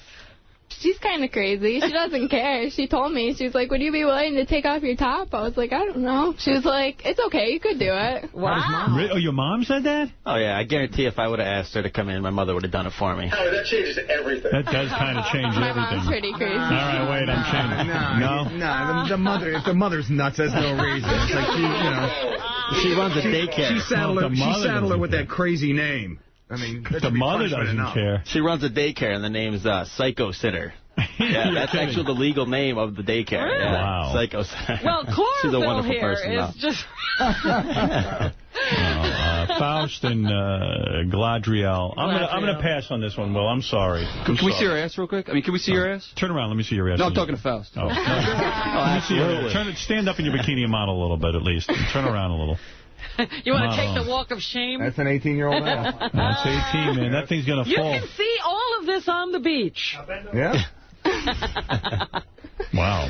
You are. Can I give her a hug real quick? You got a body. You're in love with her, huh? Real quick. Will is getting forward. You got a body of a woman on you. See, you know what the problem is? You just turned 18, and She doesn't know how to drive that. Yeah, you're driving equipment. Exactly. Like Robin with her advanced mentality should be driving. Right. You understand? Robin's a master. She'd take that thing out for a ride. At least I could trust her with it. You don't even know what to do with that. You barely know what to do. You know what to do with that equipment you got? And the oboe player you're dating ain't going to know what to do with it either. No. Honey, do you know what to do with that kind of equipment? Seriously. No. You've barely test-driven that thing. It can only get you into trouble. True. How many positions are you doing with this boyfriend? A couple. What are you into? What's your fave? I like it from behind, but not in the butt, but from behind. From behind, the man entering you from behind? Here comes Howard. Howard, I'm not a creep again. He's definitely taking care of her. Would you ever bang a 53-year-old? No. Me neither. No, why? Yeah. You two have something in common. I wouldn't either. It could be like my grandpa. No. I'm 34. Make that and I bet I'm too old for you, right? Am I too old for you? If you're 34, I'd have to think about it. Really? Would you date a 39-year-old who looks 70?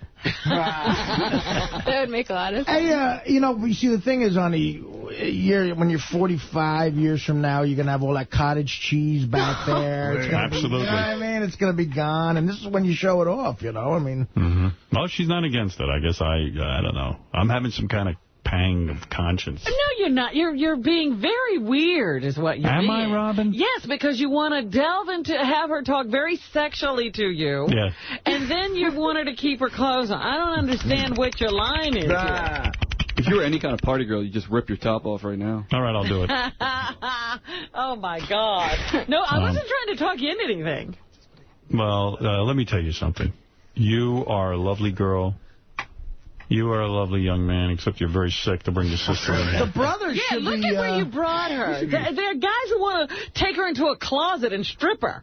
The brother got the plug already. You should be arguing against It's almost 10 o'clock. FMHerbalStore.com. FMHerbalStore.com. Right. And people can check out what it is you're selling there. Maybe put a picture of your sister up there later on in the day. God knows we will. And we'll be back right after these words. Thank you. Hey, I'll play this tomorrow on the air. You know things are bad for Phil Spector when his kids start coming out against him? Oh, boy. You know, they're all, because like evidently they had a nightmare. Well, you can't imagine it would have been fun. Look at him. Mm-hmm. You think in any way that guy was a good dad on any day? No, man. Wait till I play this interview. See, Frank wants to tell me this was your... Hey, guys, close the door, will you? Arty, close the door. Come on. We're doing a show here. We're doing a show. Come on. Close the door, Arty. Hey, come on. Let's do a show. Hey, Frank says this was your chance to make up for all the gay shit on your show. Another guy goes, the 18-year-old had pierced nipples. Come on. She's no innocent. Huh? There's another guy said, today I jumped the shark. Look, once in a while, you got to do the right thing. Yeah, you know what? Think about it. She had to give those breasts up to get them pierced. I know. I don't know. There was something weird. You have to be here. It was creepy. And all the sex talk wasn't. Yeah, it was creepy, too, but it wasn't as bad. You guys are weird. You had me until the pussy washing conversation. I like how girls groom, that's all. I'm still not. It's important. I still can't get over that she didn't know an orgy from an orgasm. I think most people under 25 are unbelievably dumb.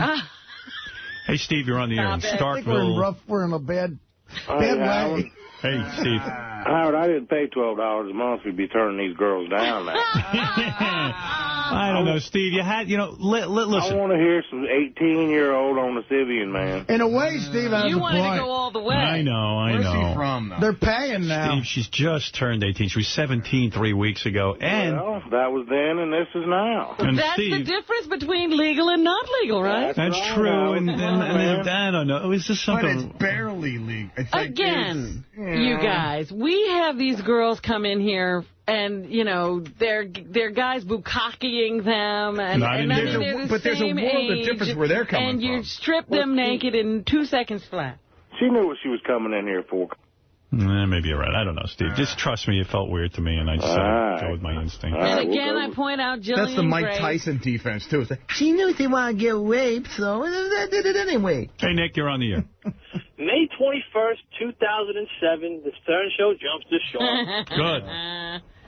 Maybe they'll throw me out. How about this? Never put yourself in this position again because you don't want to have this happen. Well, actually, the guy wrote me a note saying that I was so dumbfounded. He wrote me this letter. This is how this came about. And he says, listen, I'm desperate to get a plug. I'm going to have my little sister come in here, get her naked and ride the Sybian while I work the Sybian. Yeah, he suggested all that. Yeah.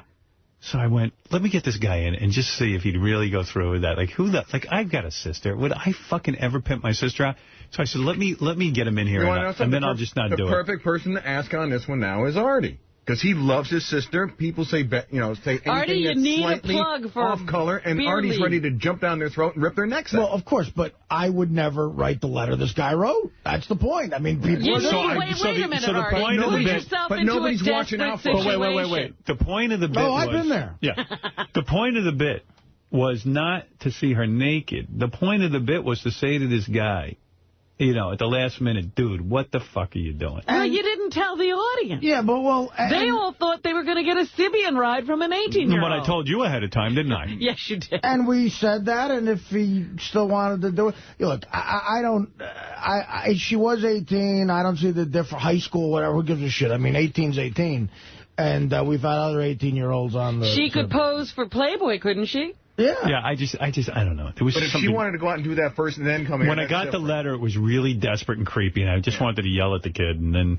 Look, it just went horribly wrong. Then it turned into the pinball scene from The Accused. Yeah. Everybody wanted her on the pinball machine. Well, these guys went Get to her in the closet. real dark level here. Hey, Howard. Yeah. This is your contest. This guy comes in thinking, I got a home run. My sister's hot. And you lecture him. Yeah, that was a bit. All right. Well, hey, they can't all be gems. Sorry. All right, let's go right over to Steve Langford from the Howard 100 News. Let's get John Hein in here. And, Steve, what is Howard 100 News covering today? Just some of the stories we're working on in the Howard 100 newsroom. Here's the latest in the Howard 100 News investigation into American Idol. Legal action on behalf of Sanjaya against American Idol. Wow. Two sources inside the show telling Howard 100 News of that possibility. An attorney reportedly already contacting American Idol, questioning the validity of the voting when Sanjaya was suddenly sent home in April, according to our source. Wow. See, I'm telling you, there's something to this. What else you got? Also today, following claims by multiple sources telling Howard 100 News that finalist Jordan Sparks has long been scheduled to win this year's American Idol. Word now Long? How long? We've been reporting this for more than a week. I've had him as the winner since April. Since 1997, I've been reporting it. Word now from inside the show that panicked producers have, according to our source, allegedly decided to let the voters decide this week in an effort to head off charges of fixing. That an accounting firm has allegedly been retained to verify this week's vote, which, again, will be legit, according to our source. What about previous votes? Are you high, Exactly. Steve? Why do you say that? He's on to something. He says, she's long been scheduled to win. I say, how long? Oh, at least a week we've been reporting on. I don't know what's going on here. Man's on a story. He's Lois Lane with a dick. Dare I say with great respect that not all the news is always only in the newspaper. I think he's a dick who acts like Lois Lane. Go ahead. I like that you're covering this story. I love that he's covering the story. I just don't know how he All of this against a backdrop of alarm inside upper management at American Idol, according to multiple sources, in the wake of a furious flow of revelations and questions about whether voters really decide who stays and who goes at American Idol. Who are these sources? Unnamed. Robin, we don't identify sources, and we won't. Good. Are they reputable, or are these just phone calls? Will you go to prison? If I have to, I will. All right, go ahead. Stern news you know or any information you have about American Idol to the Howard 100 News tip line anytime. Call us at 877-33-SIRIUS. Choose Channel 100 or email us at howard100news@sirius-radio.com. Thank you, Steve Langford, who is covering everything in the world of Howard Stern Show. John Hein hosts something called The Wrap-Up Show. Wait, there's Howard on the phone. What do you want to say, Howard, to John Hein? Yo, Howard, here's a little John Hein coming up. Howard denied 18-year-old Galleria a Sibian ride. Gonorrhea. Has the Stern Show jumped the shark? We'll talk about similar times something like this happened. Oh, wait, this never fucking happened. And calls from irate listeners. No, you have it wrong. The idea was to have the guy in to meet the brother who would sell out his sister, not to get her naked. Tony, you're on the air. Go ahead. Howard, man, I got to back you up on this one. I have two boys. I can vote. You know, there's a line to draw there, and I praise you for that one, my friend. Thank you. All right, there's one bit of praise. Tom, go ahead. You're on the air. Hey, join the revolution. That's serious. Girls are keeping their clothes on. Not girls, one girl. $12 a month. Keep your clothes on, girls. Howard TV is going to be dope. I got one thing everybody seems to be overlooking here, too, is the fact that she's in high school. She's still going to high school. She could be suspended for that and maybe even put her graduation in jeopardy. So, would you want to be responsible for that? Look, or you don't really give a shit? She ain't going to be Madame Curie, all right? Who cares if she doesn't matter. It's like, get her out of high school first. Then she can do I'm with Fred on this one. Come on, we got to... That wasn't why you did it, because you didn't want her expelled. Want to know something? One of the reasons is I said, I don't even think this chick even understands the ramifications. No, she doesn't even know the difference between orgasm and orgy. So, I mean, I'm not sure what Let we're her get dealing misled with. once she graduates. That's right. Let's go over to Johnny Hein. John Hein, what do you have on the wrap-up show for us today? Well, Howard, you wondered why your limo has no heat, and Ronnie tried to explain the problem with the petcock. We'll let Ronnie speak his mind and whether he's too busy with other things. No, he needs to be busy getting that car fixed. Go ahead, yes. Well, if it's Richard, Ralph, or somebody else that he's the most upset with, and find out if there's any way that this limo problem can finally be resolved. All right. Petcock. Plus, Mary Jo has tried to put her married name Buttafuoco and all that's associated with it in the past, but Joey and Amy can't seem to stay out of the New York Post. We'll discuss how sweet Mary Jo was today, the effect all this has on the kids, and take calls if there's any way Joey and Amy could be on the level. Plus, Ham Hands Bill arrived in a wheelchair wearing a Lakers warm-up suit and recreated the Robin parody song that won him the contest years ago. I love that. We'll talk about Bill's live, uncensored performance, plus the Laughing and Beetlejuice games he played to leave the studio a winner. And last but not least, as Howard mentioned, the caller mentioned, a brother and sister with Tolkien names came by, and he was willing to put her on the Sybian, even though she didn't know the difference between orgy and orgasm. But after polling the room, Howard said no. That's it. We'll cover the debate, take calls on whether Howard made the right call, and not having an 18-year-old high schooler take her top off or ride the Sybian. Right. That's it. Thank you, Johnny. That's a full agenda. We look forward to the wrap-up show today. Chad, you're on the air in Burnville, Pennsylvania. Hey, now. What are they saying in Burnville?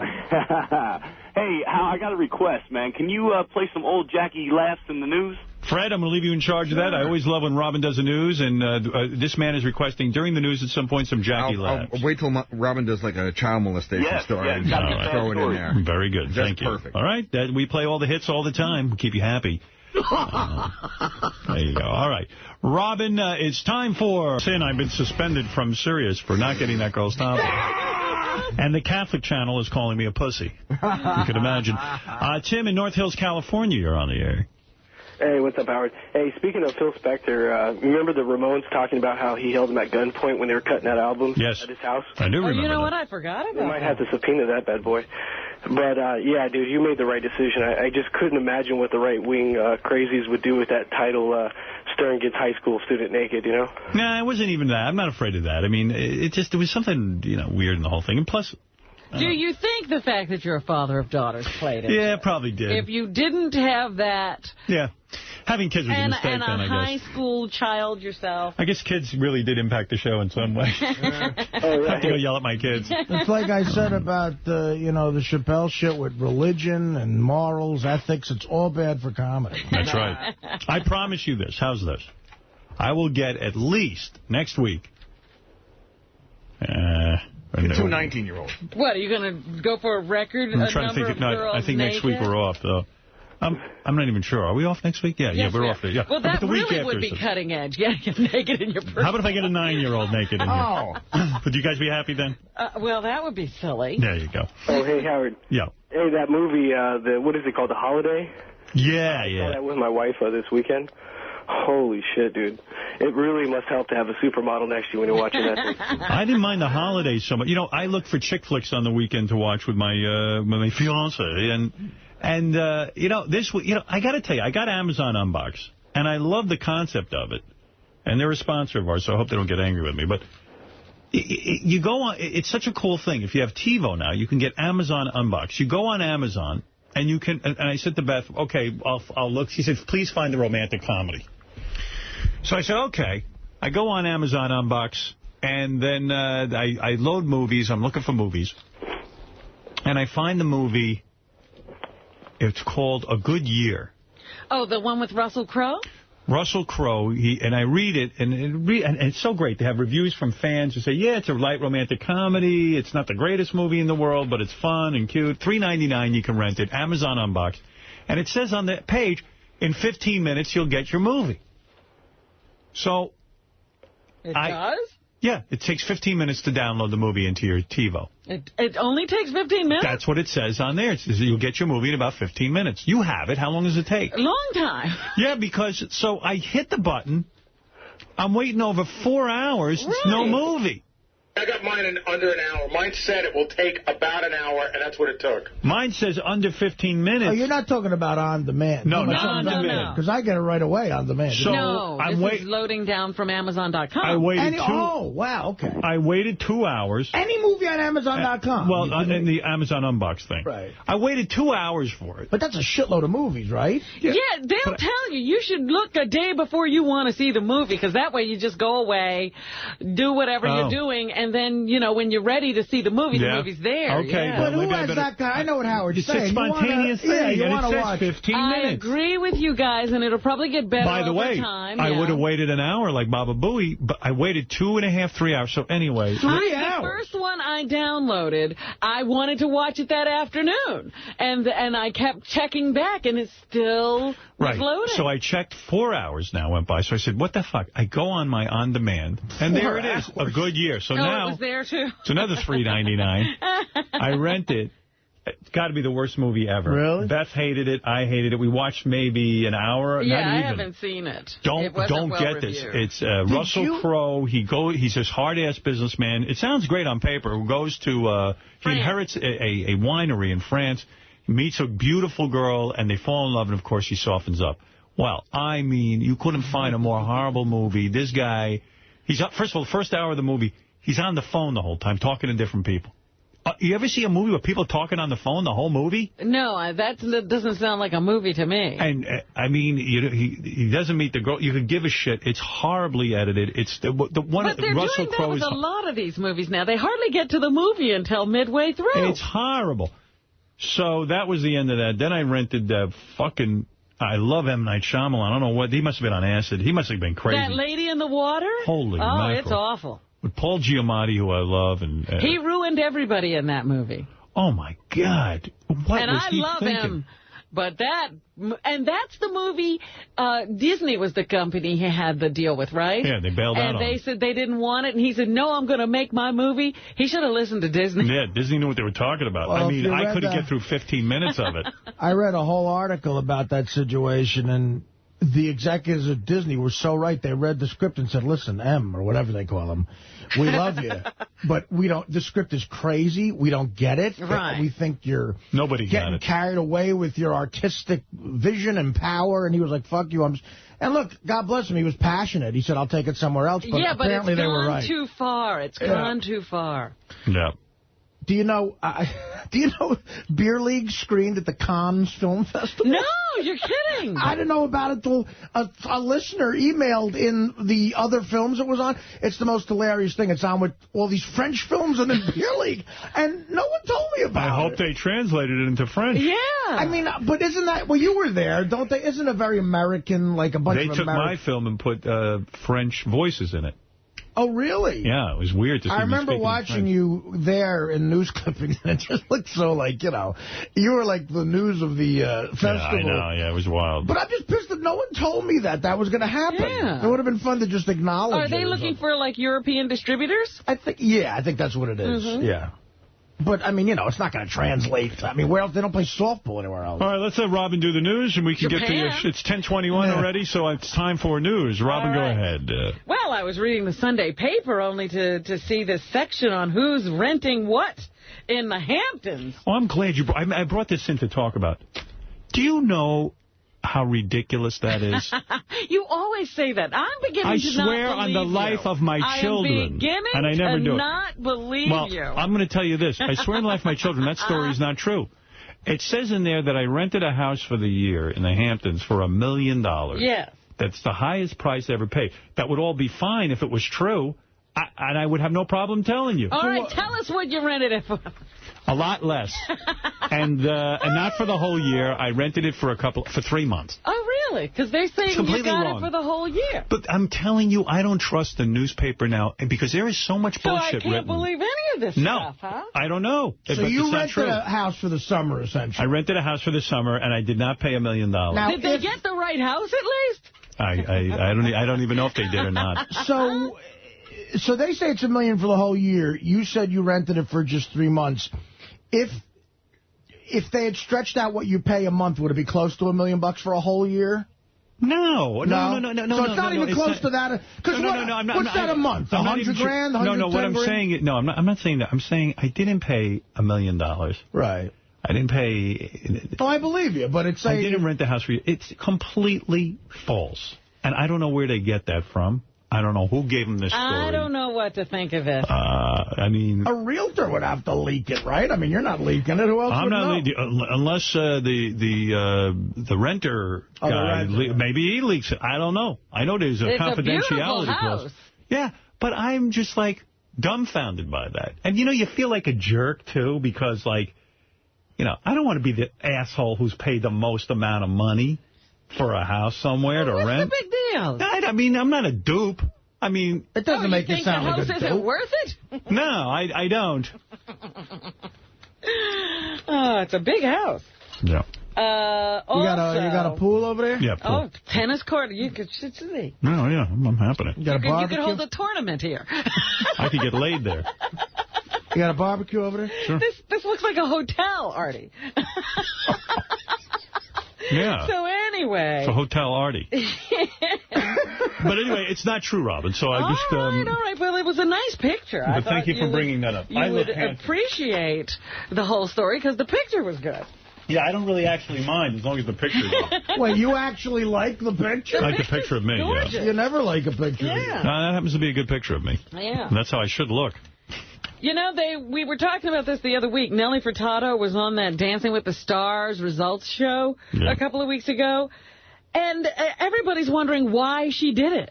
Because it's certainly not the audience she's looking for to buy her records. Where you want to go is this American Idol. Not only that, she looked terrible on it. She was not dressed sexy. She did, like, old ballad type stuff. Yeah, they said it was a throwback to before she became the sex goddess in the hip-hop world. I didn't watch. I've stopped kind of watching Dancing with the Stars, but I heard she was on, so I fast-forwarded to her parts because I think she's the sexiest thing on the planet. I turned it right off. It was so boring, and she wasn't even dressed hot. And I was done. Well, let me tell you, because I wonder even why people are doing American Idol. I just think it's so dumb. Oh, it's smart for their careers. You know that when Shakira did American Idol... That's what I was going to say. She sold a shitload of records. Yep. And that's why she's doing it. Definitely moves product, as they say. So that's why Bruce Springsteen, when he puts out his next album... Artie, if I told you Beer League would sell 1 million copies if you went on American Idol... Of course I would. You would go right on. Yeah, I'm talking about Bruce Springsteen. I'm talking to you. I mean, if someone said to you... I am not going to bullshit you for a half a second. I would go. Of course. But I'm saying a guy like Springsteen doesn't need the money. Is there He's going to do it. He's going to do it. I'm telling you. Let me ask you something. Is there anything that would make you go on American Idol? Oh, I would go on if they let me, like, fuck Paula on there. Yeah, but I'm saying, just like... I do anal. Yeah, well, is something funny. If it would guarantee a certain amount of subscribers. What do you mean, if I had a movie, if I had a movie coming out and I could go on American Idol and promote it, and I could do it in an interesting way so I don't look like a douche sellout. You're not going to be one of those assholes who sits in the audience? Oh, no. No, I'm not going to sit in the audience. I'll go over and, like, smack Ryan Seacrest in the fucking head. I mean, how much promotion is it if you're the cast of the Fantastic Four and you sit in the audience? But I'd be a guest judge and, like, go, okay, I'm promoting a movie. Why not? Sure. Yeah, but Quentin Tarantino, would you be a guest judge? Yeah, I just said I'd do that. But what do they do with this show? They just show a guy in the audience, and underneath it says, watch his movie coming out, you wave or something? Unless they cast the Fantastic Four, and you'll wave. Oh. Yeah, I did, when my movie was coming out, I did that fucking Wheel of Fortune. I had to stand there with... Vanna. You were all over the place for that. And not only that cocksucker who hosts it wouldn't even stand next to me. He left the building. Pat Sajak. A motherfucker. Who's he think he is better than me? You cocksucker, fuck. Your talk show failed. You should go die. Did you do every piece of press you possibly could do for that? No, I turned down stuff. What did you turn down? I have a strategy. Like, for example, like normally... I don't do the second-tier television shows. I'll do a Letterman. I'll do a Leno. No, but for that, you did Conan, right? I mean, yeah, and then, like, for this one, I said, okay, let me extend that further. I'll do a Conan. Or you did those video... Larry King. Gangbang, the satellite things, didn't you, for morning shows? Yeah, those are real good to do. You can hit the whole country. And sure, I mean, I go out and promote. Listen, the movie studio put up a lot of money. And I certainly put in 4 years of work on this thing. Yeah, no, I get it. Sure, I wanted it to do well, sure. You do any internet chat? I don't think I went that far. Maybe I did. I don't think the internet wasn't what it was. But at that time, AOL used to do this thing where you'd sit there and answer questions that people email or IM in. Oh, I did that for Mad TV once. Yeah. We had like 4 people. Jackie the Joke Man used to do that once in a while. Yeah. Really? Man, he'd do anything. By the way, I listened to Jackie's Joke Hunt over the weekend. I really liked it. Yeah, he's doing good. I laughed out loud just at some of the jokes. And I don't know. It was a good show. Don't tell him. Shout out. And I want $50 million. It was funny. I have a good show. Artie said it. For all purposes, I'm the one everyone's coming to this channel for, aside from Howard. I'll give you the joke I remember. Ladies in the doctor's office, and the lady says, "Doctor, please let me kiss you." The doctor's like, "No, I can't do that." "Please, doctor, let me kiss you." "No, I can't do that, lady." "Please, doctor, let me kiss you." And the doctor goes, "Look, lady, I don't think I should even be fucking you." What is today's show? Oh, today is what kind of food am I... That's not a question, really. The email leading into today's show, some listener sent me this. I went to your house and asked your mother what's for dinner. She spread her legs and said fish. There's a good opener.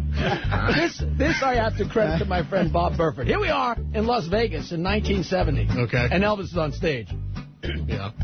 Hello, ladies and gentlemen. Hey, thank you very much, ladies and gentlemen. Thank you, ladies and gentlemen. You, honey, what's your name? What's your name? My name's Melissa, Elvis. Where you from, Melissa? Providence. You know, I played Providence. I know, Elvis. I saw you. Thank you very much. Thank you very much. What kind of fool am I? Hey there, honey, what's your name? My name's Michelle. Hey, where you from, Michelle? I'm from Delray Beach, Elvis. I work Delray Beach. I know, Elvis. I saw you. Hey, what kind of fool am I? What kind of fool am I? You, young lady, what's your name? Susie. Can I ask you a question, Susie? Sure. You going to finish that potato? That was You going to finish that potato? That's so funny. See, it is funny. I think he does theme shows. I think my request for a theme is... By the way, Jackie did all the voices on that. I was going to say. I don't know if you realize. Well, part of my... Such and elaborate. each one sounded so different from the other. At one point, the girl even sounded like Elvis. Such elaborate production. My theme show for Jackie is Jackie tells jokes where he has to do accents or impressions. Perfect. I love Write that in. I love when he does the accent. Well, let me tell you something. He's on fire, Jackie's joke hunt is very big on the channel. Don't even tell him, though, please. Let me ask you a question. Here is an example of how we go from clean jokes to dirty jokes. Here's a clean, horrible joke. What do you call a noodle in disguise? A noodle in disguise. What do you call a noodle in disguise? I don't know, Jackie. An imposter. It's terrible. It's a dirty one. And somebody actually sent me this joke. Who is he? It piqued my curiosity. I wrote back and said, all right, you son of a bitch. I don't know. I tried to figure this out, and I couldn't. All right, McClure, you like this. What's the last thing you hear at a lesbian wedding? What? You may now fist the bride. Listen to that laugh. Boy, I don't miss him. Who is he? The guy who sat behind you for 15 minutes. Holy shit. There we go. Won't you put it in your mouth, Mrs. Murphy? It only weighs 1/4 of a pound. It's got hair on its neck like a turkey, and it spits when you rub it up and down. Now, if I had the wings of an eagle and the balls of a hairy baboon, I'd fly up to the top of a mountain and jerk off on the man in the moon. Sung by the Whorehouse Quartet. Did you go and get it? Not yet. Are you going to get it? You bet. The radio station bong bong. Here's a joke from Sarah Tortixel. Good Lord. He is shot. How does he do that? That is what he would have done without you guys if he had the mic the whole time. We're hearing what he would have done, which is great. And he memorizes this shit. I mean, it's an amazing accomplishment if it meant something. We did the Jackie special, and I was trying to describe Jackie, and I'm like, he really is... He's the epitome of a guy at a Jimmy Buffett concert with the hat and the corn pipe and not anything goes. And the beer bong. Right, and the Hawaiian shirt with the fucking shit on his head. Just going nuts. Anything goes. He's got that big tube that connects to the hat to the beer can. Right. You know, like you can intravenously give yourself beer. If you're getting the beer's in his pockets or something. And if you're getting drunk and you're in the mood for him, he's the best guy in the world to have around. But if you're not quite in the mood, forget about it. What's the difference between a BMW and a pile of dead babies? I don't know. What? I don't have a BMW in my garage. I know with that laugh. Right, well, he hits. See, when it doesn't get a laugh, he hits that laugh. You know, that's key. You gotta sell it. Woohoo! What is it, Ralph? A quick question for Arty. What did you think was funny? I like this show. It's I gotta funny. say, I happen to be. I was entertained by it. It's just the whole atmosphere. The Jackie persona. Yeah, that thing. You Right, know. and you judge every joke. That's basically it. Either he makes you laugh or you go, oh, that sucks. It's fun to tune it in and say, that asshole. And you know what, Ralph? I got to say, there is something, as a comedian, I'm impressed by a guy who actually knows that many fucking jokes. That is to fill up an hour every week. Yeah, there's something interesting about it, but I don't know if I could sit and listen to it. You're so busy. I mean, what you just played now wasn't good. I mean, Ralph has a lot of options. Yeah. Yeah, I do. You're probably on your way out Let's at see. that time. Should I shave my legs or listen to Jackie? All right. Thank you, Ralphie. All right, Robin, what else is in the news? Well, I wanted to know what musical acts coming through this summer you're excited about. Steely Dan? No, I don't like them. Go ahead. All right. I would see them in concert. Bob Dylan? No, I don't like him. I've seen him. I would probably see him again. Nelly Furtado? Actually, no, because I don't know enough of her songs, but I like when she sings a couple of her hits and she's half naked. The Police? Yeah, I don't know.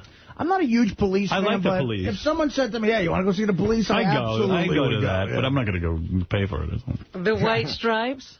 Nah, I like them. Talk about them. I think I like enough of their tunes to go. They're good and everything. I hear their songs on the radio, but I don't think I'd go to a concert. I'm curious. I like their album so much. I'm curious to see if they live up to it live. Right. You know. How about the Allman Brothers? Arty will be there. I'm a big Allman fan. I mean, I maybe would drop by, but I don't know. I'm not going to leave the house. Where are they going to be over the summer? They're going to be at Jones Beach. Oh, yeah.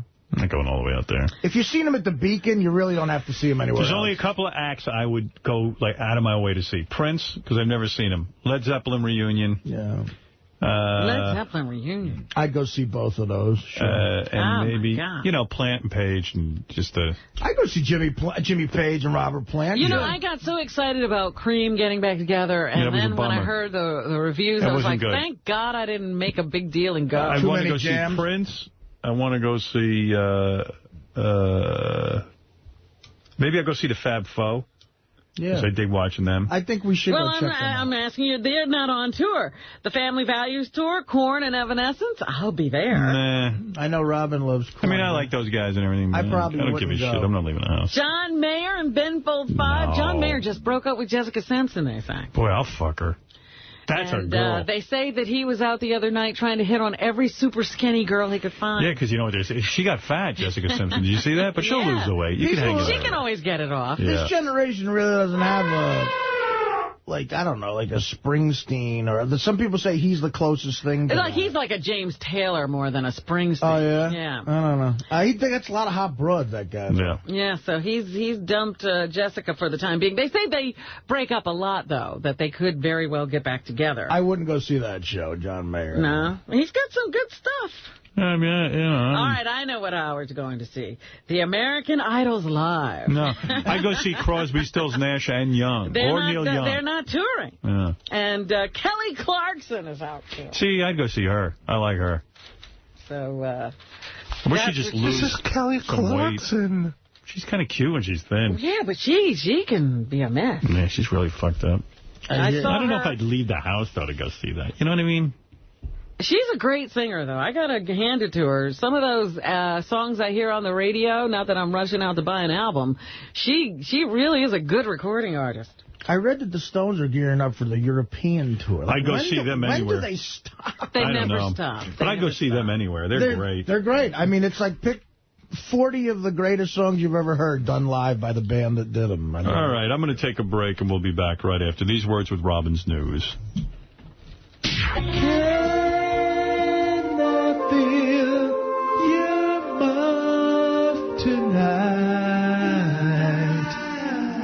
The chocolatey bearded clam. Is that you? Yes, apparently it's enough to make a skinny white guy finish in his pants. All right, thank you. Doug Goodstein wanted me to mention on Howard TV. You want naked chicks? I mean, because everyone was upset that I get that young girl naked. Let's see, what do they have? Oh, he took it away. Guess he was in a rush. Couldn't leave it here. All right. What else is in the news, Robin? All right. First of all, did you see the story about the Spider-Man guy? He sent this story into Spider-Man years ago about the black suit and the, opposite. And it was for some contest, and they gave him $220. I guess he's upset because it is the basis for the new movie. Well, stupid. If you weren't happy, why'd you accept the money? He sold his rights, it looks like to me. You don't have a leg to stand on, genius. Yeah, it's a shame, but you were the one who made the deal. He said at the time he was young and he was a big Spider-Man fan, and it was just a thrill to, be a part of the whole thing. So, what do you think? And then let's be fair. I mean, so he said put Spider-Man in a black outfit. And what does he think he's owed for that? Well, it was a contest. Yeah. So they put him in a black outfit. He didn't think of Spider-Man. They created a whole new story around the black outfit. So I don't know how much detail he put into his story, but that's his lot in life, to be the guy who decided on the black suit. Give a shout-out to the movie Brooklyn Rules. What's that? Some guy sent it to me. He was one of the writers on The Sopranos, and he got reviewed in the paper last week, and he got good reviews. It's a movie, like a mob movie. Low budget. In fact, Alec Baldwin's in it. He's good in it, too. You could see from this movie, if you watch it, that Alec Baldwin, if they couldn't have gotten James Gandolfini to play Tony Soprano... He could have been a great He would have been Tony. a great Tony Soprano. Oh, he plays a mobster in this, and he's really good at it. That's saying a lot. Yeah. It's a great scene where he walks into a deli and takes a guy's head and sticks it in a meat grinder and grinds off his ear. It's pretty wild. I'm telling you, I really had to turn my head away. I couldn't watch when Tony was going to come down on that guy with his head on the sink. Same with Beth. She got really affected. Brooklyn Rules, that's the movie, and I just give it a plug because the guy actually sent me a copy and it was really good. I think it's good for him. I think it's in theaters. I don't know.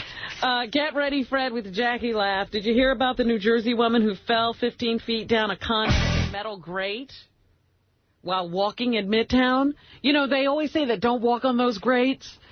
Because you might fall through and you go, ha, ha, ha, old wives' tale. Well, it actually happened to this woman. They say there probably was something wrong with this grate, and they're going to now inspect all 18,000 of them in the city. But, yeah, she almost died. She's in the hospital recovering. Yeah, I never walk on those things. I get all freaked out. I know. They say that about those things that, cover the basements and the grates, And sometimes you avoid them and sometimes you just can't. But, yeah, that girl, she was the unlucky one who stepped and then fell through. They say she was really lucky because she fell next to a tangled bunch of 13,000-volt wires. So it really could have been horrible. I didn't know we had a Miss Howard TV. A Miss Howard TV? I guess every month we have a Miss Howard TV. Who's that? Amber Lee. She's in the next room, the guy said. Let me take a quick look at her. Let me see Miss Howard TV. I didn't even know we had one. And this is the first one we're meeting? Yeah, Miss Howard TV for June is right here now. She's smoking hot. Her name is Amber Lee. How did she get chosen? Attention all ladies, if you think you're sexy enough for a starring role on Howard TV, then show us what you... Oh, there she is. Oh, hey, you're cute. What are you, 18? We should have proposed that 18-year-old for next month. Hi. How are you? How you doing, baby? I'm good. How old a girl are you? How old am I? 18? No. 20? Almost 25. No kidding. You look young. You look barely legal. You look good. How do you get to be Miss Howard TV? I worked on the commercial. Oh, yeah? Oh. Yeah, I was the cheerleader in the commercial, and then they asked me while I was there. So what do you do for a living? I do modeling. I'm pursuing modeling and acting full-time. Yeah, because you're not very tall. No. That'd be hard for you to get that kind of modeling. Yeah, work. I don't do high fashion. I do, like, swimsuit lingerie, commercial Hey, you play. got a nice face. You got a killer body. Real titties or what? Yeah. Those are real? Get out. What are those, like D's? Yeah, 32D. For real? Mm-hmm. They're real? Yeah. Wow. Yeah. What do you wear on Howard TV? A bathing suit? I'm wearing lingerie and a skirt and a crop top. I got to see that. Look at the body on this broad. I mean, those are real boobs? Yeah. And how much do you weigh? 110. 110, and you got big D's. God, what a genetic tip. 10 pounds of family. 10 pounds of boobs. It does. Man, you're old school. I like that. Thank you. I know. I feel like nobody has real boobs anymore. You got a boyfriend? No. Wow. She's answering all the right questions. Arty, there's a single guy in this room. There's a hot single guy in this room. I wish I was skinny. Why don't you lose some weight? What the fuck is wrong with you? Would you go out with him if he's fat, or Give you me a want him to month. lose 100 Give me a pounds? month on crystal meth. Give him a month. Give him a month. She'll go out with you, Arty. I don't have to lose weight? No. Oh, my God. Well, in that case. Will you go out with me? Maybe. maybe. Really? Yeah. Well, I was about to get out my money, but now fuck it. I'm a little... But wouldn't it be great promotion, like Miss Howard TV and Is dating Mr. Artie Lang? You ever work in a strip club? No. What are you wearing? Are you wearing a bathing suit underneath that shirt? A bra. Can we see in your bra? No. You can't? No. That's like not cool to you? Could you see in my bra? No, can we see you just in your bra? No. You know what? No, this is my girlfriend. Do you know the difference between orgy and orgasm? Just fine. Yeah. Are you a part minority? You look like you got a little like Asian or something in you. No. What do you got? You're Eye-Tie, aren't you? I'm Italian, German, Irish, Swedish. I'm Italian and German. This is perfect. Yeah. Do you, what if we give you a bathing suit? Would you model that? Yeah. Oh, good. Okay. Here. Give her a bathing suit. Where are you from? Lower the bikini rack. I live in Jersey City. Oh, you're Jersey hot. City? Yeah. Artie, she's I a live neighbor. in Hoboken. Do you ever get it on with girls? No. Never tried? That I won't have. No. You experimented? I did a little bit. What happened? Not much. Come clean with Howie. Not much. Honestly, not much. How far did you get with it? We just kissed. That's it? It was like my best friend. So. And she really wanted it, I bet, from you. Yeah, it was fun. They don't even know how to lower the bikini rack. You know what? What's with you guys with the bikini rack? You don't need to. You don't need to give me one. Okay. Let me see that bikini. Guys, don't be insulting her. What is it? What is that? What is that thing? This is not bikini. This is her lingerie that she brought. Oh, okay. Yeah, can we see That's pretty hot. Holy shit. Give her a changing room. Holy shit. 30? Oh, my D. She can change it in the green room. 32D? No, this says 30. Wait a second. This says 34C. What's going on? Well, that's a sample size. Who cares? I did a photo shoot. Yeah. She's trying to make contact. Oh, that belongs to Scott Farrell's wife. She's the hottest chick that's ever been in here. That's right. Yeah, you're way hot. Do guys hit on you like every minute? Must be easy for you to get guys. Yeah, huh? how could you not have a boyfriend? I don't know. I can't meet anybody that I like. That's the problem. Is that terrible? I don't know. I'm not really even that picky. I just don't. I don't know. And I work a lot. Not picky? We got a guy for you. Double A, you know this chick? Hey, Howard, how's it going? What's going on? Don't tell me you made out with her, Double A. No. She's a cool girl. I was at that commercial that day, too. I took her home. I gave her a ride home. What? She's a sweet girl. Yes, he did. Did you get in her pants? No, bro. I wouldn't dog her like I wanted to. I mean, I would love to, but she's a sweet girl. We just had a good conversation and everything. But Artie, stay the fuck away, bro. I'm working on that shit still. She's not into already me. She's spoken for. You're not into Artie? So Artie doesn't waste his time. Be real honest. You wouldn't go out with Artie, or you would go out with Artie? I mean, to hang out? No, I mean to, like, be romantic. Like a and stuff. date. Like a date. Like a date? Yeah. To hang out. I'd hang out with them. It'd be cool. All right. So I have a lot of guy friends. You're not interested in friends. You got to lose weight. What do you want to play, At least wiffle ball? I'm being honest. You got to lose some weight. You hear what she's saying? Well, I mean, now you're on the you got to radio. know where you're. But She even if I wants lost to weight, go out with you and talk See to this you girl? about Yeah, the but guy she's dating. I'm not her type. Artie. Even if I lost weight, I wouldn't be bullshit. her type. Artie, No, I would. show her the picture when you were. Yeah, where's that good picture of Artie? She's like Derek Jeter hot. You know? No, can I say something? What? Take a picture of this girl, hang it on your refrigerator, and that's your goal. Believe me, I He know a loses vibe. 150. I know a vibe from a chick. I'm not. Look at Artie when he was thin. that guy? Look in the monitor. He wasn't bad then, right? How do you think he looks there? That's you? Yeah. Aww. That is you. You look good. No, you look good. You don't have to say anymore. You're I cute, understand. though. You're I really understand. I'd play wiffle ball. Look at it. Look, you see, he got heavy. He gained weight. Well, I mean, I was clearly When was that? That was right after the heroin. Don't tell her that. I'm trying to get you in her You pants. are the worst at getting a girl. Let me tell you something. I know immediately if I got a shot at a chick. I have a good vibe like that. I don't have a shot. All right, listen, we're But going if to do Double A news. does, I'm going to leap off a fucking bridge. As soon as you get in your lingerie there, come back in. We got to see you. Okay. I got to take a look. All right. That's Miss Howard TV for June. And What's watch your name? Amber. Amber. Amber, good name. Did you Amber make that up? Alert. Is that your real name? Yeah. Fucking hot. Hey, Howard.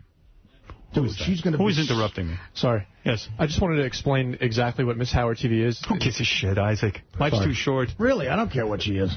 No, not she. The contest. What is that? She's going to be unreal in that It's, bathing suit. On Howard TV, there's a segment called Miss Howard TV. It's in the category What's New, and she's basically explaining and showing clips of what's going to be on in June. In that outfit? So look for in that outfit, yes. And you can't So put Miss Howard TV is who we jerk off to. What's that? We can jerk off to her. Sure, if you want to, sure. Yeah, all right. And you can't put in a contract she has to date me, like, and maybe a little something? And we're also looking for Miss Howard TV, so MissHowardTV@indemand.com is the email. Maybe Arty wants to be in charge or part of the selection process. By the way, Miss Howard TV, you don't have to be naked or anything, right? No. Okay. All right. All right, get out of here, Isaac. Sure. Thank you. And, Robin, what's in the news? I get a vibe when a broad's into the old AL. Well, maybe you can't find a date, but I've got a lead on somebody here. New York's real-life Hannibal Lecter is hungry for love, actively seeking a sweetheart who will meet his smorgasbord of requirements, according to the Post. The guy's name is Arthur Shawcross. He's in jail doing life since 1991 for the strangling and murder of 11 Rochester prostitutes. And he admitted to eating some of the body parts. I wonder if I could bang that chick. Listen to this. He says, I'm looking for a date. I do prefer blondes, redheads, and platinum women over the rest, but will accept someone of any race who might be smart, have a good job, and is not destitute. I think I meet those requirements. Yeah, you're all right.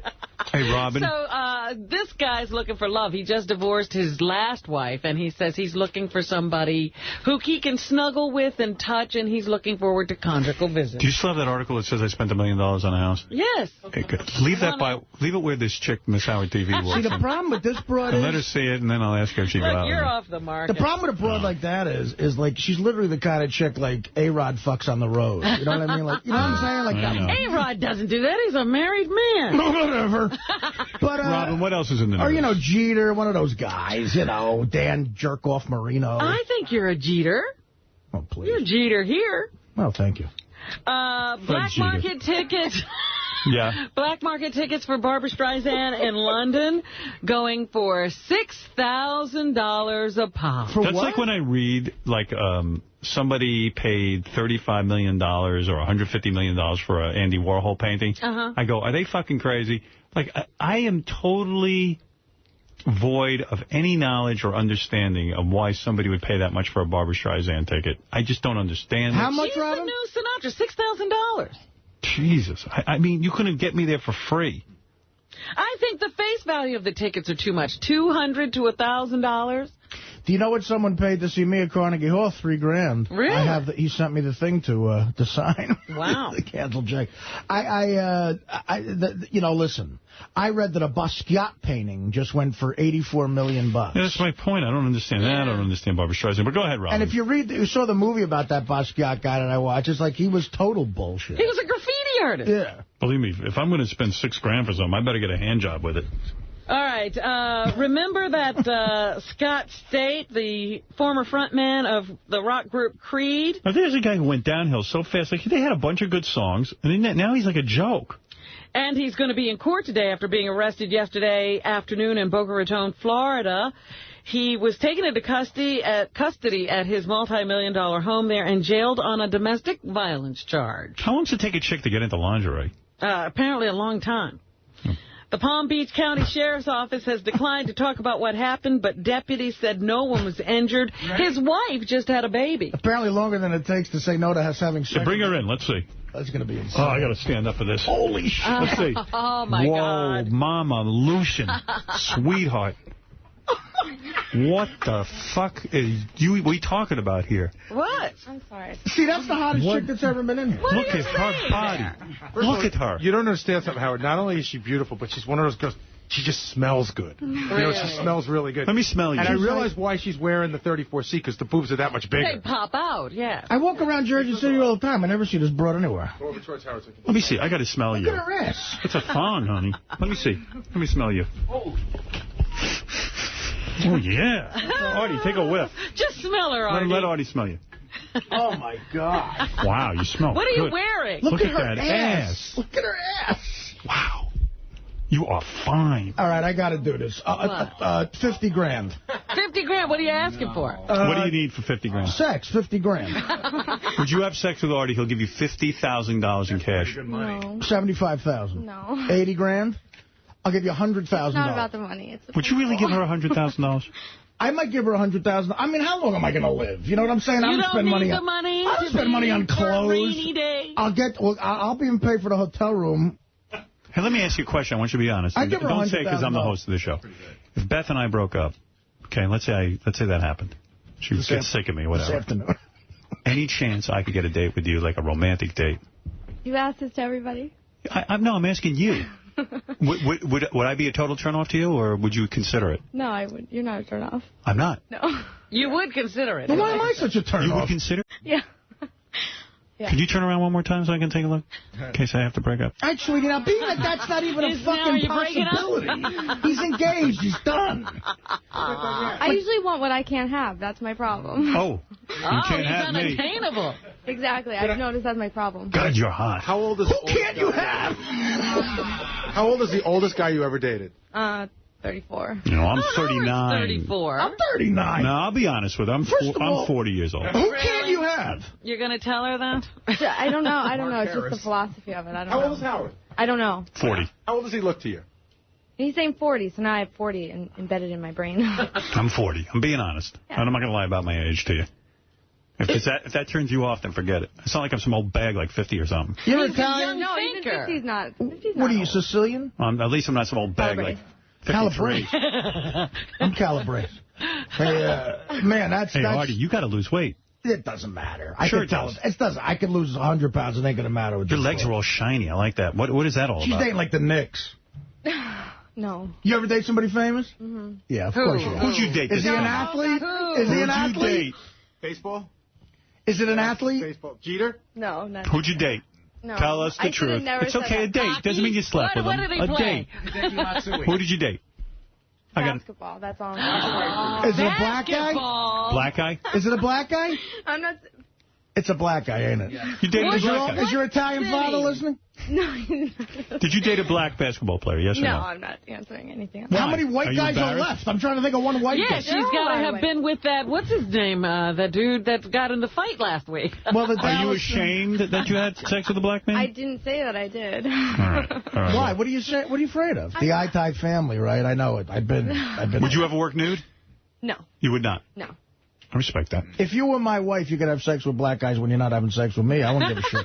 Yeah? Yeah, as long as Would you agree that if Arty loses 100 pounds, at least go out with him on a date? On a date, yeah. See, here's the problem. She's dating. She's an NBA. There's no amount of working out I'm going to do. You got a good jump shot. I do dominate from the perimeter against I want women. to say something because I'm dying to know she dated now. Is it a Nick? No. A net? No. You were at an away game? What happened? What, is this a Laker you're with? No. Not Kobe Bryant. Would you say you're very loving in bed? Mm-hmm. You are? Yes. Alan. How could she not be good in bed? Look at her. You know, she could just lay there. You That's don't know. the hottest chick we've ever had. Do you just lay there, or do you enjoy men? No, I do. You do? Yeah. Oh, boy. You what a enjoy package. How tall are you? 5'5". Nothing looks like more of a guy to me. Like, I mean, this is not everybody. This is a man. Yeah, this is what a guy looks like after, $125,000. That's his final offer. That could set you And up. I swear to God, I could write you a check that will clear for $125,000 this afternoon. Today. And how many times do you want to have sex with her? Twice? Once, whatever. Just one time? That's it? Does she have to blow you? No, whatever. Just you would get to put your penis until you come? A sexual intercourse. Okay. No with kissing? A condom. With a condom, no kissing. $125,000. Does she have to kiss you? No, what do I give a shit? That's your final offer. You wouldn't want to kiss me? And lunch. I would, but it's up to you, unless it's more. Is that more? $5,000 for a kiss. What about and lunch? Let me ask you something. I'm being very serious. Like a low-carb He lunch. is saying he wants to give you a gift. It's not prostitution. He wants to give you a gift of $125,000. He wants to write you a check. And he would like to have sex with you. I have my checkbook here. Would you consider it? No. Okay, fair enough. Well, there she is. All right, what a he great wants check. to pay you for sex. She doesn't think it's real. That's why she doesn't think it's real. And that is Amber Lee. I have my checkbook right here. Miss Howard TV for June. She's check her out, and you are gorgeous and is also it a turn off girl. that I'm this desperate? You're a very, very sweet girl. I like you very Honestly, much. I'm kidding around. 200. She's got to be in the top 5 hottest chicks you ever had in here. You are. You're that hot. Look at how perfect their legs are, like that silk smooth. I'm having a heart attack. What is that? Like how are guys gay? Like how are gay guys? No one would be gay around her. You could take a gay man. A gay man would turn straight. Like George the Gay would have to say, I'd love to. Do you ever go on vacation and wear a bikini in a revealing way like that? Yeah. You do. And do guys go berserk around you? Do they act like jerks? Like, what's the jerky shit you see guys do, like, to get your attention? Well, like, for do they start talking loud on their cell phones about $1 million deals? I've heard They do that around me, too. Yeah. I'm not even a hot chick, and they do that. You get the same hot girl treatment. I swear, I sit by a pool, and I'm vacating, and I hear a guy go, he walks by me 20 times, I made you $3 million, and you fucking treat me this way. And I'm like, and I go, I'm not even a hot chick. What am I going to do with it? Oh, dear. Do you get a lot of that? You should tell him I'm not going to date you. I just tune it out because some of it's just so pathetic. Here's the move. Tell Spielberg no. No, Pirates of the Caribbean 3, 4. I don't give a shit. Tell Frank Sinatra to go fuck himself. I'm talking to a girl right now. How about trying somebody who's living, Howard? She don't know. What do you want to be, an actress? Yeah. Do you do any acting? Did you act in high school or something? No, I didn't. I started. I've been in New York 7 years, and I started once I. Did you get any parts? I've done like commercials and short films, and you know, you're talking to a movie maker over there. Yeah. I don't make him? Forget him. Wait a minute.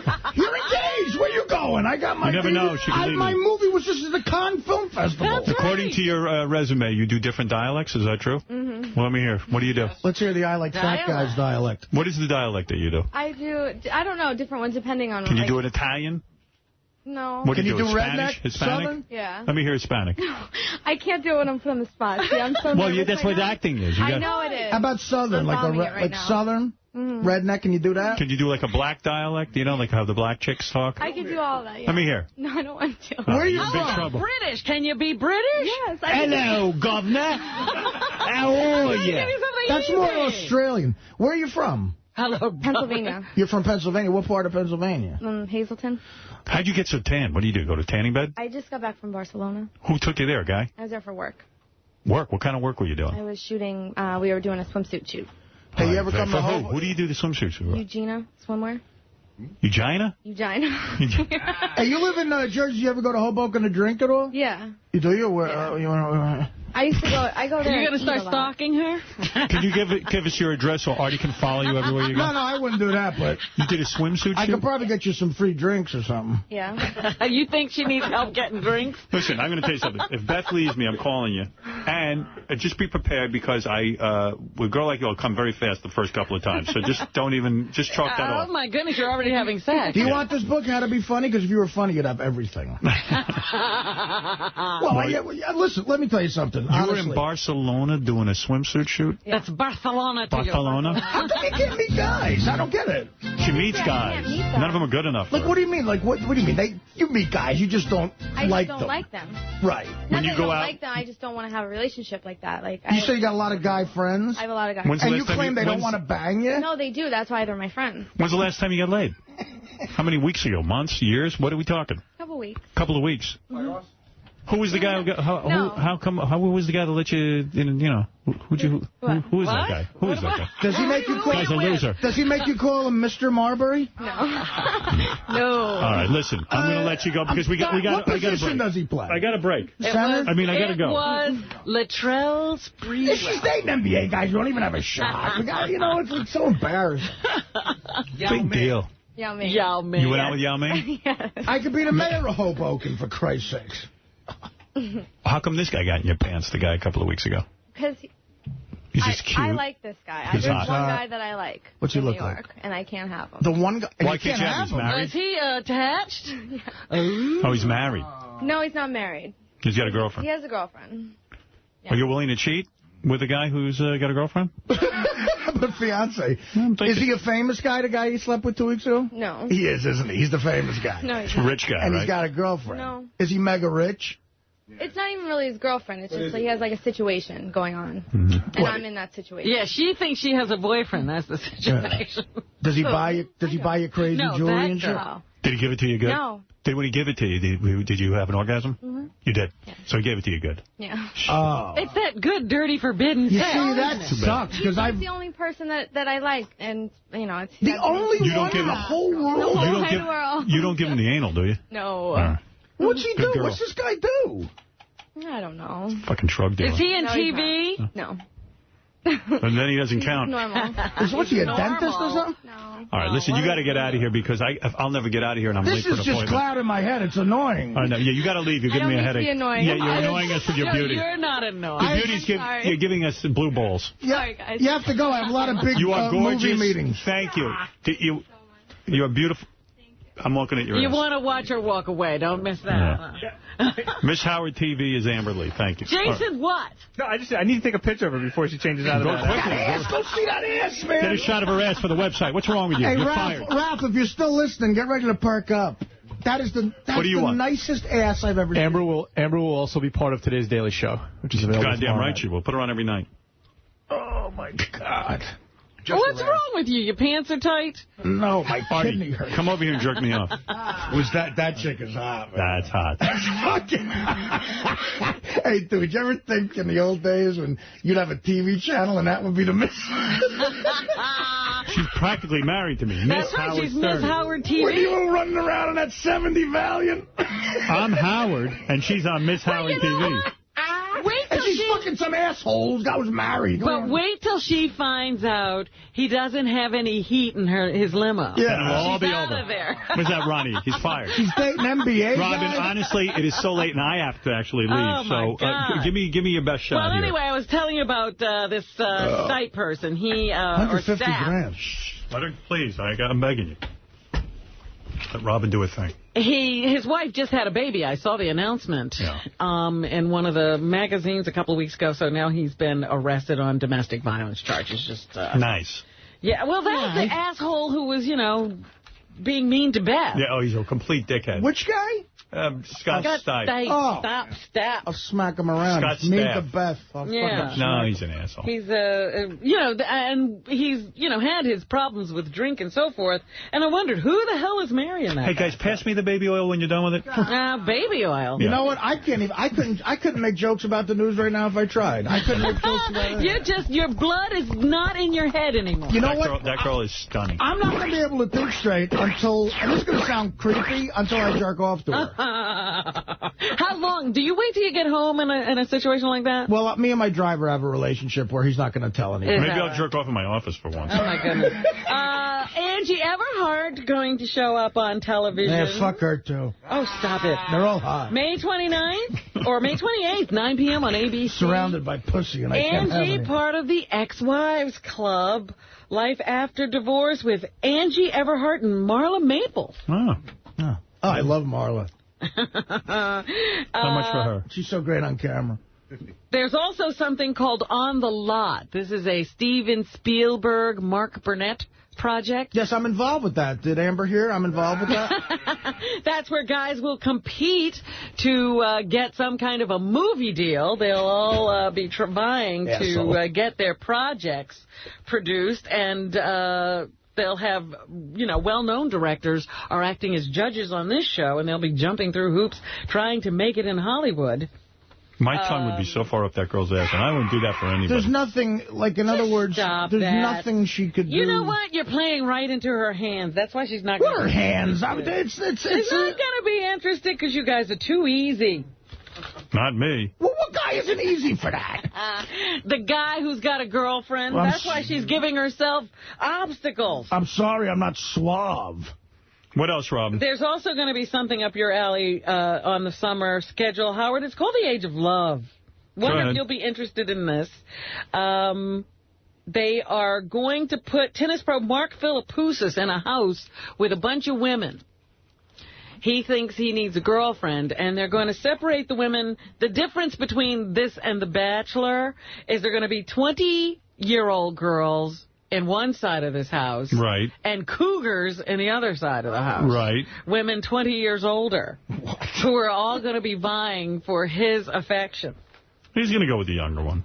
Come on, that's a stupid show. Well, I'll be interested to see how it all works out. No guy gets an older dog when he can have a puppy. Ryan Philippe, Exactamundo, who was married to Reese Witherspoon, he is seeking joint custody of his children. Ryan Philippe. Yeah, and of course. he is not... What do you mean, of course? Sometimes you just, want visitation. Joint custody means the kids are running back and forth all week long. How many kids they got? 2, I think. But, I think that's particularly hard on the children when, they have to live in 2 homes. Well, it depends how far. Yeah, you're absolutely right. Hey, by the way, to become Miss Howard TV, Robin, email misshtv@indemand.com. Yeah, you're right. You're right about that. Yeah, I mean, you know, they'll visit you sometime, but you can't have everything. To become Miss Howard TV, be as hot as Amber Lee. He is not seeking spousal support, but if he's going for Robin, it's negotiating. Custody. It's negotiating. Listen to me. The one with all the money now in that relationship is Reese. Is Reese Witherspoon. So what he's trying to do is fuck her head up a bit.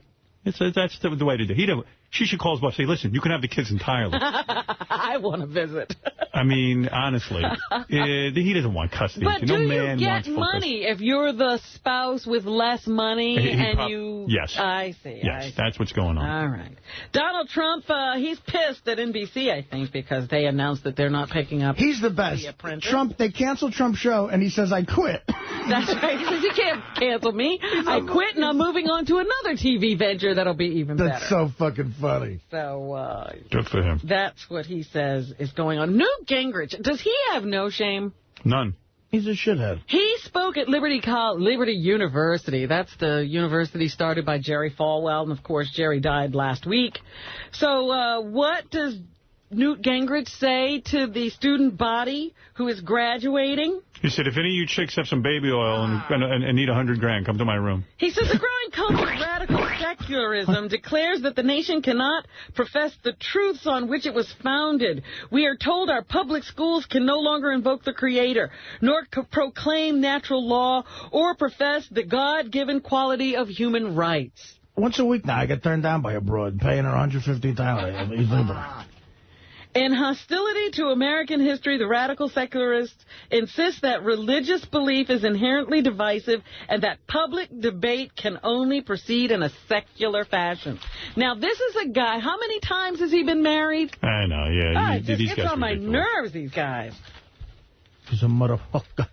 Also in the news, did you hear about the sunken treasure that these guys found that could be worth $500 million? No. Yeah, I think. Is that why all those assholes run around with those little metal detectors on the beach? Well, that's what they're looking for, like, whatever. A watch. But these are the guys who actually go down and try to find old shipwrecks. Yeah, you think they're crazy. And you always think they're crazy. Right. Well, this group, it's a record find. Apparently, the ship was filled with these old coins that are, solid gold.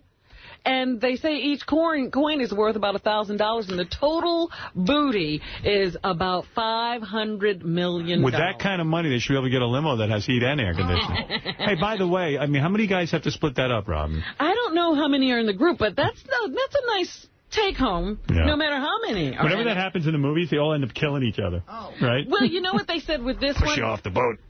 That it could be, there could be some legal claims placed on it by the country of origin. Mm-hmm. And so they'll have to fight in court to see how much of it they can keep. There's always a way to get the money out of your hands. They always get fucked. Speaking of booty, where's Amber? Oh, and by the way, not the Kentucky Derby. The Kentucky Derby was a couple of weeks ago. The Preakness was this past weekend. And what was it called? Street Sense? Oh, I don't. Did you bet? The guy. No, I didn't. But the horse that was the favorite to win the Derby won this. Street Sense was the favorite. That was the one who could have possibly been a Triple Crown winner if it had won this race. And it had this incredible race at the Kentucky Derby where it came from 19 positions behind, the other horses. It did the same thing in this race, however. It was aced out by another horse just at the end with the last stride. The other horse put his head forward and stole the race. His name is Curlin, so there will be no Triple Crown winner. Do you think the horse was sad? I think that Street Sense was devastated. Casey says they get sad and happy when they win. And at the box office this weekend...